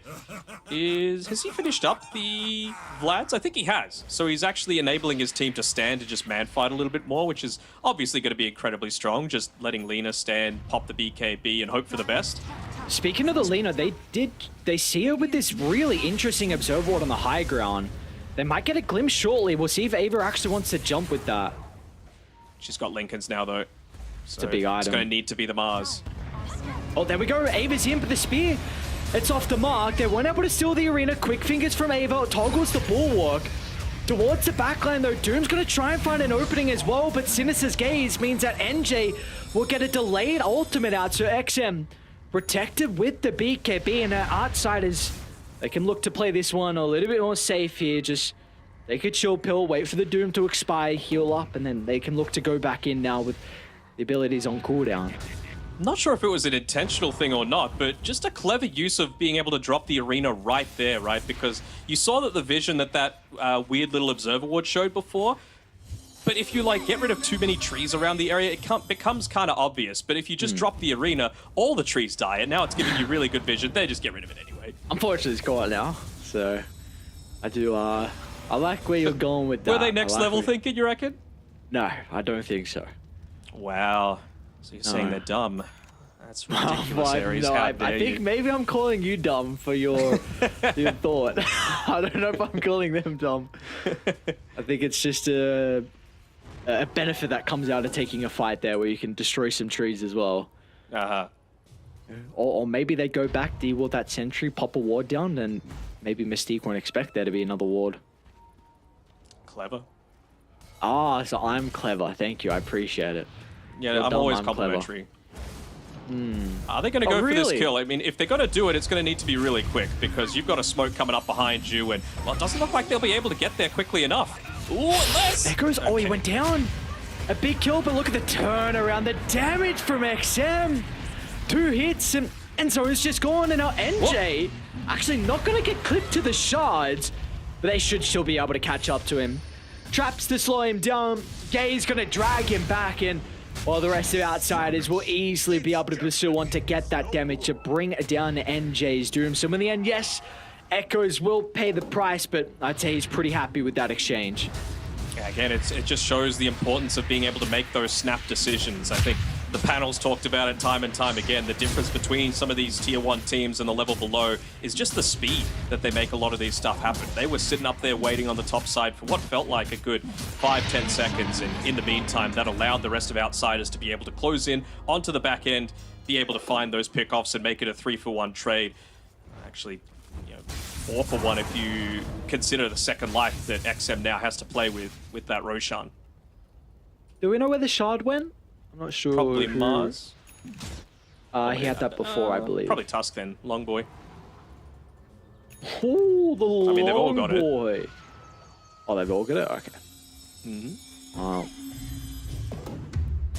Look at everyone's See what- itemization. Everyone's going for a Lincoln Sphere right now on Mystique outside of the Doom, who feels like it's important just to get that BKB to be able to not be completely controlled by that arena. Kind of feels like he's been hindered a little bit, doesn't he? You know, moving very fast, of course, as all Dooms do, but if you're not able to catch up onto that TA with the Scorched Earth, whack it with the Infernal Blade, it really feels like your effectiveness isn't that great. Has been denied. Again, another big issue is like Park and Doom are an incredible combo when you use your ultimates together. One of the big weaknesses with Doom is when you use your ulti, you kind of struggle to stay on top of them to get that full usage out of pretty much taking one person out of the fight. If they just retreat away, then what's that, 140-second cooldown just wasted. So like we need to see these abilities in conjunction together. We do indeed, and well, the thing is, I'm not sure how effective it is going to be taking a team fight now that you've got this fresh Aegis to be able to play around with. Still got 3.5 minutes left of it for the TA. You've got no tier 2 towers, so Outside could probably just look to strangle the map out for a good 2, maybe 2.5 minutes, and then look to make a play as Aegis is setting to tick out. Just look at all the lanes. They're so deeply shoved in towards Mystique's side of the map. Zone might tick out to the spear. Looks like he's going to be okay, just able to survive. Was quite surprised at how much damage they were able to do at such a quick succession, but Okay, they're going to use the Doom for a Tusk. I'm not sure if that's the best usage out of it because, yeah, now they're going to feel confident enough just to go in onto the puck. yep, Solar Guardian also used as well. Raid will Outside not be again. able to keep him alive, it looks like. So they're going to be able to secure the kill. Now Ava finds an opening and a jump in the middle as well as Arena. Lay it down to bring down a support. They're going to look to try and reset off the back of Zone's buyback. But again, this is a Doom that's been used. This is a Solar Guardian that's been used. You've still got this 5v4 when you consider the Aegis, and you haven't had to use the BKB yourself on XM. So I know they can continue to strangle out the map a little bit. Maybe they're just waiting that little bit for Tusk to be there as their safety net. But I think now is the time to go for Outsiders. Nothing really else for them to be able to wait for. Of course, back can join at any time. With that Boots of Travel, looks like they might just be waiting for Mars perhaps to get another 550 gold. Be able to get into that Scythe of Vice for himself, and he's got a juicy creep wave on the bottom side to be able to play with. That's a big item. Really helps out the Mars with finding this puck. Even just Especially makes when kind of puck the... brought back. Yeah, exactly. So if you get that kill into the puck, then all of a sudden now you're going to be playing 4v5 for quite a long time. Some nice reactions with the blink. He's got it. He'll have an extra little bit of duration on his stun as well, which he's got the shard for. You know, Ava's been really on point with most of his arenas so far, so he's still holding on to the doublers toy, realizing how important it is just to be able to get that surprise factor against the likes of a puck, as well as these other heroes with their blink dagger.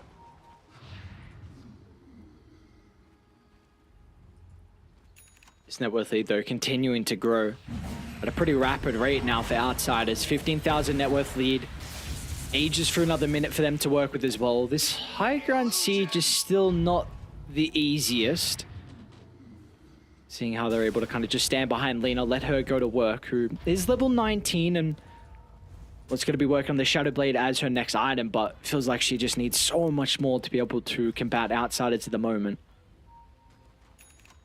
Yeah, I mean, the dream, of course, would be don't have to fight into Aegis, have level 20, have that Shadow Blade for yourself, just to maximize your damage output, but well, maybe they'll be lucky enough to do it. You've got Batrider, who's shown TP'd up to the top side. Maybe now you feel confident enough on the Lena to be able to come down into the lane, but some cheeky micro there from the illusion might be giving a few things away. Never mind, they see the Firefly top. You just see how scared they are to even leave their base on Mystique. This is what happens when you give up those towers so easily.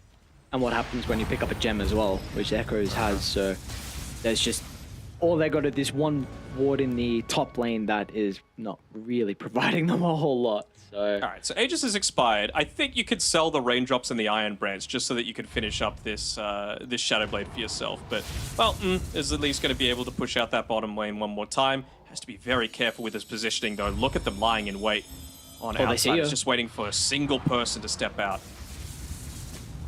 Smoke's gonna pop. Ward drop down. Echoes finds the instant jump onto the high value target in the Doomers. Once again, the Solar Guardian's just gonna be a little bit too late.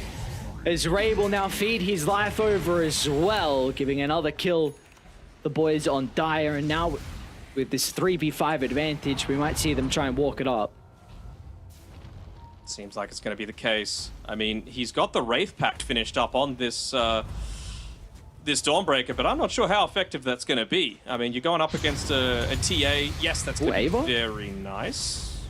Aggressive jump in, but reactions out of the Lena as well, protected with the BKB, so Ava wasn't able to find that kind of drag back. We went Hurricane Pike instead, okay. Okay.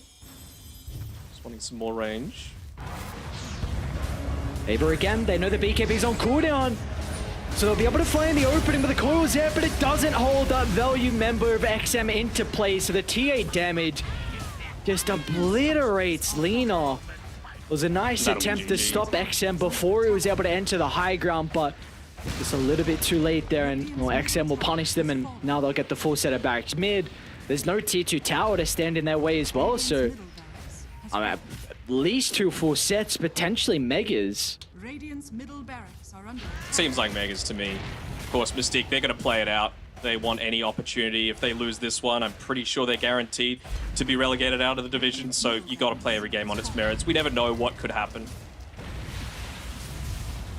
Radiant's bottom tower is under attack. And Jay's at the ready with the Doom. Oh, ooh, wait, did they see him? What? No, hang on. Tower is under attack. NJ and Jam, look how close they are together. They're sniffing each other, but I'm not even sure the point of being here, you know? Like, there's no Puck, there's no Lena. What are you going to do sitting down there, other than maybe getting caught out, you know? They didn't run into each other. Bro, someone's had some nice showers today. Put on some nice deodorant.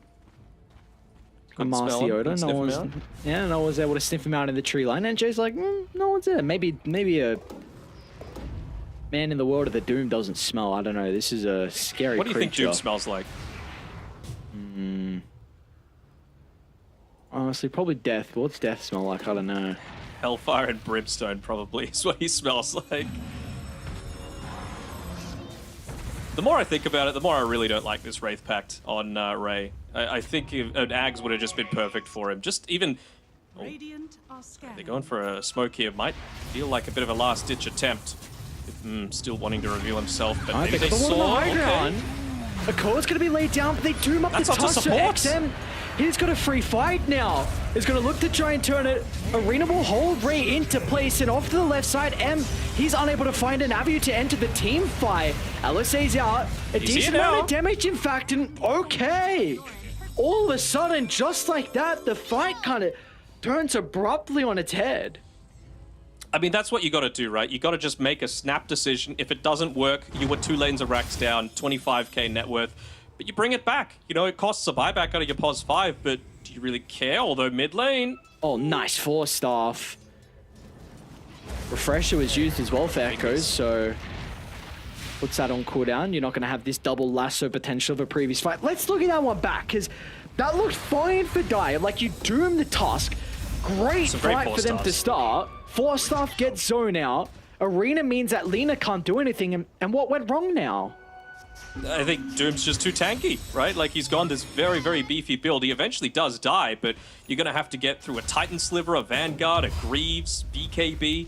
So it's not super easy to be able to take him out, and he's just going to look to go even further down that route. He's going into a Shiva's next. He's just picked up the Blast Rig for himself instead of the Titan Sliver, so really just wanting to make sure that he could deal with that that TA. Honestly, even the Bat Rider, right, with the Blast Rig, means that you're going to need to commit with the BKB every time you go for that lasso attempt.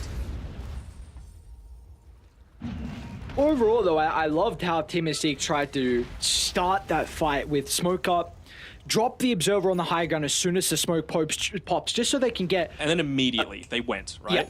Yeah. And now look at them. They've got so much vision around this Roche.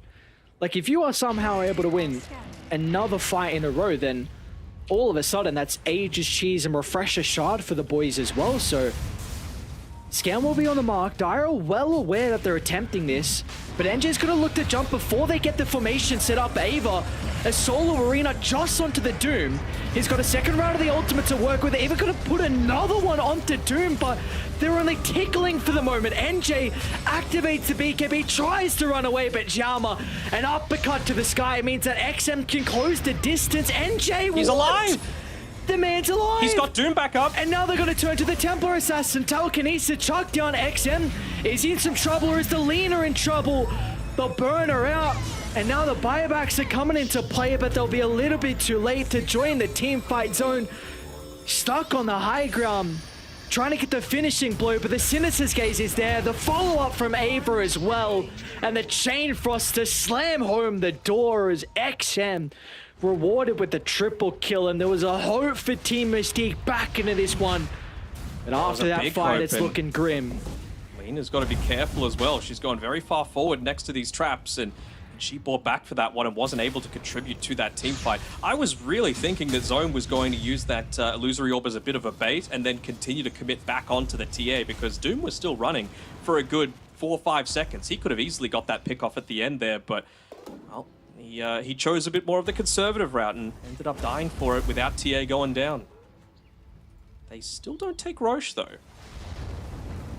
That placement of the fight with the arenas was so difficult for Lina to be able to manage. We saw she couldn't like run all the way around the pit. That's 4 or 5 seconds. You don't want a Hurricane Pike through the pit as well, other than now your defensive items on cooldown. So even though like Ava didn't get a lot out of the arena, we saw they weren't able to capitalize with not being on the Lina because of the walls. Never feels good, does it? Having a ranged hero into this this Mars arena. Basically, the only one that can like somewhat address it is the Drow. Is actually just going to pop his BKB even to get out of there. Realizing that you would have needed to commit the refresher orb and get the lasso off if you found him out, but well, don't know if they even saw that one there. So he is going to be a lot weaker for this impending fight. And, well, it's just going to be on the back of Outsiders. How quickly do they look to make an attempt? And it seems like they're keen to. They've got everything up on bat. They'll take any kind of pick off, especially someone without buyback. Smoke off from Dire. There's the Warden. They're going to try and find an angle to jump. Once again, targeting the Doom. Maybe it's going to be different with a double damage rune on XM, and they just obliterate the offlane. And now Ava finds a perfect opening to lay the ultimate into place so the Chain Frost can just go to work. And Echoes will drag Lina into the grave as well. As the Outsiders for China, well, they'll be made to work for this game 1 victory, but in the end, they'll be able to take it in the end with a 43-minute victory for them. Beautifully done. They will indeed, and well, I wonder if game number 2 will see a little bit of a different draft because, you know, they were memeing a little bit. They did that first pick on the Shadow Demon, trying to be a bit cute and match their logo, but I think they got a bit scared here by Mystique. You know, there were certainly avenues for them to come back into this. I really didn't hate their draft. It was just a few of those small decisions that didn't go their way, whether it be itemization, whether it be heroes getting caught out after a really good attempt by the gank squad. So Mystique, I'm not completely losing hope from them. I mean, again, they need to win this series to force those tiebreakers at the very end of the day, but it's not out of the realm of possibility. Small possibility, but it's there. Yeah, it was definitely one of, even in a loss, it was definitely one of the better showings we've seen from Team Mystique, which hopefully is able to give them some confidence heading into game 2. If they can still once again set themselves up with a strong draft, then anything can happen in game 2. But we'll see if that break time is going to be enough to rectify some of their previous mistakes. And with that being said, we'll see what the panel has to say about this game 1. Thank you very much, Daniel Ganaries. Yes, indeed, Mystique do end up falling in the first game in this series, but they push them. They force Outside to really play some boats, and credit to them, you know, for a bottom-running team. That's not a terrible performance, is it? No, not at all. Like, I actually really enjoyed what they were doing early on in the game. Later on, okay, they kinda they kinda felt disconnected here and there. They felt like they weren't really able to figure out a way to approach these fights, as Alina was being, not in this fight, but usually just eliminated first. But I also have a feeling that Outsiders, maybe they aren't necessarily as hyped about this series as Mystique is. Like, look at it this way. Mystique, they're fighting for their lives, right? Like, they're fighting to maybe get a chance of getting to those tiebreakers. Meanwhile, Outsiders from China, they kind of already lost their chances to get to Division 1, which is why they were here. So the morale, like, probably isn't as high on their side. Like, that's fair. I mean, there's a chance for Outsiders, but it's very, very slim, as you say. So not much to play for them. Meanwhile, Mystique, yeah, you're right. They're battling for elimination. Did you see that reflected in their play as well, Fluke?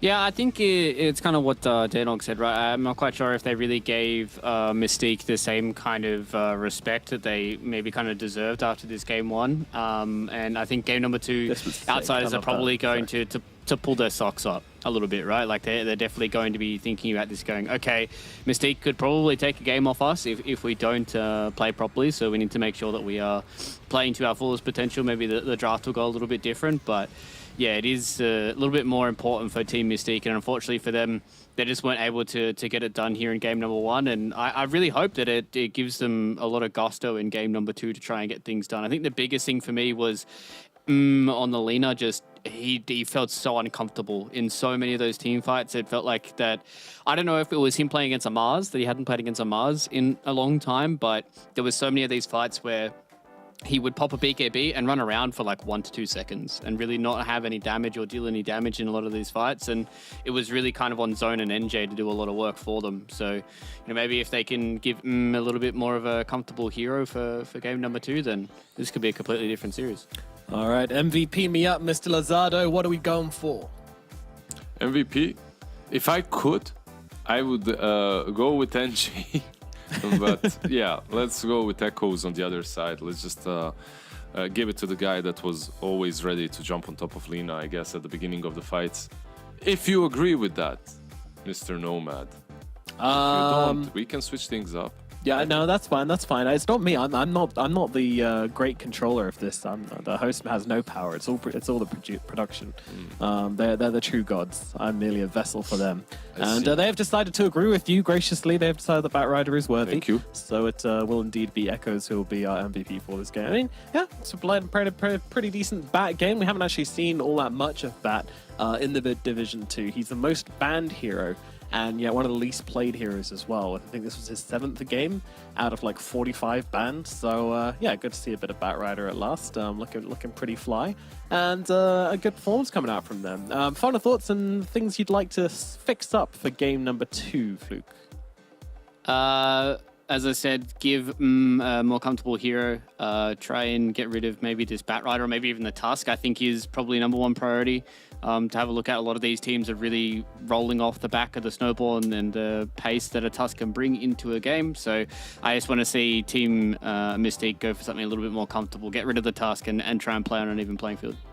I also feel like, I mean, I'm not sure I quite agree with like the Lina critique, because it's such a hard game to play Lina in. You're playing against like 2 heroes which are very good against you, and the Batrider and the Mars, and your supports just aren't really there to go in and be that kind of big frontliner for you. Like, you have a Doom, but then you have Rubik and Dawnbreak. You know, I just don't feel like Dawnbreaker Lina is something I'm really that much of a fan of. So like, yes, I agree, got caught out too much, absolutely. But also, I think it's a really hard game to position yourself as Lina, where you basically have to be at the back, but then your support need to be behind you. There's only so much backline you can have. I don't know. What do you think, Lizard? Yeah, I agree with that statement. I think it's nice to have something like a Dawn, but like you have Doom Puck, right? Like these two, once BKBs are up, they're not gonna deter anyone from going on top, from getting on top of the Lina. And just making it easy for yourself, getting a 5, like a clockwork, like a 3, and something that actually sets up fights, something that separates the fights from the Lina would be much easier. Yeah, make her fights easier for sure, and not have to play like an insane game. And the lack of soft commit as well from their team made it really difficult. Like with Doom and Puck, you have to go in and kind of like go, all right, this is our fight, boom. Meanwhile, on the other side, you know, you got TA, you've got Batrider, you've got loads of ways to just kind of poke at the fights and start things off gently. So that's always an easier game to play as well. But sometimes Mystique did make the fights work, and that's why the game ended up going so long, and that's why Mystique actually felt like they had a chance in this game #1. But it was Outsiders taking the win. Can they do it again? We'll find out after this short break.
Hello, friends and fans, and welcome back to the China DPC Division 2 as we are into game number 2 of the second series of the day. It is Outsiders versus Team Mystique, and we are flying through the draft already. Damn. So let's take a look at the heroes which have been picked and banned. A strong opening from Outsiders from Cien as they answer the Nature's Prophet with that Primal Beast and with the Rubik, but Mystique get the Prophet and the Ricky. So, you know, the kind of global catch versus a hard counters. Fluke, what do you think? Feels pretty good. Obviously, the Primal Beast is a very, very good answer to the Nature's Prophet. The lane is very, very good. You're able to find him early on, pre-BKB. You're even able to, you know, catch him out if you get towards that later 25 with the Pulverize. I think these are two really good openers. I think both teams right now are extremely happy with how things are going. You know, they've got the Nature's Prophet now on Team Mystique, so they can play really, really fast. Their Ricky's able to set up fights for them. As long as this, you know, second phase of picks, this is where, you know, usually you see some teams fall to the wayside where they start getting stuck in the weeds a little bit. As long as Team Mystique don't kind of get themselves caught and kind of get gutted by Outsiders, I think they should be in a pretty good spot to have another pretty even draft between Game 1 and Game 2 here. Yeah, I think so. I think we all agreed that Team Mystique had a decent draft coming into Game 1. It was just kind of a little bit shaky about what they could actually do with it, considering the level of team they're at. You know, it was hard to make it work, I would say. But the draft itself wasn't bad. It's just tricky. Yeah, for sure. This draft that they've opened up with as well can be considered a bit tricky. Oh, you. But yeah, anyways, like they have a really solid opening. Like this smoke screen and poison dart setup with the Prophet across the map is really good. It's good versus a Rubik. It's good versus a Primal Beast. The problem is, like, you guys already talked about it, they have this glass cannon breaker in the Primal Beast, so that might be an issue. And there's a shard on Rubik eventually to lift people out of the smoke screen, so you can save them that way. Let's see. Like for Outsiders, what I would like to see is more heroes that can get on top of the Prophet, but it's not super necessary because you've already got the Primal Beast. You can follow up with anything. You can get an Ursa here. Like you can put the Primal mid, get Magnus plus Ursa in the second stage as well. Like there are options. So what do you think about mean, the bans which are flying out from Mystique? 'Cause they're targeting the carry pretty heavily here with the Naga and the Spectre. Are these just the kind of classic Nature's Prophet counters? Yeah. Yeah. They're just making sure because, you know, obviously they've got the Primal Beast that's already the counter right now. And if you get another core that counters the Nature's Prophet, that's why I like when Liz was talking about the Magnus plus the Ursa. It just makes this Nature's Prophet game so hard to play, right? Like when you're playing into multiple counters, there's not really a good place for you to go. Like when you turn up into a team fight, it feels pretty bad because you've got 1 to 2 heroes that you need to think about. Like the Ricky can't back you up all the time. And then you're going to have to start doubling down in this second phase of trying to make sure this Nature's Prophet has a good time. And you really don't want to do that if you're Team Mystique. You still want to have heroes that you can be proactive with. Yeah, for sure. So they'll get rid of the Ursa as well, another kind of profit-catching hero, and just secure his game as much as possible. Outsiders, meanwhile, they're finding out a kind of more of a range of heroes. The Ember Spirit going to be the next one. I think which is interesting. It's kind of interesting, kind of not at the same time. They want to protect themselves from like this super push early on, like momentum that Nature's Prophet plus DP could bring to the table, and then they're banning out Zone's best hero, right? Like that's it. Like a little bit of comfort, a little bit of something that would work really well with the Prophet. I won't mind seeing a Mirana here from Team Mystique, like go full to Tundra mode, but Mirana is banned once again, not paying attention. But yeah, anything that can work together with Ricky and Prophet, like across the map to get those pickoffs going, because the problem for Team Mystique right now is that they really have to play this game fast. Like they've already set the tempo for themselves with the opening picks. And you are playing into a 3, you can see that Outsiders, they might want to stall it. They might want to get like some ultimate carry versus the Prophet, something that will dominate him like a Slark. And I see him pick though. I like this as well. I like this as well. It works really well into the Primal Beast lane because whenever he tramples, you just Frostbite him and he doesn't really do anything. And you can also Crystal Nova him as well if you don't have the Frostbite to slow him down. So it really means that a lot of this early kind of trample damage is going to be mitigated by the Crystal Maiden, so the Natures can play around that. And they have a lot of good catch as well. You know, CM plus Ricky is going to be able to catch out almost anybody. And then it really kind of sets you up to have a lot of team fight. It allows the Ricky to keep staying on these lanes as well because he's going to have infinite mana at that point. So I really do like this Crystal Maiden pick. And she's not too scared about getting caught out either. I think the Primal Beast's job is to jump on the Nature's Prophet, so CM's going to be relatively okay in these team fights. Yeah. What I've been looking for from Mystique is a support duo, which is like very playable and answers what the enemies are doing, but also, most importantly, just making sure you can get stuff done. You know, it's not like a really high level of execution where certain things need to go your way. And this is great. This is really, really good. I love this Mystique draft so far. I think they're clicking all the right buttons, mostly the select hero one. And yeah, that was good. But this Beastmaster is actually pretty scary. But it relegates the trample guy to mid lane, right? Relegates, promotes. So I think because they banned out the Bat Rider in the first phase and then the Ember Spirit later on, I think they had always planned that. I was going to mention that when they banned Ember, that's what I thought they were doing. But yeah, the Beastmaster confirms it. Okay. Just a good lane into the Pango as well, right? Like Primal Pango Tusk, they're like kind of the three melee boys that you see a lot of the time, and they kind of go, you know, around the circle. And I think Primal and Pango, Primal does relatively well against the Pango, but you always have the Swashbuckle to get away from the trample. So early on, you shouldn't be too worried about copping too much damage, but you have to be careful about how you play your shield crashes and your Swashbuckles around the Primal Beast. It can be stupid sometimes, just how much damage he can dish out on that mid lane, even to a Pango. So if you get an early 15 as well, it's just ridiculous. Like that onslaught damage is not okay. It's like 700 damage or something. It's wild. I was thinking even only about the lane, but later on for sure as well. Like who has the ultimate last pick here? Like I'm thinking outsiders right now. They're looking at their bans. They banned out the Mars, so basically they're banning out heroes that set up the fights even easier for the Prophet. Is there anything else left in the pool on that offlane that serves the same purpose? Like I think that's in the meta. Is Centaur like the only one that's like kind of a blink stunner for them? They could play Tide. Yeah, I was thinking Centaur as well. Tide's solid too. Like you're playing into a beast, so maybe Tide would be even nicer. But you might be setting yourself up for a Slark. Then it's not banned out. Like both of these actually. I mean, like Centaur can actually lane into them, but it can go both ways. I think Centaur's the easiest one to execute. Just go for Timber, okay. So they're going to use the Pango as their teamfight setter up, right? But this is Monkey or Slark, right? Like, I think it's a no-brainer. One of these two should be picked up for outsiders. Well, let's see which one it is. I think Monkey is probably the best. Like, you have Overgrowth, you have Wukong's Command with it. Slark is also solid. Like, you can lane into the Timber later on in the game. You're damn good versus the Prophet. I still like the Monkey a bit better, I guess. Yeah, I'm just going through. I mean, they might morph. Is that bad against the Timber? I feel like for the mid game they might just want it. Okay, they Monkey. You get it it's right. the Monkey.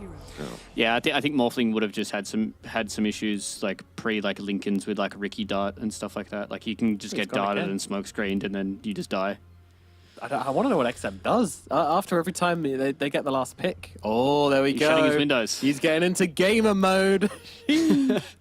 All right. Closing the curtains after the draft finishes. Wow.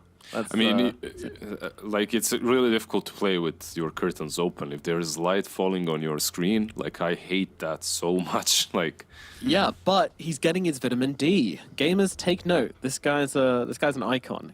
Take note. Love that. Anyway, Monkey King comes out for outsiders, rounding off their draft and giving themselves a very fast-paced lineup. But Mystique, they're also not slow themselves. So I'm predicting a game with a lot of blood, but whose blood shall be spilled the most? Fluke. This is a hard one to pick. I really like both of these drafts so far. I'm not 100% sold on the Timbersaw. I think he may have a bit of a rough time, but I think we've seen from NJ in the past, he has been a player that has really been able to stand tall for them. So I hope he has one of his standout performances. I feel like this is relatively 50-50, but I think from what I've seen so far, Outsiders definitely woke up after that game number 1 and are going to make this one look clean. Was it? Yeah, Outsiders definite favorites, but the drafts are very close, and I like Fluke mentioned the Timber. The Timber is the focal point in this game because that lane is very volatile. Monkey can crush him, and then Timber just doesn't have a game. The game is over from the laning stage.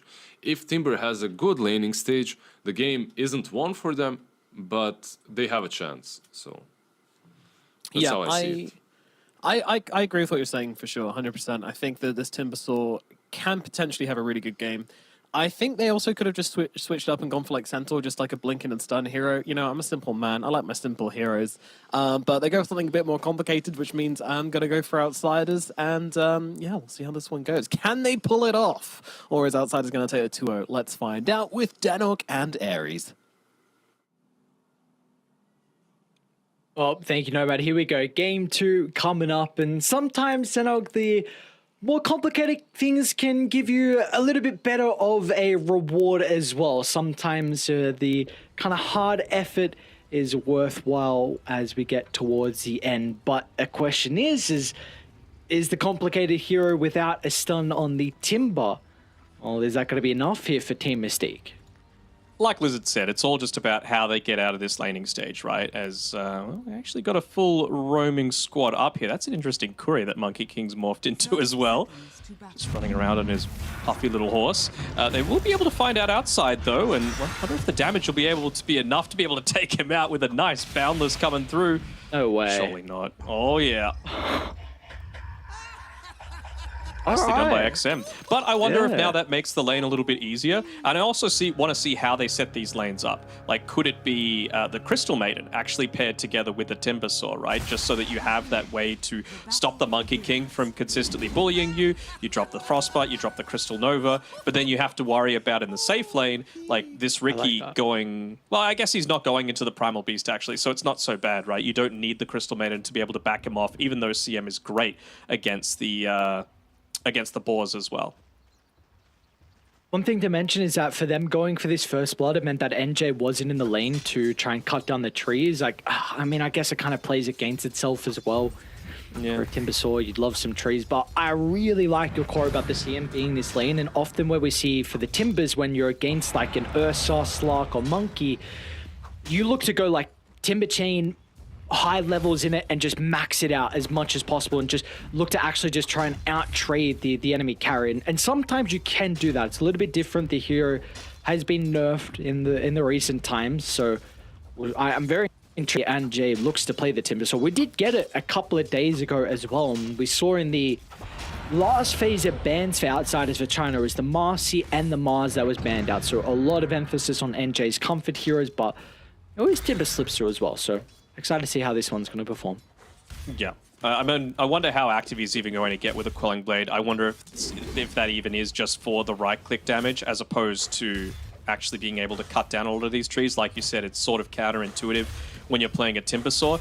But my mind just goes to the fact that Team Mystique want to go for kills. I mean, have a look at Ray's inventory. He's got 7 mangoes right now on this Crystal Maiden. He wants to be spamming out skills as much as possible. Might just be waiting for that level 2, but you really can't do it when the lane is this close to the Outsiders tower.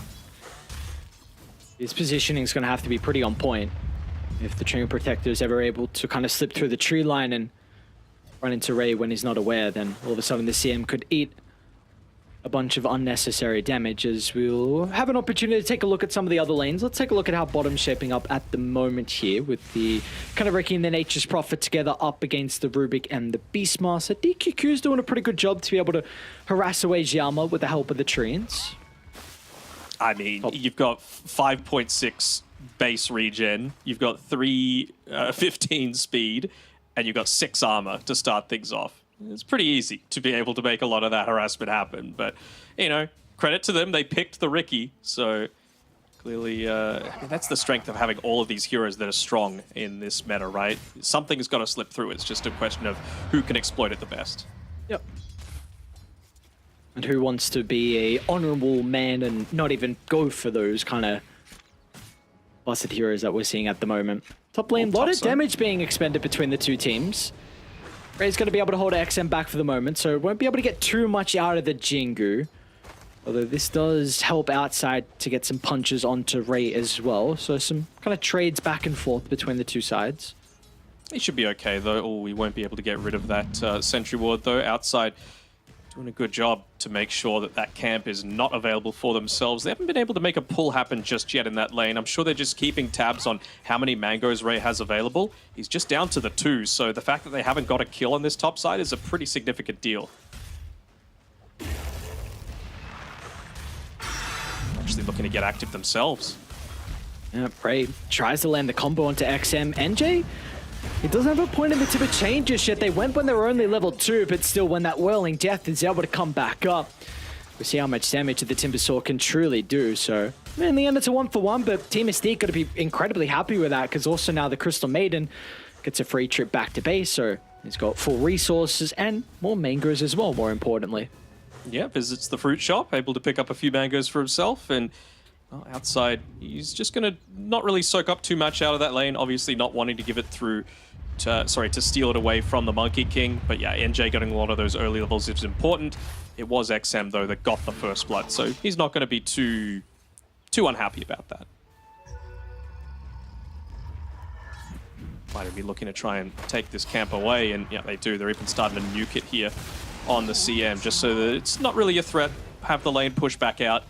But XM, just really good maneuverability as bottom side. Xiaoma's getting chased down a little bit here, and oh, if they had another point in that, that Blink Strike up, probably would have looked to commit through there. But once again, it's being pushed back a little bit in this lane. I mean, we've seen it with the Beastmaster. If you go into a lot more of this mana regen style, then you can certainly deal with the Nature's Prophet lane quite well. Might actually turn on DQQ. Jukes the Tree going to be able to cover his retreat for the moment. Meanwhile, Ava in the tower is getting a lot of damage into him, so we'll get one more round of the axes, and the Nature's Prophet, though, has had a free time, so looks like it will be a 1-for-1 in the end, and is able to get a nice little bounty off the back of that, so he's going to be pretty happy. 900 gold in the bank for him. I think the Beastmaster actually bought the Helm of Iron Will before he went down as well, so he's not going to be too unhappy about everything that happened there. Not giving up too much unreliable gold, and well, for though, it does mean that he does get that solo experience. He gets up to his level 5, and we know that it's going to be very important for a little bit of that surprise damage to come out very quickly. I mean, Monkey King, he's strong into all of these melee-style matchups, but if you can have that Wrath of Nature in addition to the Timbersaw spell combination plus CM, he can go down pretty damn quickly. Not even the Leech Seed's going to help. Oh, we'll see them look to get the jump in, though. Got to be cautious about the spells from NJ if they can kind of keep in mind about the cooldown of the Whirling Death and play away from the tree line. Looks like Outsiders for China should be okay, and also the Treant Protector is going to be able to slip on out as well. Mid lane, nothing crazy, just the first use of the Pulverize. DQQ, though, importantly, is able to get the Arcane Rune, so both Zone and Echoes won't get a refill in the bottle. Speaking of Echoes, though, he's going straight back up to this top side. They realize how important it is to stop CM from having a good time here.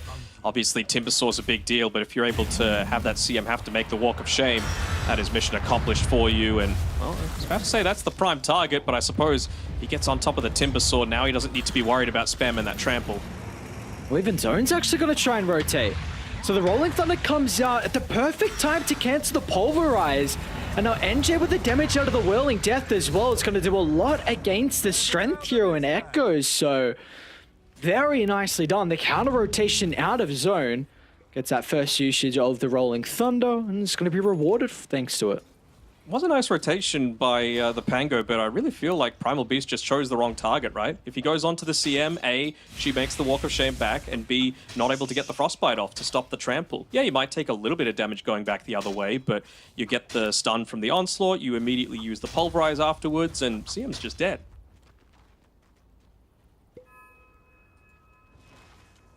Dire's courier has been killed. Oh, that's a big courier snipe. Yeah. How did he get that?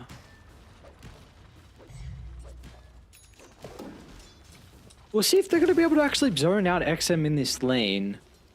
With maybe some numbers advantage, the damage could be a bit overwhelming. He's gone 3 points whirling death on Timber. Okay. I mean, you're up against 3 strength heroes, right? I don't hate it. The Timber chain doesn't change in terms of its cooldown.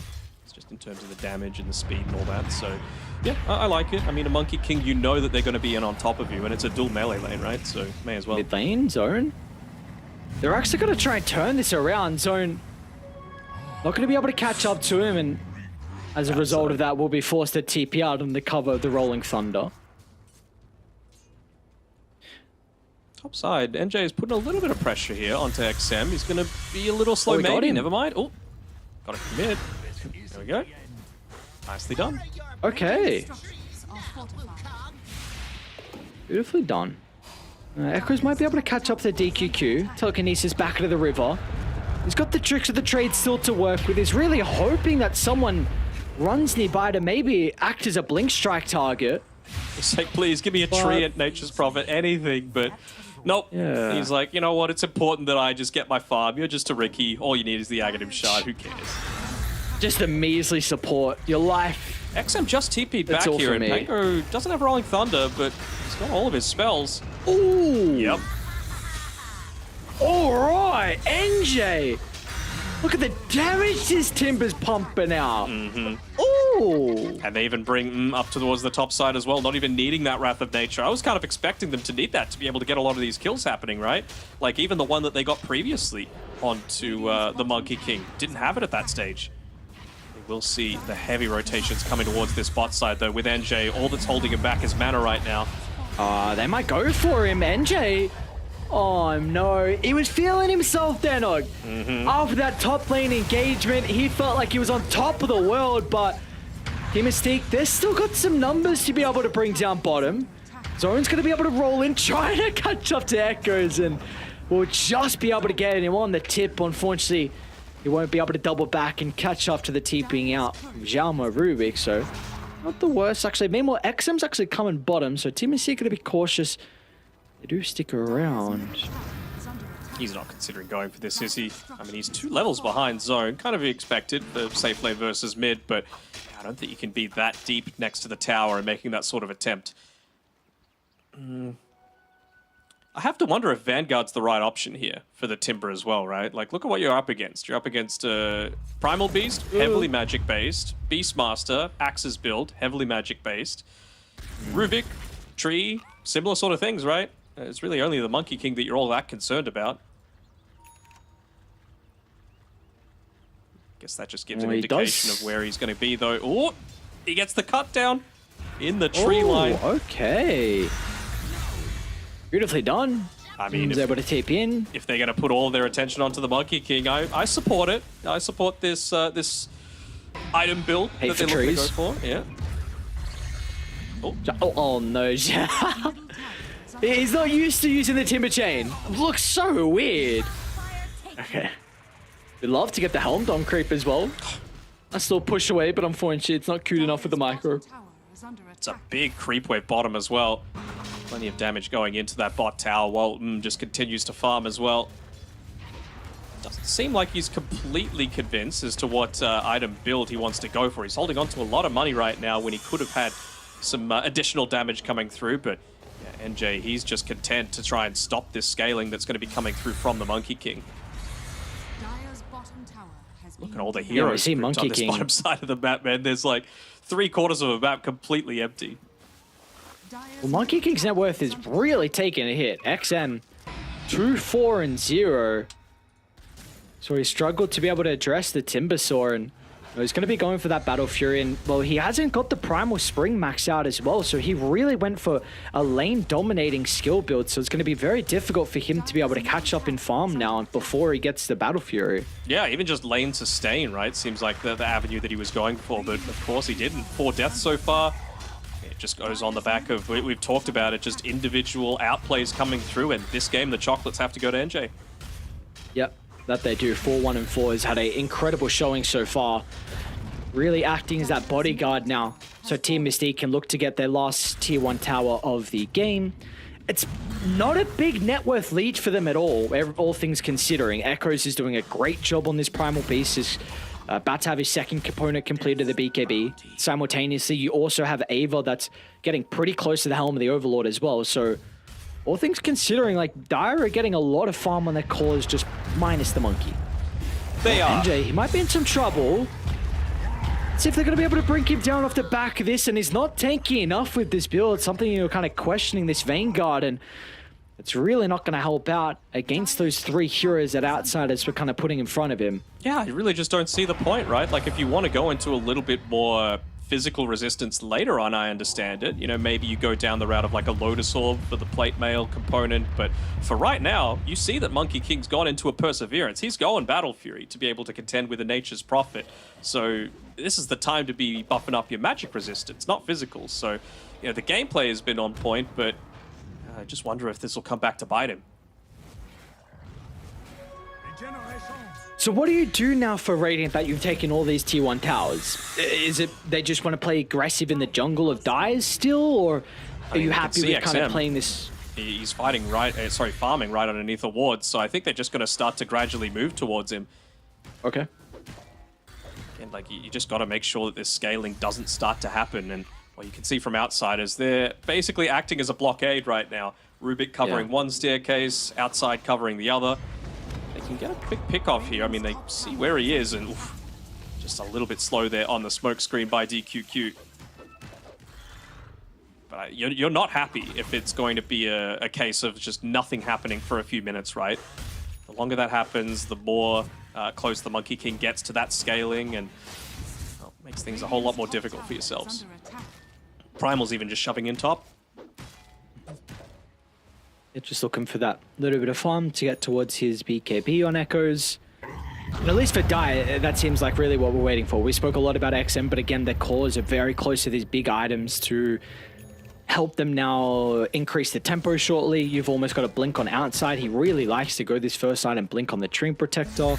There's even a 4-star being worked on for the Rubik as well to kind of help get out of the Sprout, kite the Rolling Thunder, maybe even the Sleeping Dart as well from the Riki. So yeah, Dire are also very close to these timings. So again, are we concerned that maybe Mystique aren't doing enough?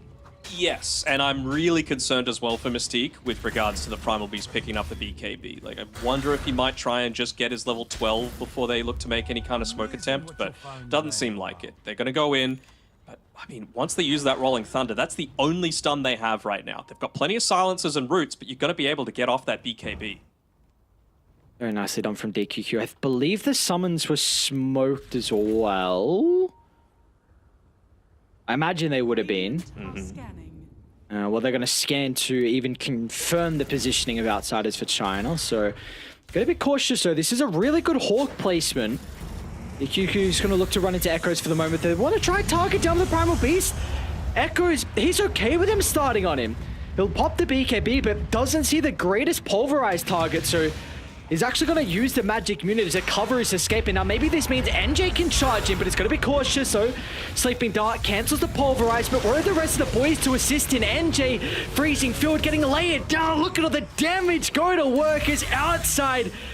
He'll be chased down as well as Team Mystique. A great read from them. They saw that as soon as Echo's BKB was wasted, there was an opportunity for them to be able to take that team fight. Yes, they do indeed. They protect their tier 1 tower. They continue farming. NJ picks up a regen room for himself. And, well, that time around, I was wondering, oh, he's getting close to dying. He's not going to be able to pop that pipe coming through as, well, it's a solo kill that they're able to pick up, protecting their Observer Ward. But, I mean, the damage has been done, right? Really good placement by Ray as well with that Freezing Field to dish out as much damage as possible in the fight.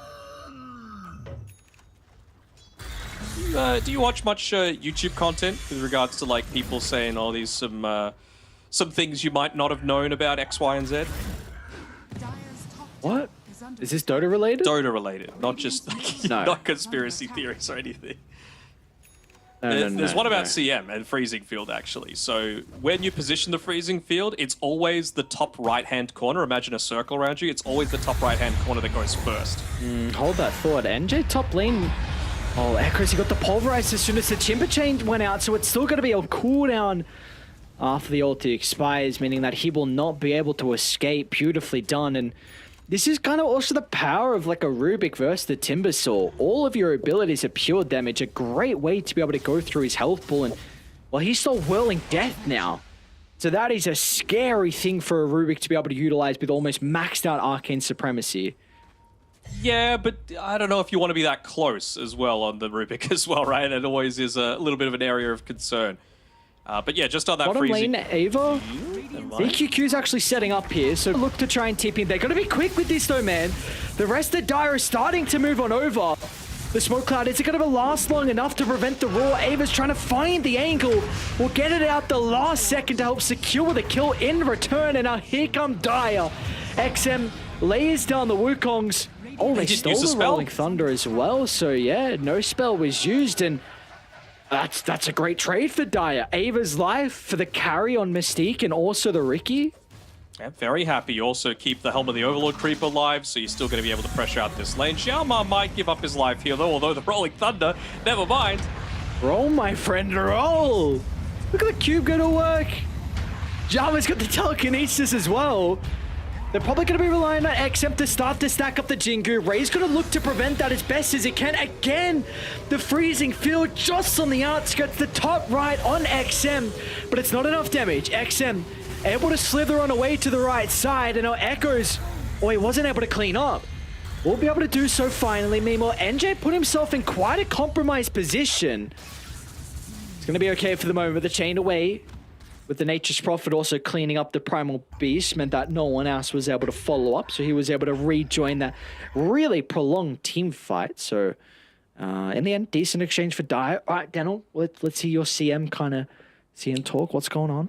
Oh, it's basically just if you want to get that quick pickoff with a freezing field, as long as they're positioned on the top right-hand side, it's always going to hit there first, the little explosions coming through. And the explosions can actually go slightly further outside of what the radius looks like, because they've got like some explosion range as well of about 200 or so. So just I feel like Ray, with his positioning of these freezing fields, knows about that, because he's always positioning it so that he's on the bottom left-hand side of this sort of thing. Might even lead people to understand why you might start picking CM more on Radiant as opposed to Dire, just with how the map is set up as well, right?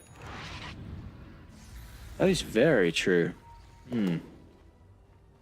Have you dived a little bit deeper into I haven't seen any trends with regards to that, no. Well, then I'll go, there's some homework for you. All right, don't give me homework, all right? You're younger than me. Does not matter, a teacher can still be younger. I know my stuff, Mr. Old Fart. You can call me Senpai, all right? Just not gonna happen.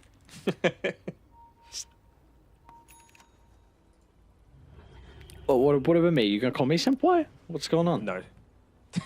Never. I will never call you Senpai. Senpai implies that you've got something to teach. I am the maester. Unless it's gym related. You can be my gym Senpai. How about that? Oh, that's something. That's okay. So you are agreeing that I have more knowledge than you? About gym, yes. No, just in general. No, about gym. Oh, what? I thought we were speaking in Take general. the W, bro. Well, we'll see what Outsiders for China can get off the back of this smoke. It's going to be a three-man smoke.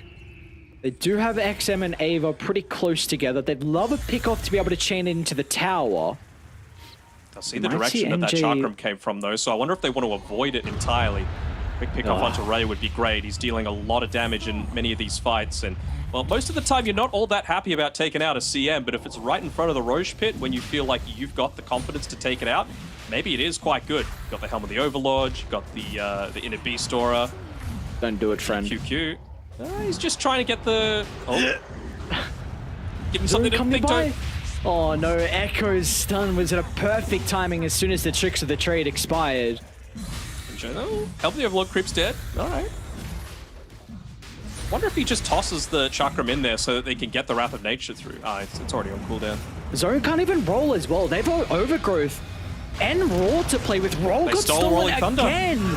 But there's the Overgrowth holding the Bengali into place, so Zone's not going to get too much out of the ultimate. But Wukongs is giving them decent amount of control through the team fight, so XM's going to be able to turn to deal with Roshan. Meanwhile, Freezing Field was stolen from Xiaoma. They need a way to cancel the Rubik's Cube. Look at the damage! Not enough to kill off the Nature's Prophet. He'll step down to the south, but XM's Boundless Strike cuts him down. But he's in trouble now.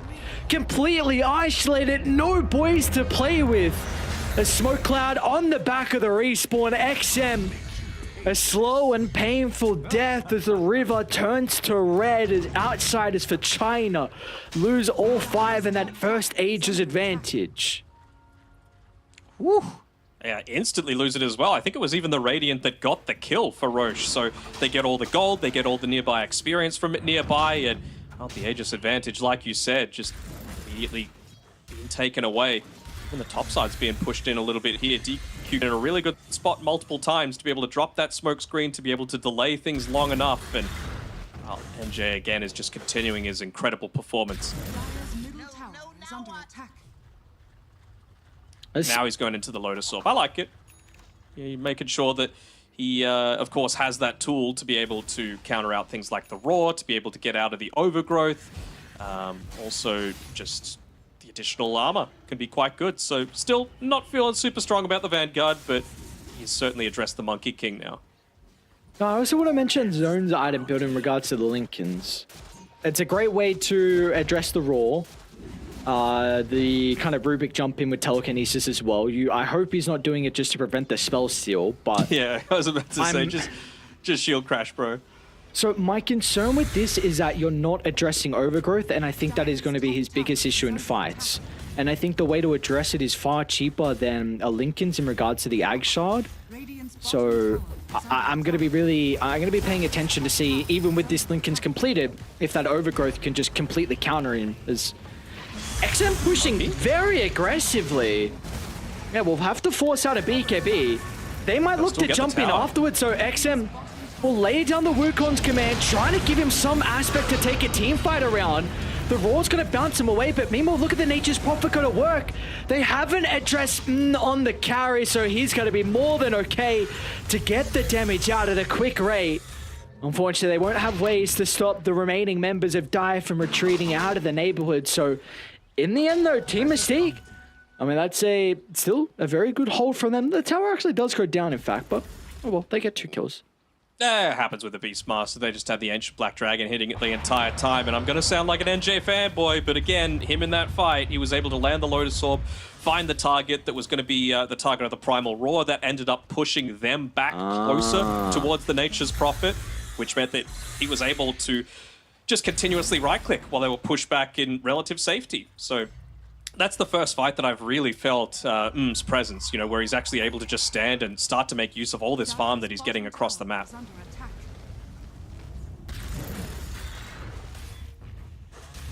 And look at DQQ's positioning, already trying to scout out maybe some reinforcements to position themselves to defend this tier 2 tower, but Boys on Outsiders want nothing to do with this. Looks like it's going to be a tier 2 that goes down uncontested.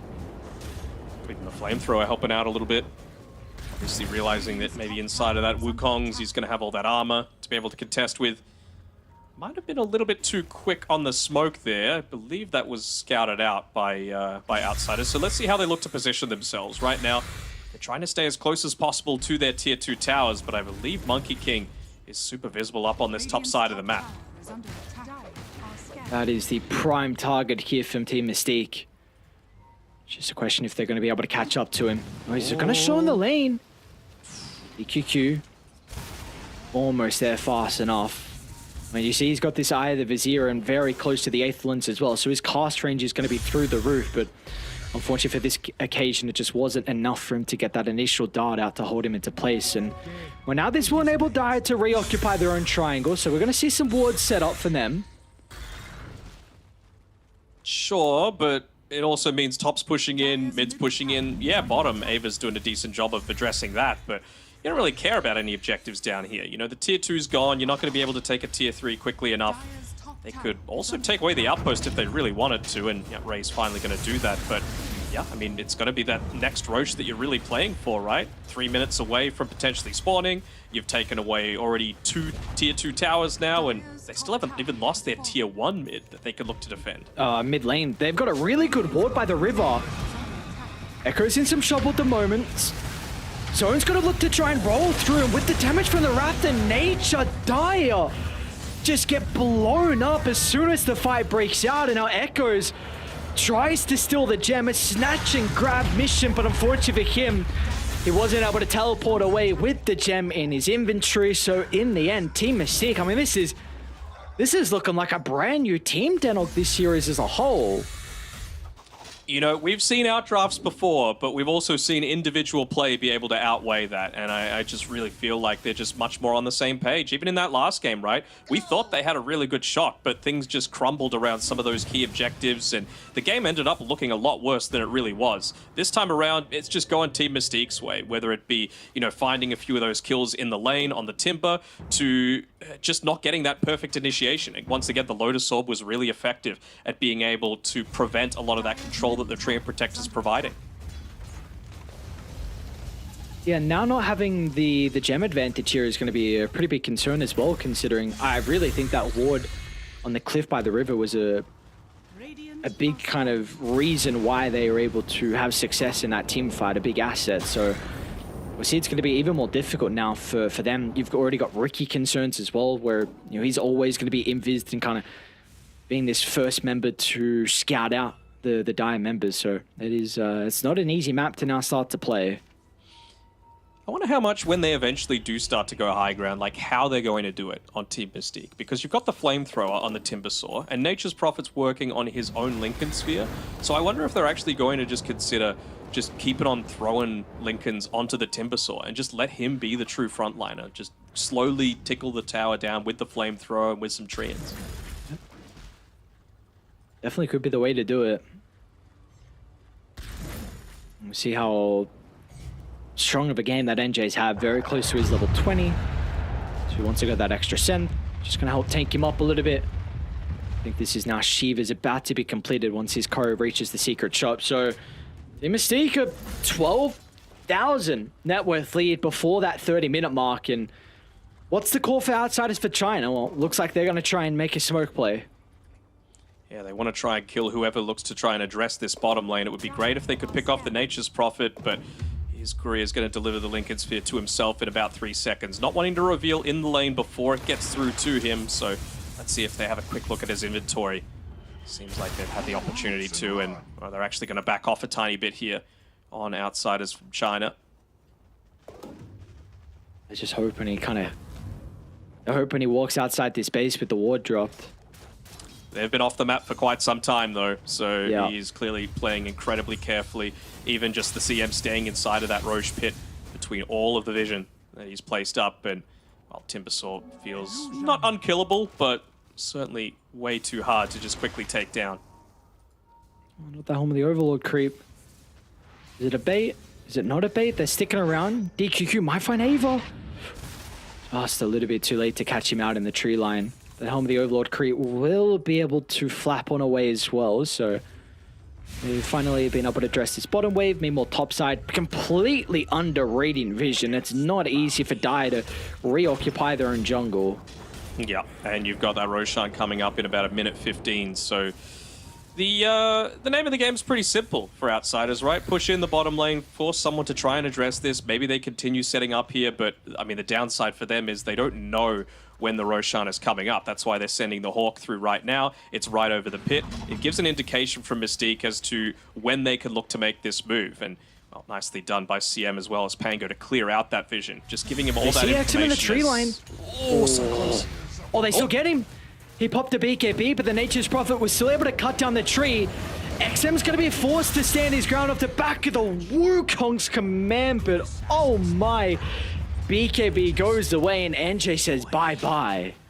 Yeah, very, very quick to be able to take down that monkey. I mean, you got to go for those kind of tricky plays, but I mean, they're just reading him like a book right now. They'd set up the Tinker Ward, so they saw him bounding along that tree line, and well, we were talking about the potential for the Timbersaw to be the main sieger, especially with the Monkey King in the grave. They want to try and force a buyback, perhaps. Maybe the Glyph is what they're waiting for here. They're going to force that Glyph out at the very least. Nicely done to be able to drag the creeps back, so at least the Treants aren't going to be able to soak up all of that tower multi-hit. So, yeah, the catapult ends up going down as well, but they're going to use that opportunity to head towards Roche. But once again, really nice Hawk coming through. Is it going to go on Division this time? I don't think it is. So they actually have complete understanding of what's going on now with Monkey King just about 10 seconds away. So yeah, might see it. There we go. Just with the gem. They're going to be a little too quick. So at least they're more decisive this time around on Team Mystique, right? It was the complaint that we had in game number 1 where it felt like they had openings, but they just weren't super confident in taking them. This time around, they see an opening and they just all in for it because what do they have to lose, right? They've played conservatively all season, hasn't worked out too well for them. I'm much preferring this style. And with this clear forward, Ava might be able to run into him, even as a force to try and reposition himself. The rest of Dire are starting to move over just in case Ava is going to require some assistance, but it will not be necessary. Now Pango's got that roll up as well. Yeah. So another useful tool to be able to break out a lot of this CC. That's going to be big for him. Very, very important. Taking control, like we said, or actually DQQ. And I'm going to catch out the Rubik. 4 staff's not going to be enough from Xiaoma. Died. Do they want to consider about taking the fight? And it looks like it's not going to be the case. They don't have their full members here, so shouldn't look to back up. But this map is really starting to shrink. Oh, Echoes? Primal? Echoes? Oh, the bash. He's going for the hero's plate, but the bash just stops any threat of them being able to get a turnaround kill in our zones. He's even hunted for more, but this time won't get fortunate with the bash.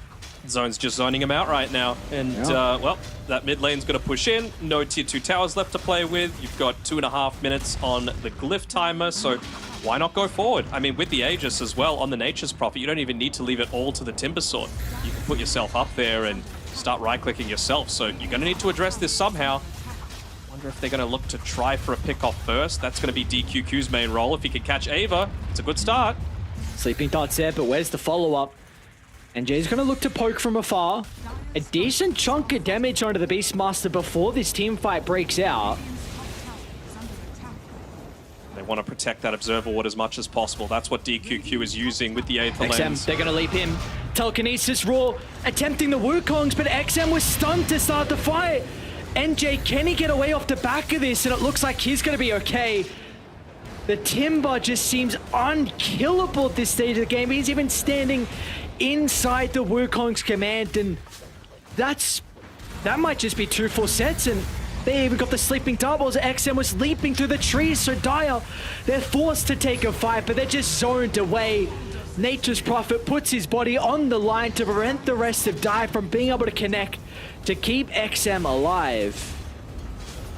That's mid lane gone. That's a Monkey King with no BKB, no Wukongs that does not want to buy back. It's all just about the boys. I mean, Chakram's a pretty good spell to steal if you're just trying to keep these waves shoved in, but we've already been able to take 2 full lanes of racks, even with that top lane well far away from the base. So right now, NJ, all he needs to do is zone out. He's just a space creator. And he's doing an incredible job at that. Can turn it back around off the thread of the Bloodstone. So he would back up to full goes NJ, and they're going to call it. Not even one last team fight will come out from Dire as Team Mystique will send us to a game 3 here for our second series of the night. And then NJ just saying a screw you to me at the very end, picking up the Crimson card. Just say, you know what? I actually like this Vanguard build. And you know what? Kudos to him. It clearly worked out. He has a much better understanding of the hero than me. I still think Hood would have been nice. But anyway, Team Mystique, kind of like Cloud, they're just leaving it to the last week to kind of throw a curveball into things, right? Cloud being able to get those wins in their last 2 series. And, well, Outsiders, they don't exactly have a ton to play for, right? They would need a lot of results to go their way if they would have forced those tiebreakers for top 2. Mystique, though, this means everything to them. We could get 4-way tiebreakers, relegation tiebreakers, if they're somehow able to pull this out in game number 3. Yeah, but what do you think happened? That's a great question, and that's a question we're going to leave to panel. Lads, what happened this game? Yes, indeed, it is a good question. I mean, it was just... I mean, they were ahead. Outsiders were ahead. I was like, another day at the office. All right, quick 2-0, you know, back to business. And then, bam, that Roche fight, and then that push at bottom, and all of a sudden, it didn't look like there was anything left in the tank for Outsiders. I mean, what happened here? Was this a mentality thing? Just misplays, miscommunication? Was it mentality and miscommunication? No. Look at the draft from Mystique. It actually worked out fairly well, in my opinion. I think they just played to their strengths. Like I said that Timber has to have a decent lane, and he did have a decent lane. He didn't get like demolished on top or anything like that. Was doing completely fine versus the Monkey, even killed him, I believe, once in the lane at least. Like overall, just very well performed by them. Ricky and Prophet, obviously they could play together throughout the game, but they also had NJ, and that's really important. I gave this guy the honorary MVP in the last game when they lost. I'd give him, or the Prophet, doesn't matter, like the real MVP this time around, because they played on point. Like it wasn't an easy lane for the Timber, but I really like the fact that they had the Crystal Maiden with him too, to just spam out the Monkey, not give him like any opportunities to get the Jingle stacks and then dominate the lane with them. Yeah, he played the lane very well, and you know, there was a lot of the times where it just felt like this Monkey was dead. Wukong's command wasn't saving him at all because of that pure damage coming out from the Timber. But Fluke, talk to me about the critical turning points of this game, because you know it was very even for a long time. Outsiders, it kind of felt like they were getting the better of Mystique, and then all of a sudden Mystique just laid the smackdown.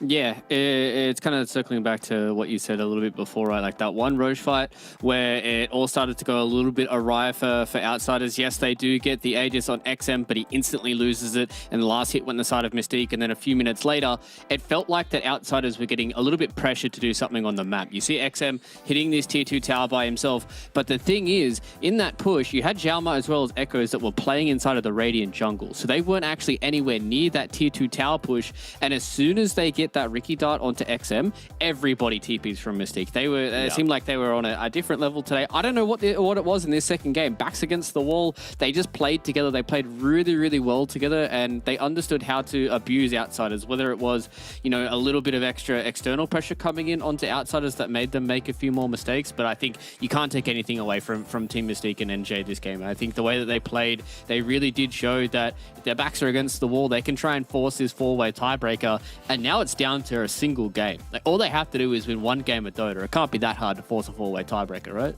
It can't be that hard indeed, no.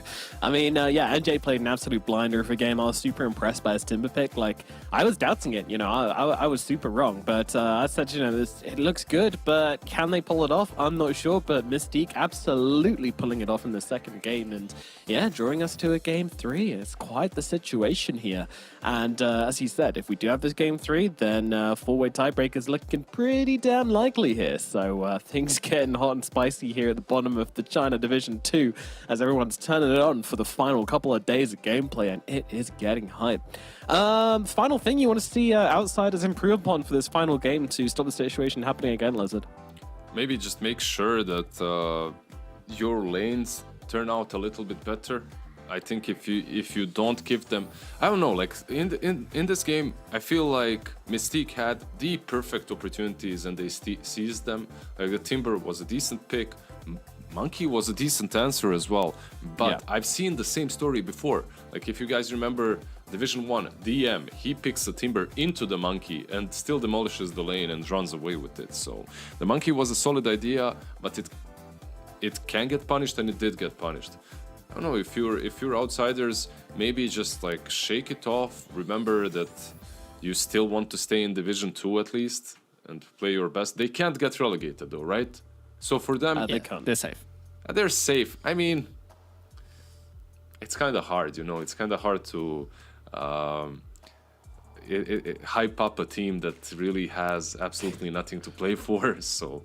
Not absolutely nothing to play for, Lizard. There's a chance. For pride and honor and chance. No, they can still get to Division 1 if YBB That's lose like twice this, in a row right? or if Vici lose twice in a row. It's slight. But with how today's going, you know, I'm starting to believe. It's gone down from like 1% this morning to like maybe 3% now. But yeah, I don't know. It could happen. And you know what else could happen? A break, which is exactly what's going to happen. We're going to throw it over, and then we're going to be back with game number 3, the finale, the conclusion of this series between Mystique and Outsiders. We'll see you on the other side.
That's right. I didn't lie to you guys. It was a short break indeed because we've got a draft already. So, yeah, we're just coming straight back into it as we start game number 3. Team Mystique fighting for their elimination lives here. If they lose this series, they are gone out of Division 2 and they'll have to re-qualify through those deadly, deadly close qualifiers.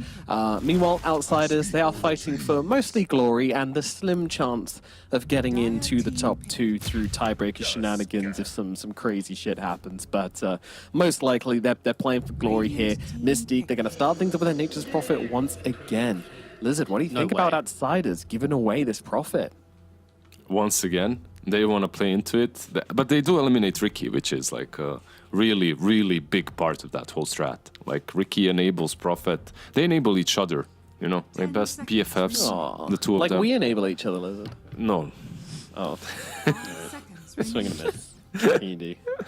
but yeah, Ricky and the Prophet help each other out with vision, with setting up kills. Like also the way they work with like just the smoke screen plus the root is nice. So overall, yeah, like I like that they eliminated that. But there are other heroes that work well with Prophet too.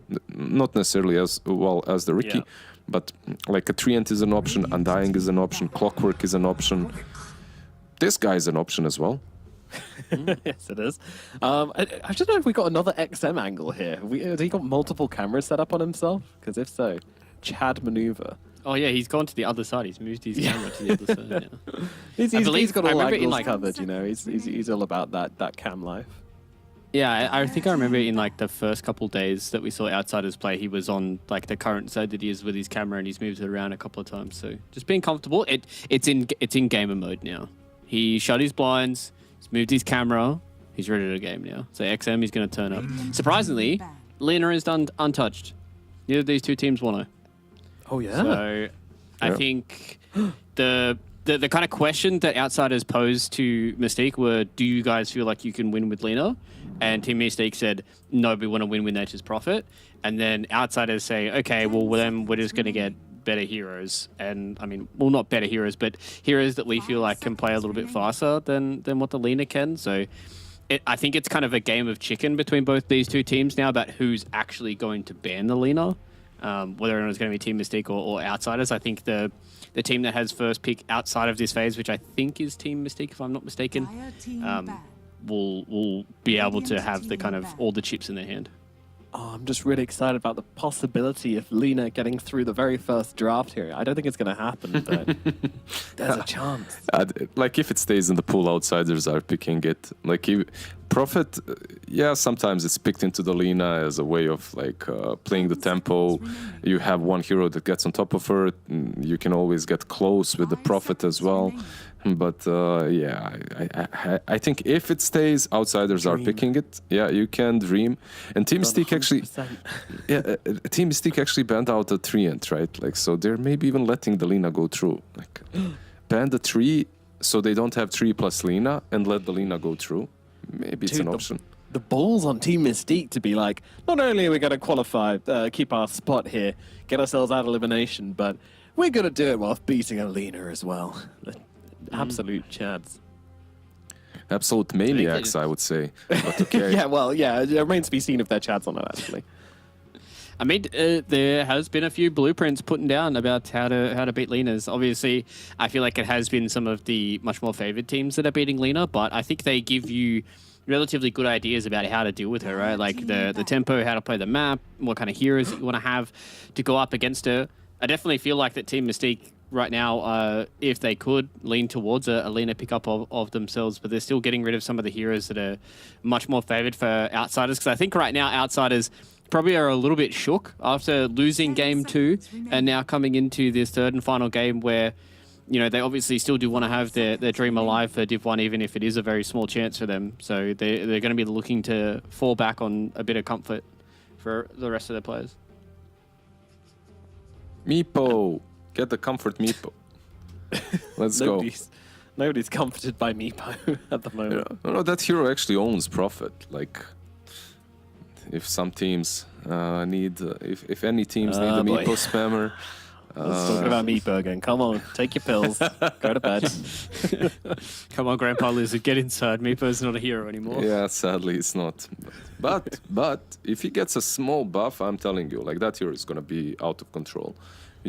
He needs one small buff in any direction. Like I don't care which one.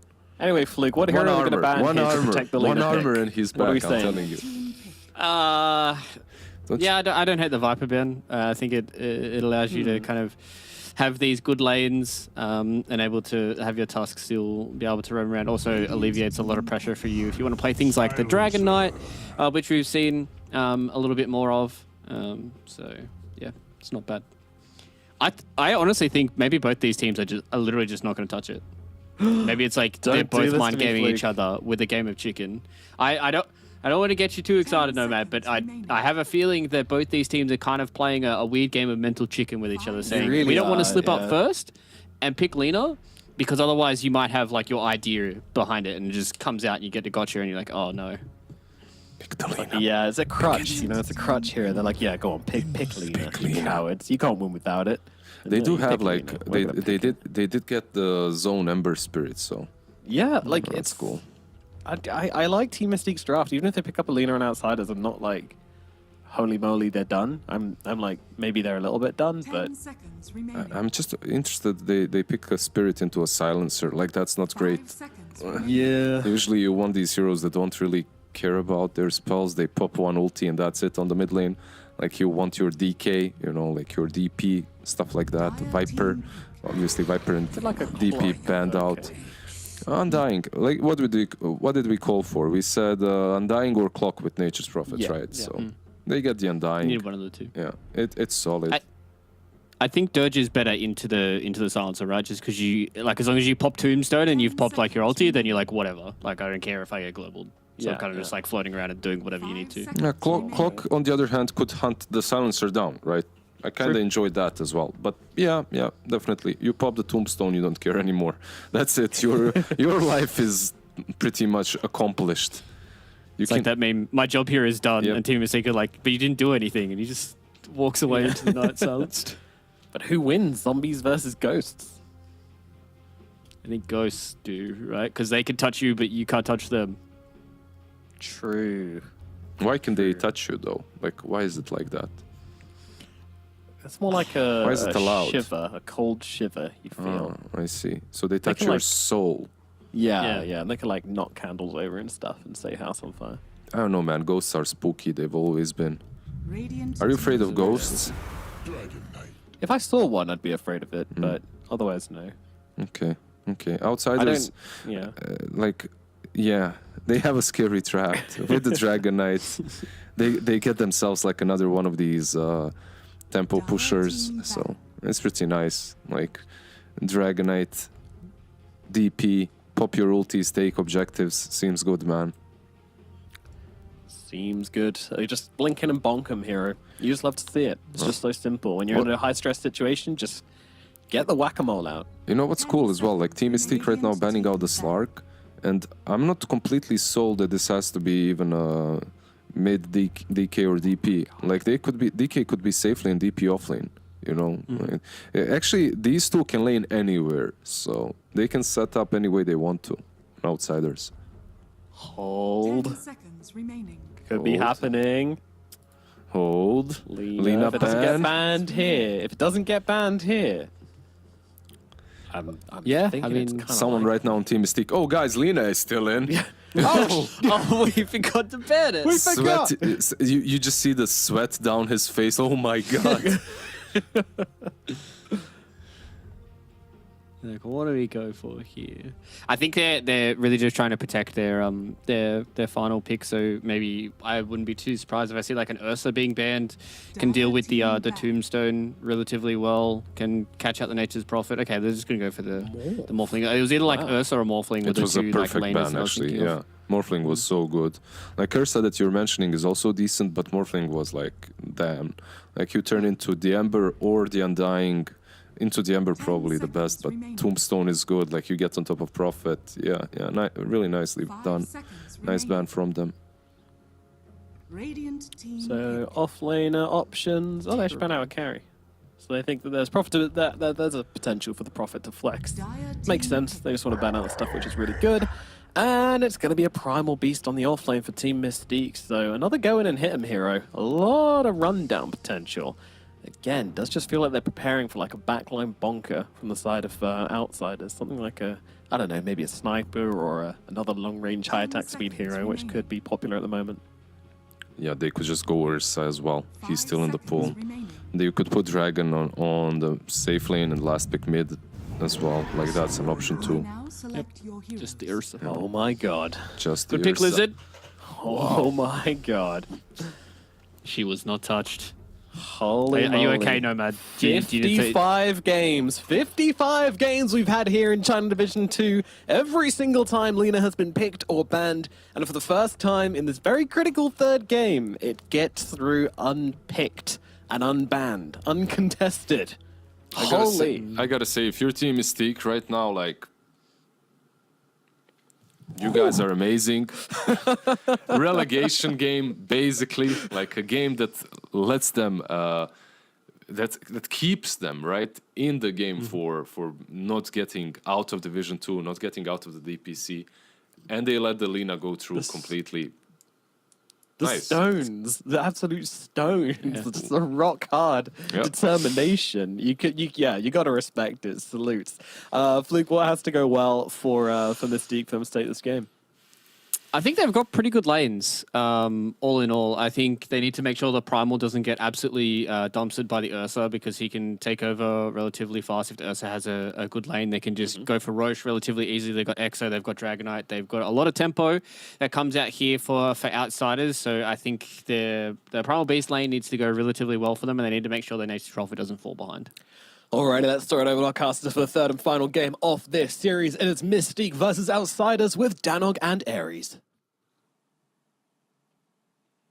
Thank you, Nomad. Here we go. Our third and final game, and an ever so important final game as well. Like we've been mentioning that if Team Mystique are able to take this game, there is potential for four-way tiebreakers, and at least they secure tiebreakers for themselves. And for Outsiders, for China, if they win this series, then the hope stays alive for them to potentially force tiebreakers if some other results go their way as well. So for both these teams, there is a lot on the line. Danog, it's going to come down to execution, but importantly, a lot of it comes down to how these teams set themselves up with the draft.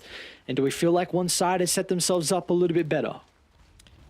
All right, I'm preparing to get absolute egg on my face, but I'm going to start something. Egg on your I'm face, saying oh. this is a Danog guarantee. I think Outsiders will crush Which Mystique doesn't this mean game. much, so everyone knows. And Danog guarantee means very little, as we're going to see this is quite a crafty wraparound. Look at, that's an awesome wraparound.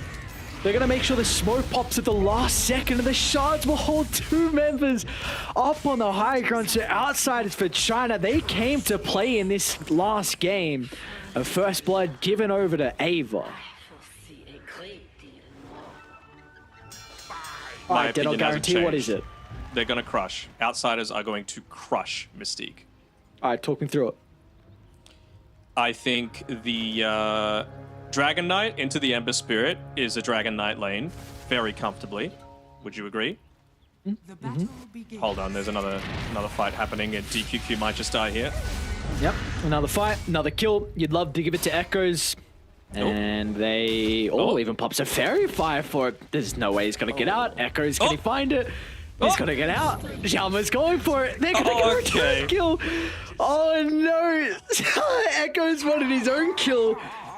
And now it's actually Zone that gets a kill instead. So kind of the greed, which is understandable, but unfortunately it backfires, and now your opposition's mid lane has an early kill advantage. Yeah, probably not the ideal, but okay. So just back to my point, I feel like you needed the Earthshock to be able to get a lot of the kills, or at least try to at that very beginning. But as soon as the Ursa starts leveling up the Fury swipes, you don't care about this Primal Beast at all, right? You're going to be able to out-trade him 9 times out of 10. You've got a Silencer to be able to keep him back and just body from there. Silencer beats Rubik just with Global Silence. You make Rubik completely useless. The Death Prophet, the Ursa, even the Dragonite to a lesser extent are all heroes that like getting on the Prophet.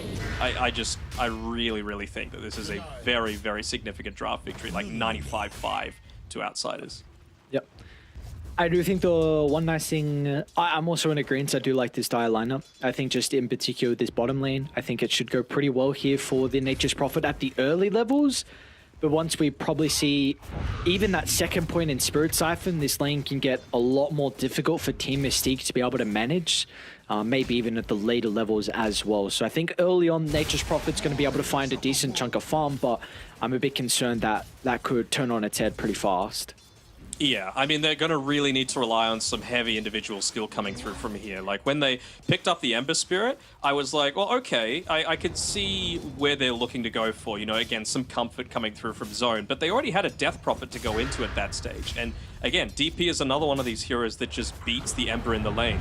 But I think what they were looking to set up for was, all right, well, we can see an Undying. We probably want to run this DP into that lane, right? Just because it's not one of these strength heroes that's going to be pushed out. You're an int hero instead. So you don't really care that much instead. They pick a Dragon Knight into the mid lane. It's still a winning matchup, and they get their favorable side lane matchup as well. So I really like the way that Outsiders maneuvered their way through the draft.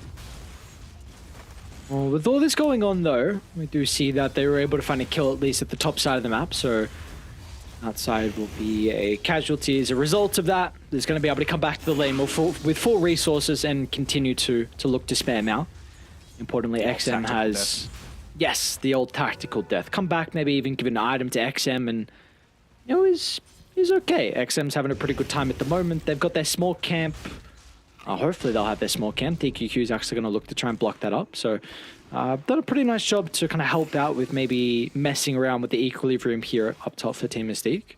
They've maneuvered the lane pretty well, though. I think I've seen 2 range creeps now denied by XM, and it's so important that you limit the amount of farm that Primal Beast, or rather the experience that Primal Beast is able to get. He's level 3 now, so let's see if they look to go for a kill here. Outside's going to need to be very, very cautious with his positioning so that he's not caught out of place. And right now, DQQ is just trying to soften him up a little bit so that they can confirm that kill.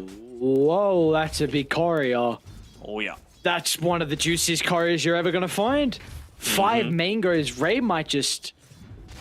It might pop his last mango and then honestly go suicide. I wonder if that's something he's considering. But meanwhile, this leaves Yama more than okay to be able to make his rotations. You know, the Death Prophet's not going to be troubled at all down bottom, so... They saw him, though. They have this Observer Ward there, so he's going to be able to hang around at least for the Water Rune and deny that away from Zone. So it's not a completely wasted rotation. But yeah, like you said, just by being able to take away that mango stash on the courier, Ava's just completely free to sit down here and still feel comfortable with moving forward and stopping a lot of these small pulls that are happening.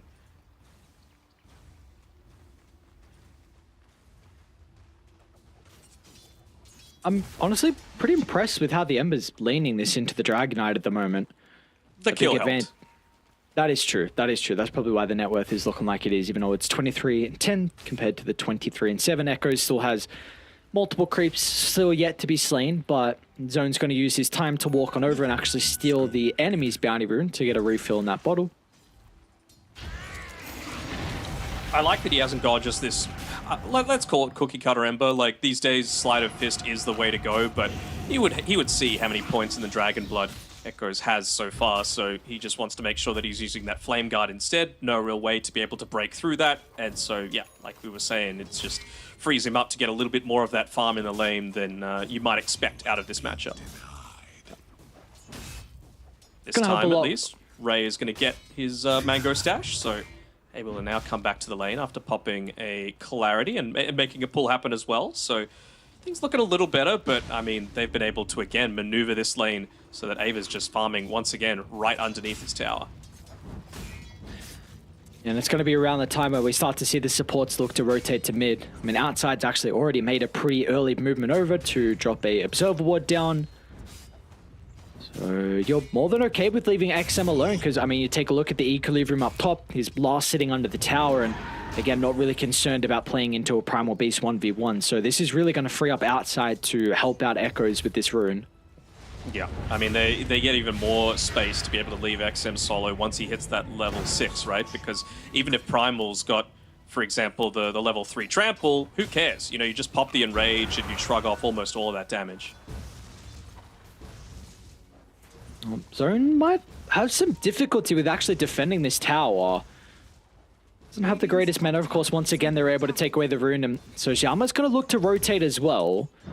It is only Rubik playing nearby, and he just got the level 6, so we'll be able to TP on away and freshen up in the resources. Let's see how they want to try and play this as soon as he rejoins the lane, though, on Dial.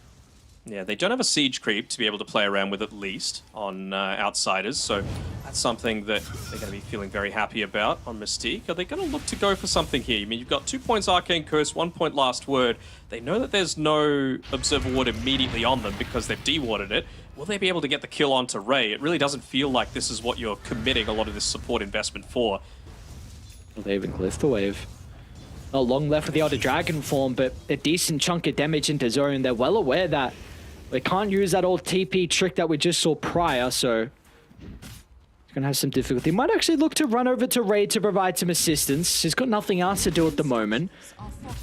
Xiama with the 1v1 at the moment, but surely some extra goons are going to look to show up to this engagement.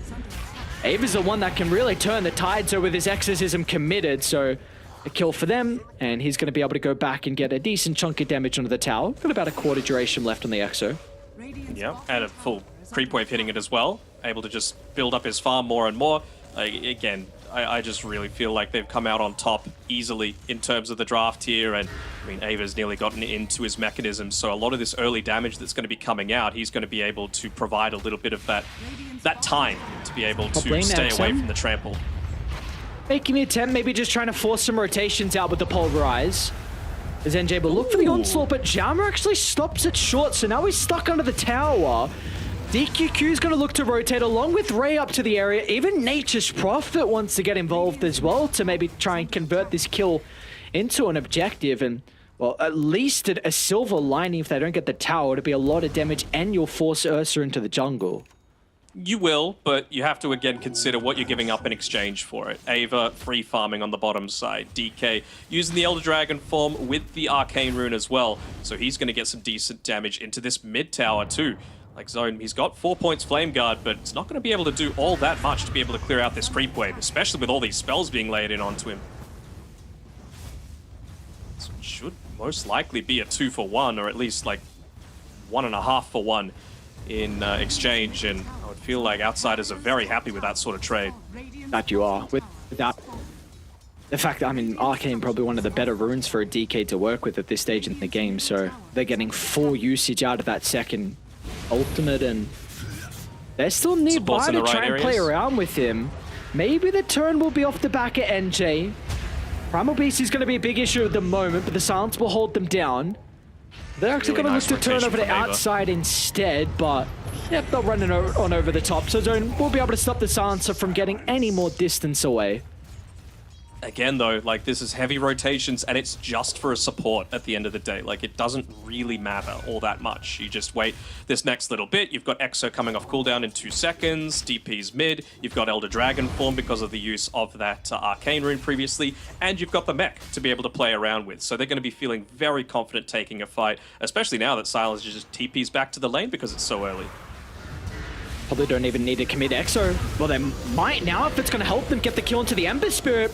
Let's see if the chain control is going to be perfect enough. But the Silence will come through afterwards, and Zone's in trouble. Just gets the Remnant away at the last second. It looks like he's not going to tick out to the Arcane Curse. Ray will give him a bunch of health back, but it puts himself in a position where Outsiders for China can look to close the distance. But he too will not be able to survive, it looks like. Xiaoma, snowball from downtown. And the big ball of ice and snow is going to be able to clean up. So in the end, 1 kill, but of course the job is done. They get the tower and scout out a juicy stack. Okay, this is another big objective that Team Mystique need to fight over. Ursa not quite yet with the Battle Fury, so he can't really join in onto this. But the thing is, he is building up his farm at a faster rate than the Nature's Prophet, and it's just going to get better from here. So looks like they'll be able to protect that enough at least. Get Zone into his next item, which looks like it's an Orb of Corrosion. He realizes how heavy the pressure is going to be coming through from the DK and the Death Prophet in particular. So just every little bit that you can to be able to withstand a lot of that early pressure is what they're looking for. And again, the name of the game later on is going to be kite, kite, kite as much as you can. Kite out the Exorcism, stay away from the Ursa. And Outsiders are going to need to respond to that with Quick Burst, right? Like, how quickly can you get into this Blink Dagger, this BKB on the Ursa, so that you can just stick onto a target and be able to burst them down? Ava, look to poke the smoke. Not the easiest member to be able to bring up, especially with the supports looking to come in to protect him. Snowball, the great to keep Ava alive, and look at all the Spirit Siphon health he's going to get back. Ava did her about turning it back around. They'll address the Tombstone first before they're able to clean up some of the remaining members of Team Mystique. Well, Ray's even sticking around as well. Zone's actually going to look to rejoin with the Remnant, but there will be no extra follow-up off the back of that. Ray completely out of resources, and Echoes is well aware of that. We'll look to try and juke and jive inside the pit, and well, that'll be actually enough to keep Ray alive. Okay. Not the greatest use of the Elder Dragon form for sure, but it's not like there's any towers that he could really look to siege at that stage. Just looking to farm until he gets into that Blink Dagger for himself. Again, they're going to be playing a little bit more of a passive style now that there aren't any of these big, easy objectives, let's call them, in those mid and bottom tier 1 towers to get. And it's just a case of, all right, well, let's let XM make use out of this Battle Fury. He's only 700, 600 or so gold away. So it's just about extending the net worth lead that we've enabled ourselves to get at this point. But I don't know, man. They could get mid tower though. Dire's All right. middle tower has fallen. All right. Lovely treants, 8 gold. Very worth it. Hate those treants, man. What would you be happy with? Like the bounty wise, if it's level 20. 4, what? 20's a lot. It is. Get better with microing. Jesus, oh my lord.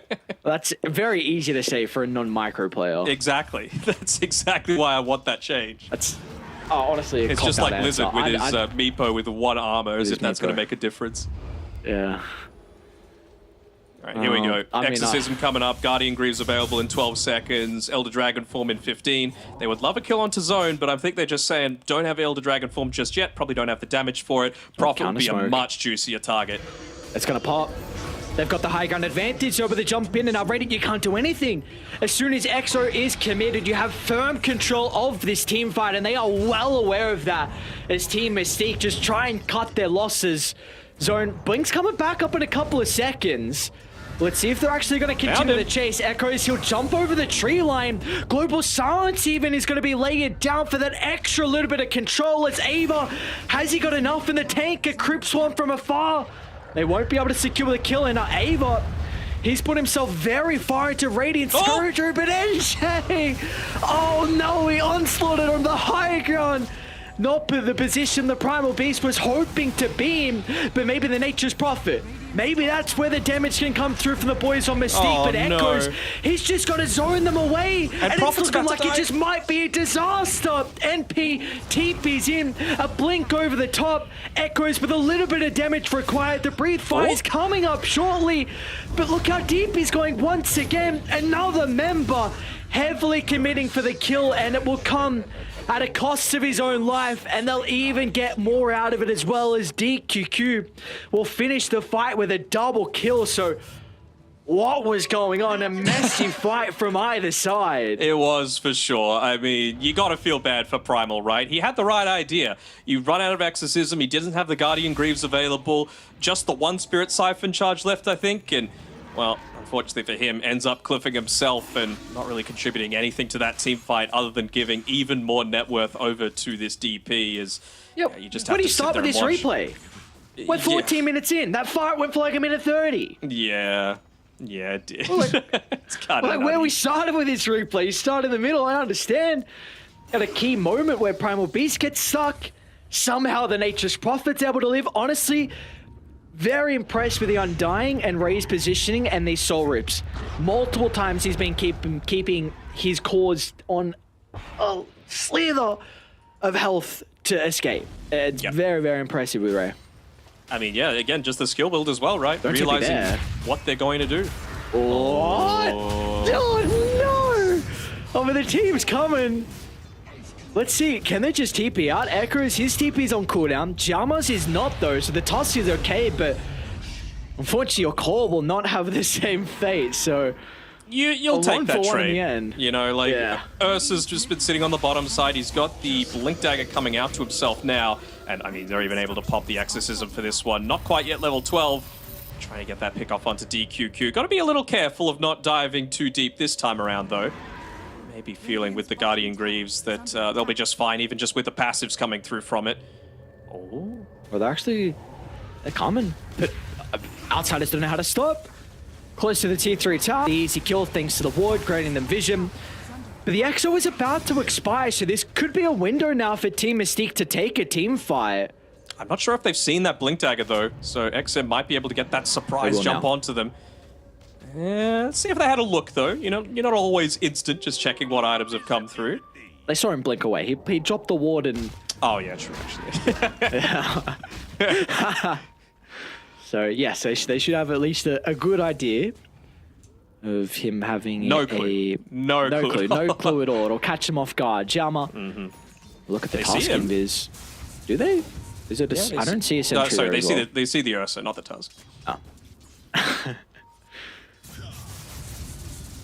All right, well, with all the crazy shenanigans we've had so far, we might continue to break out. Could be a blink in with the global silence. Let's see if the damage is going to come through and you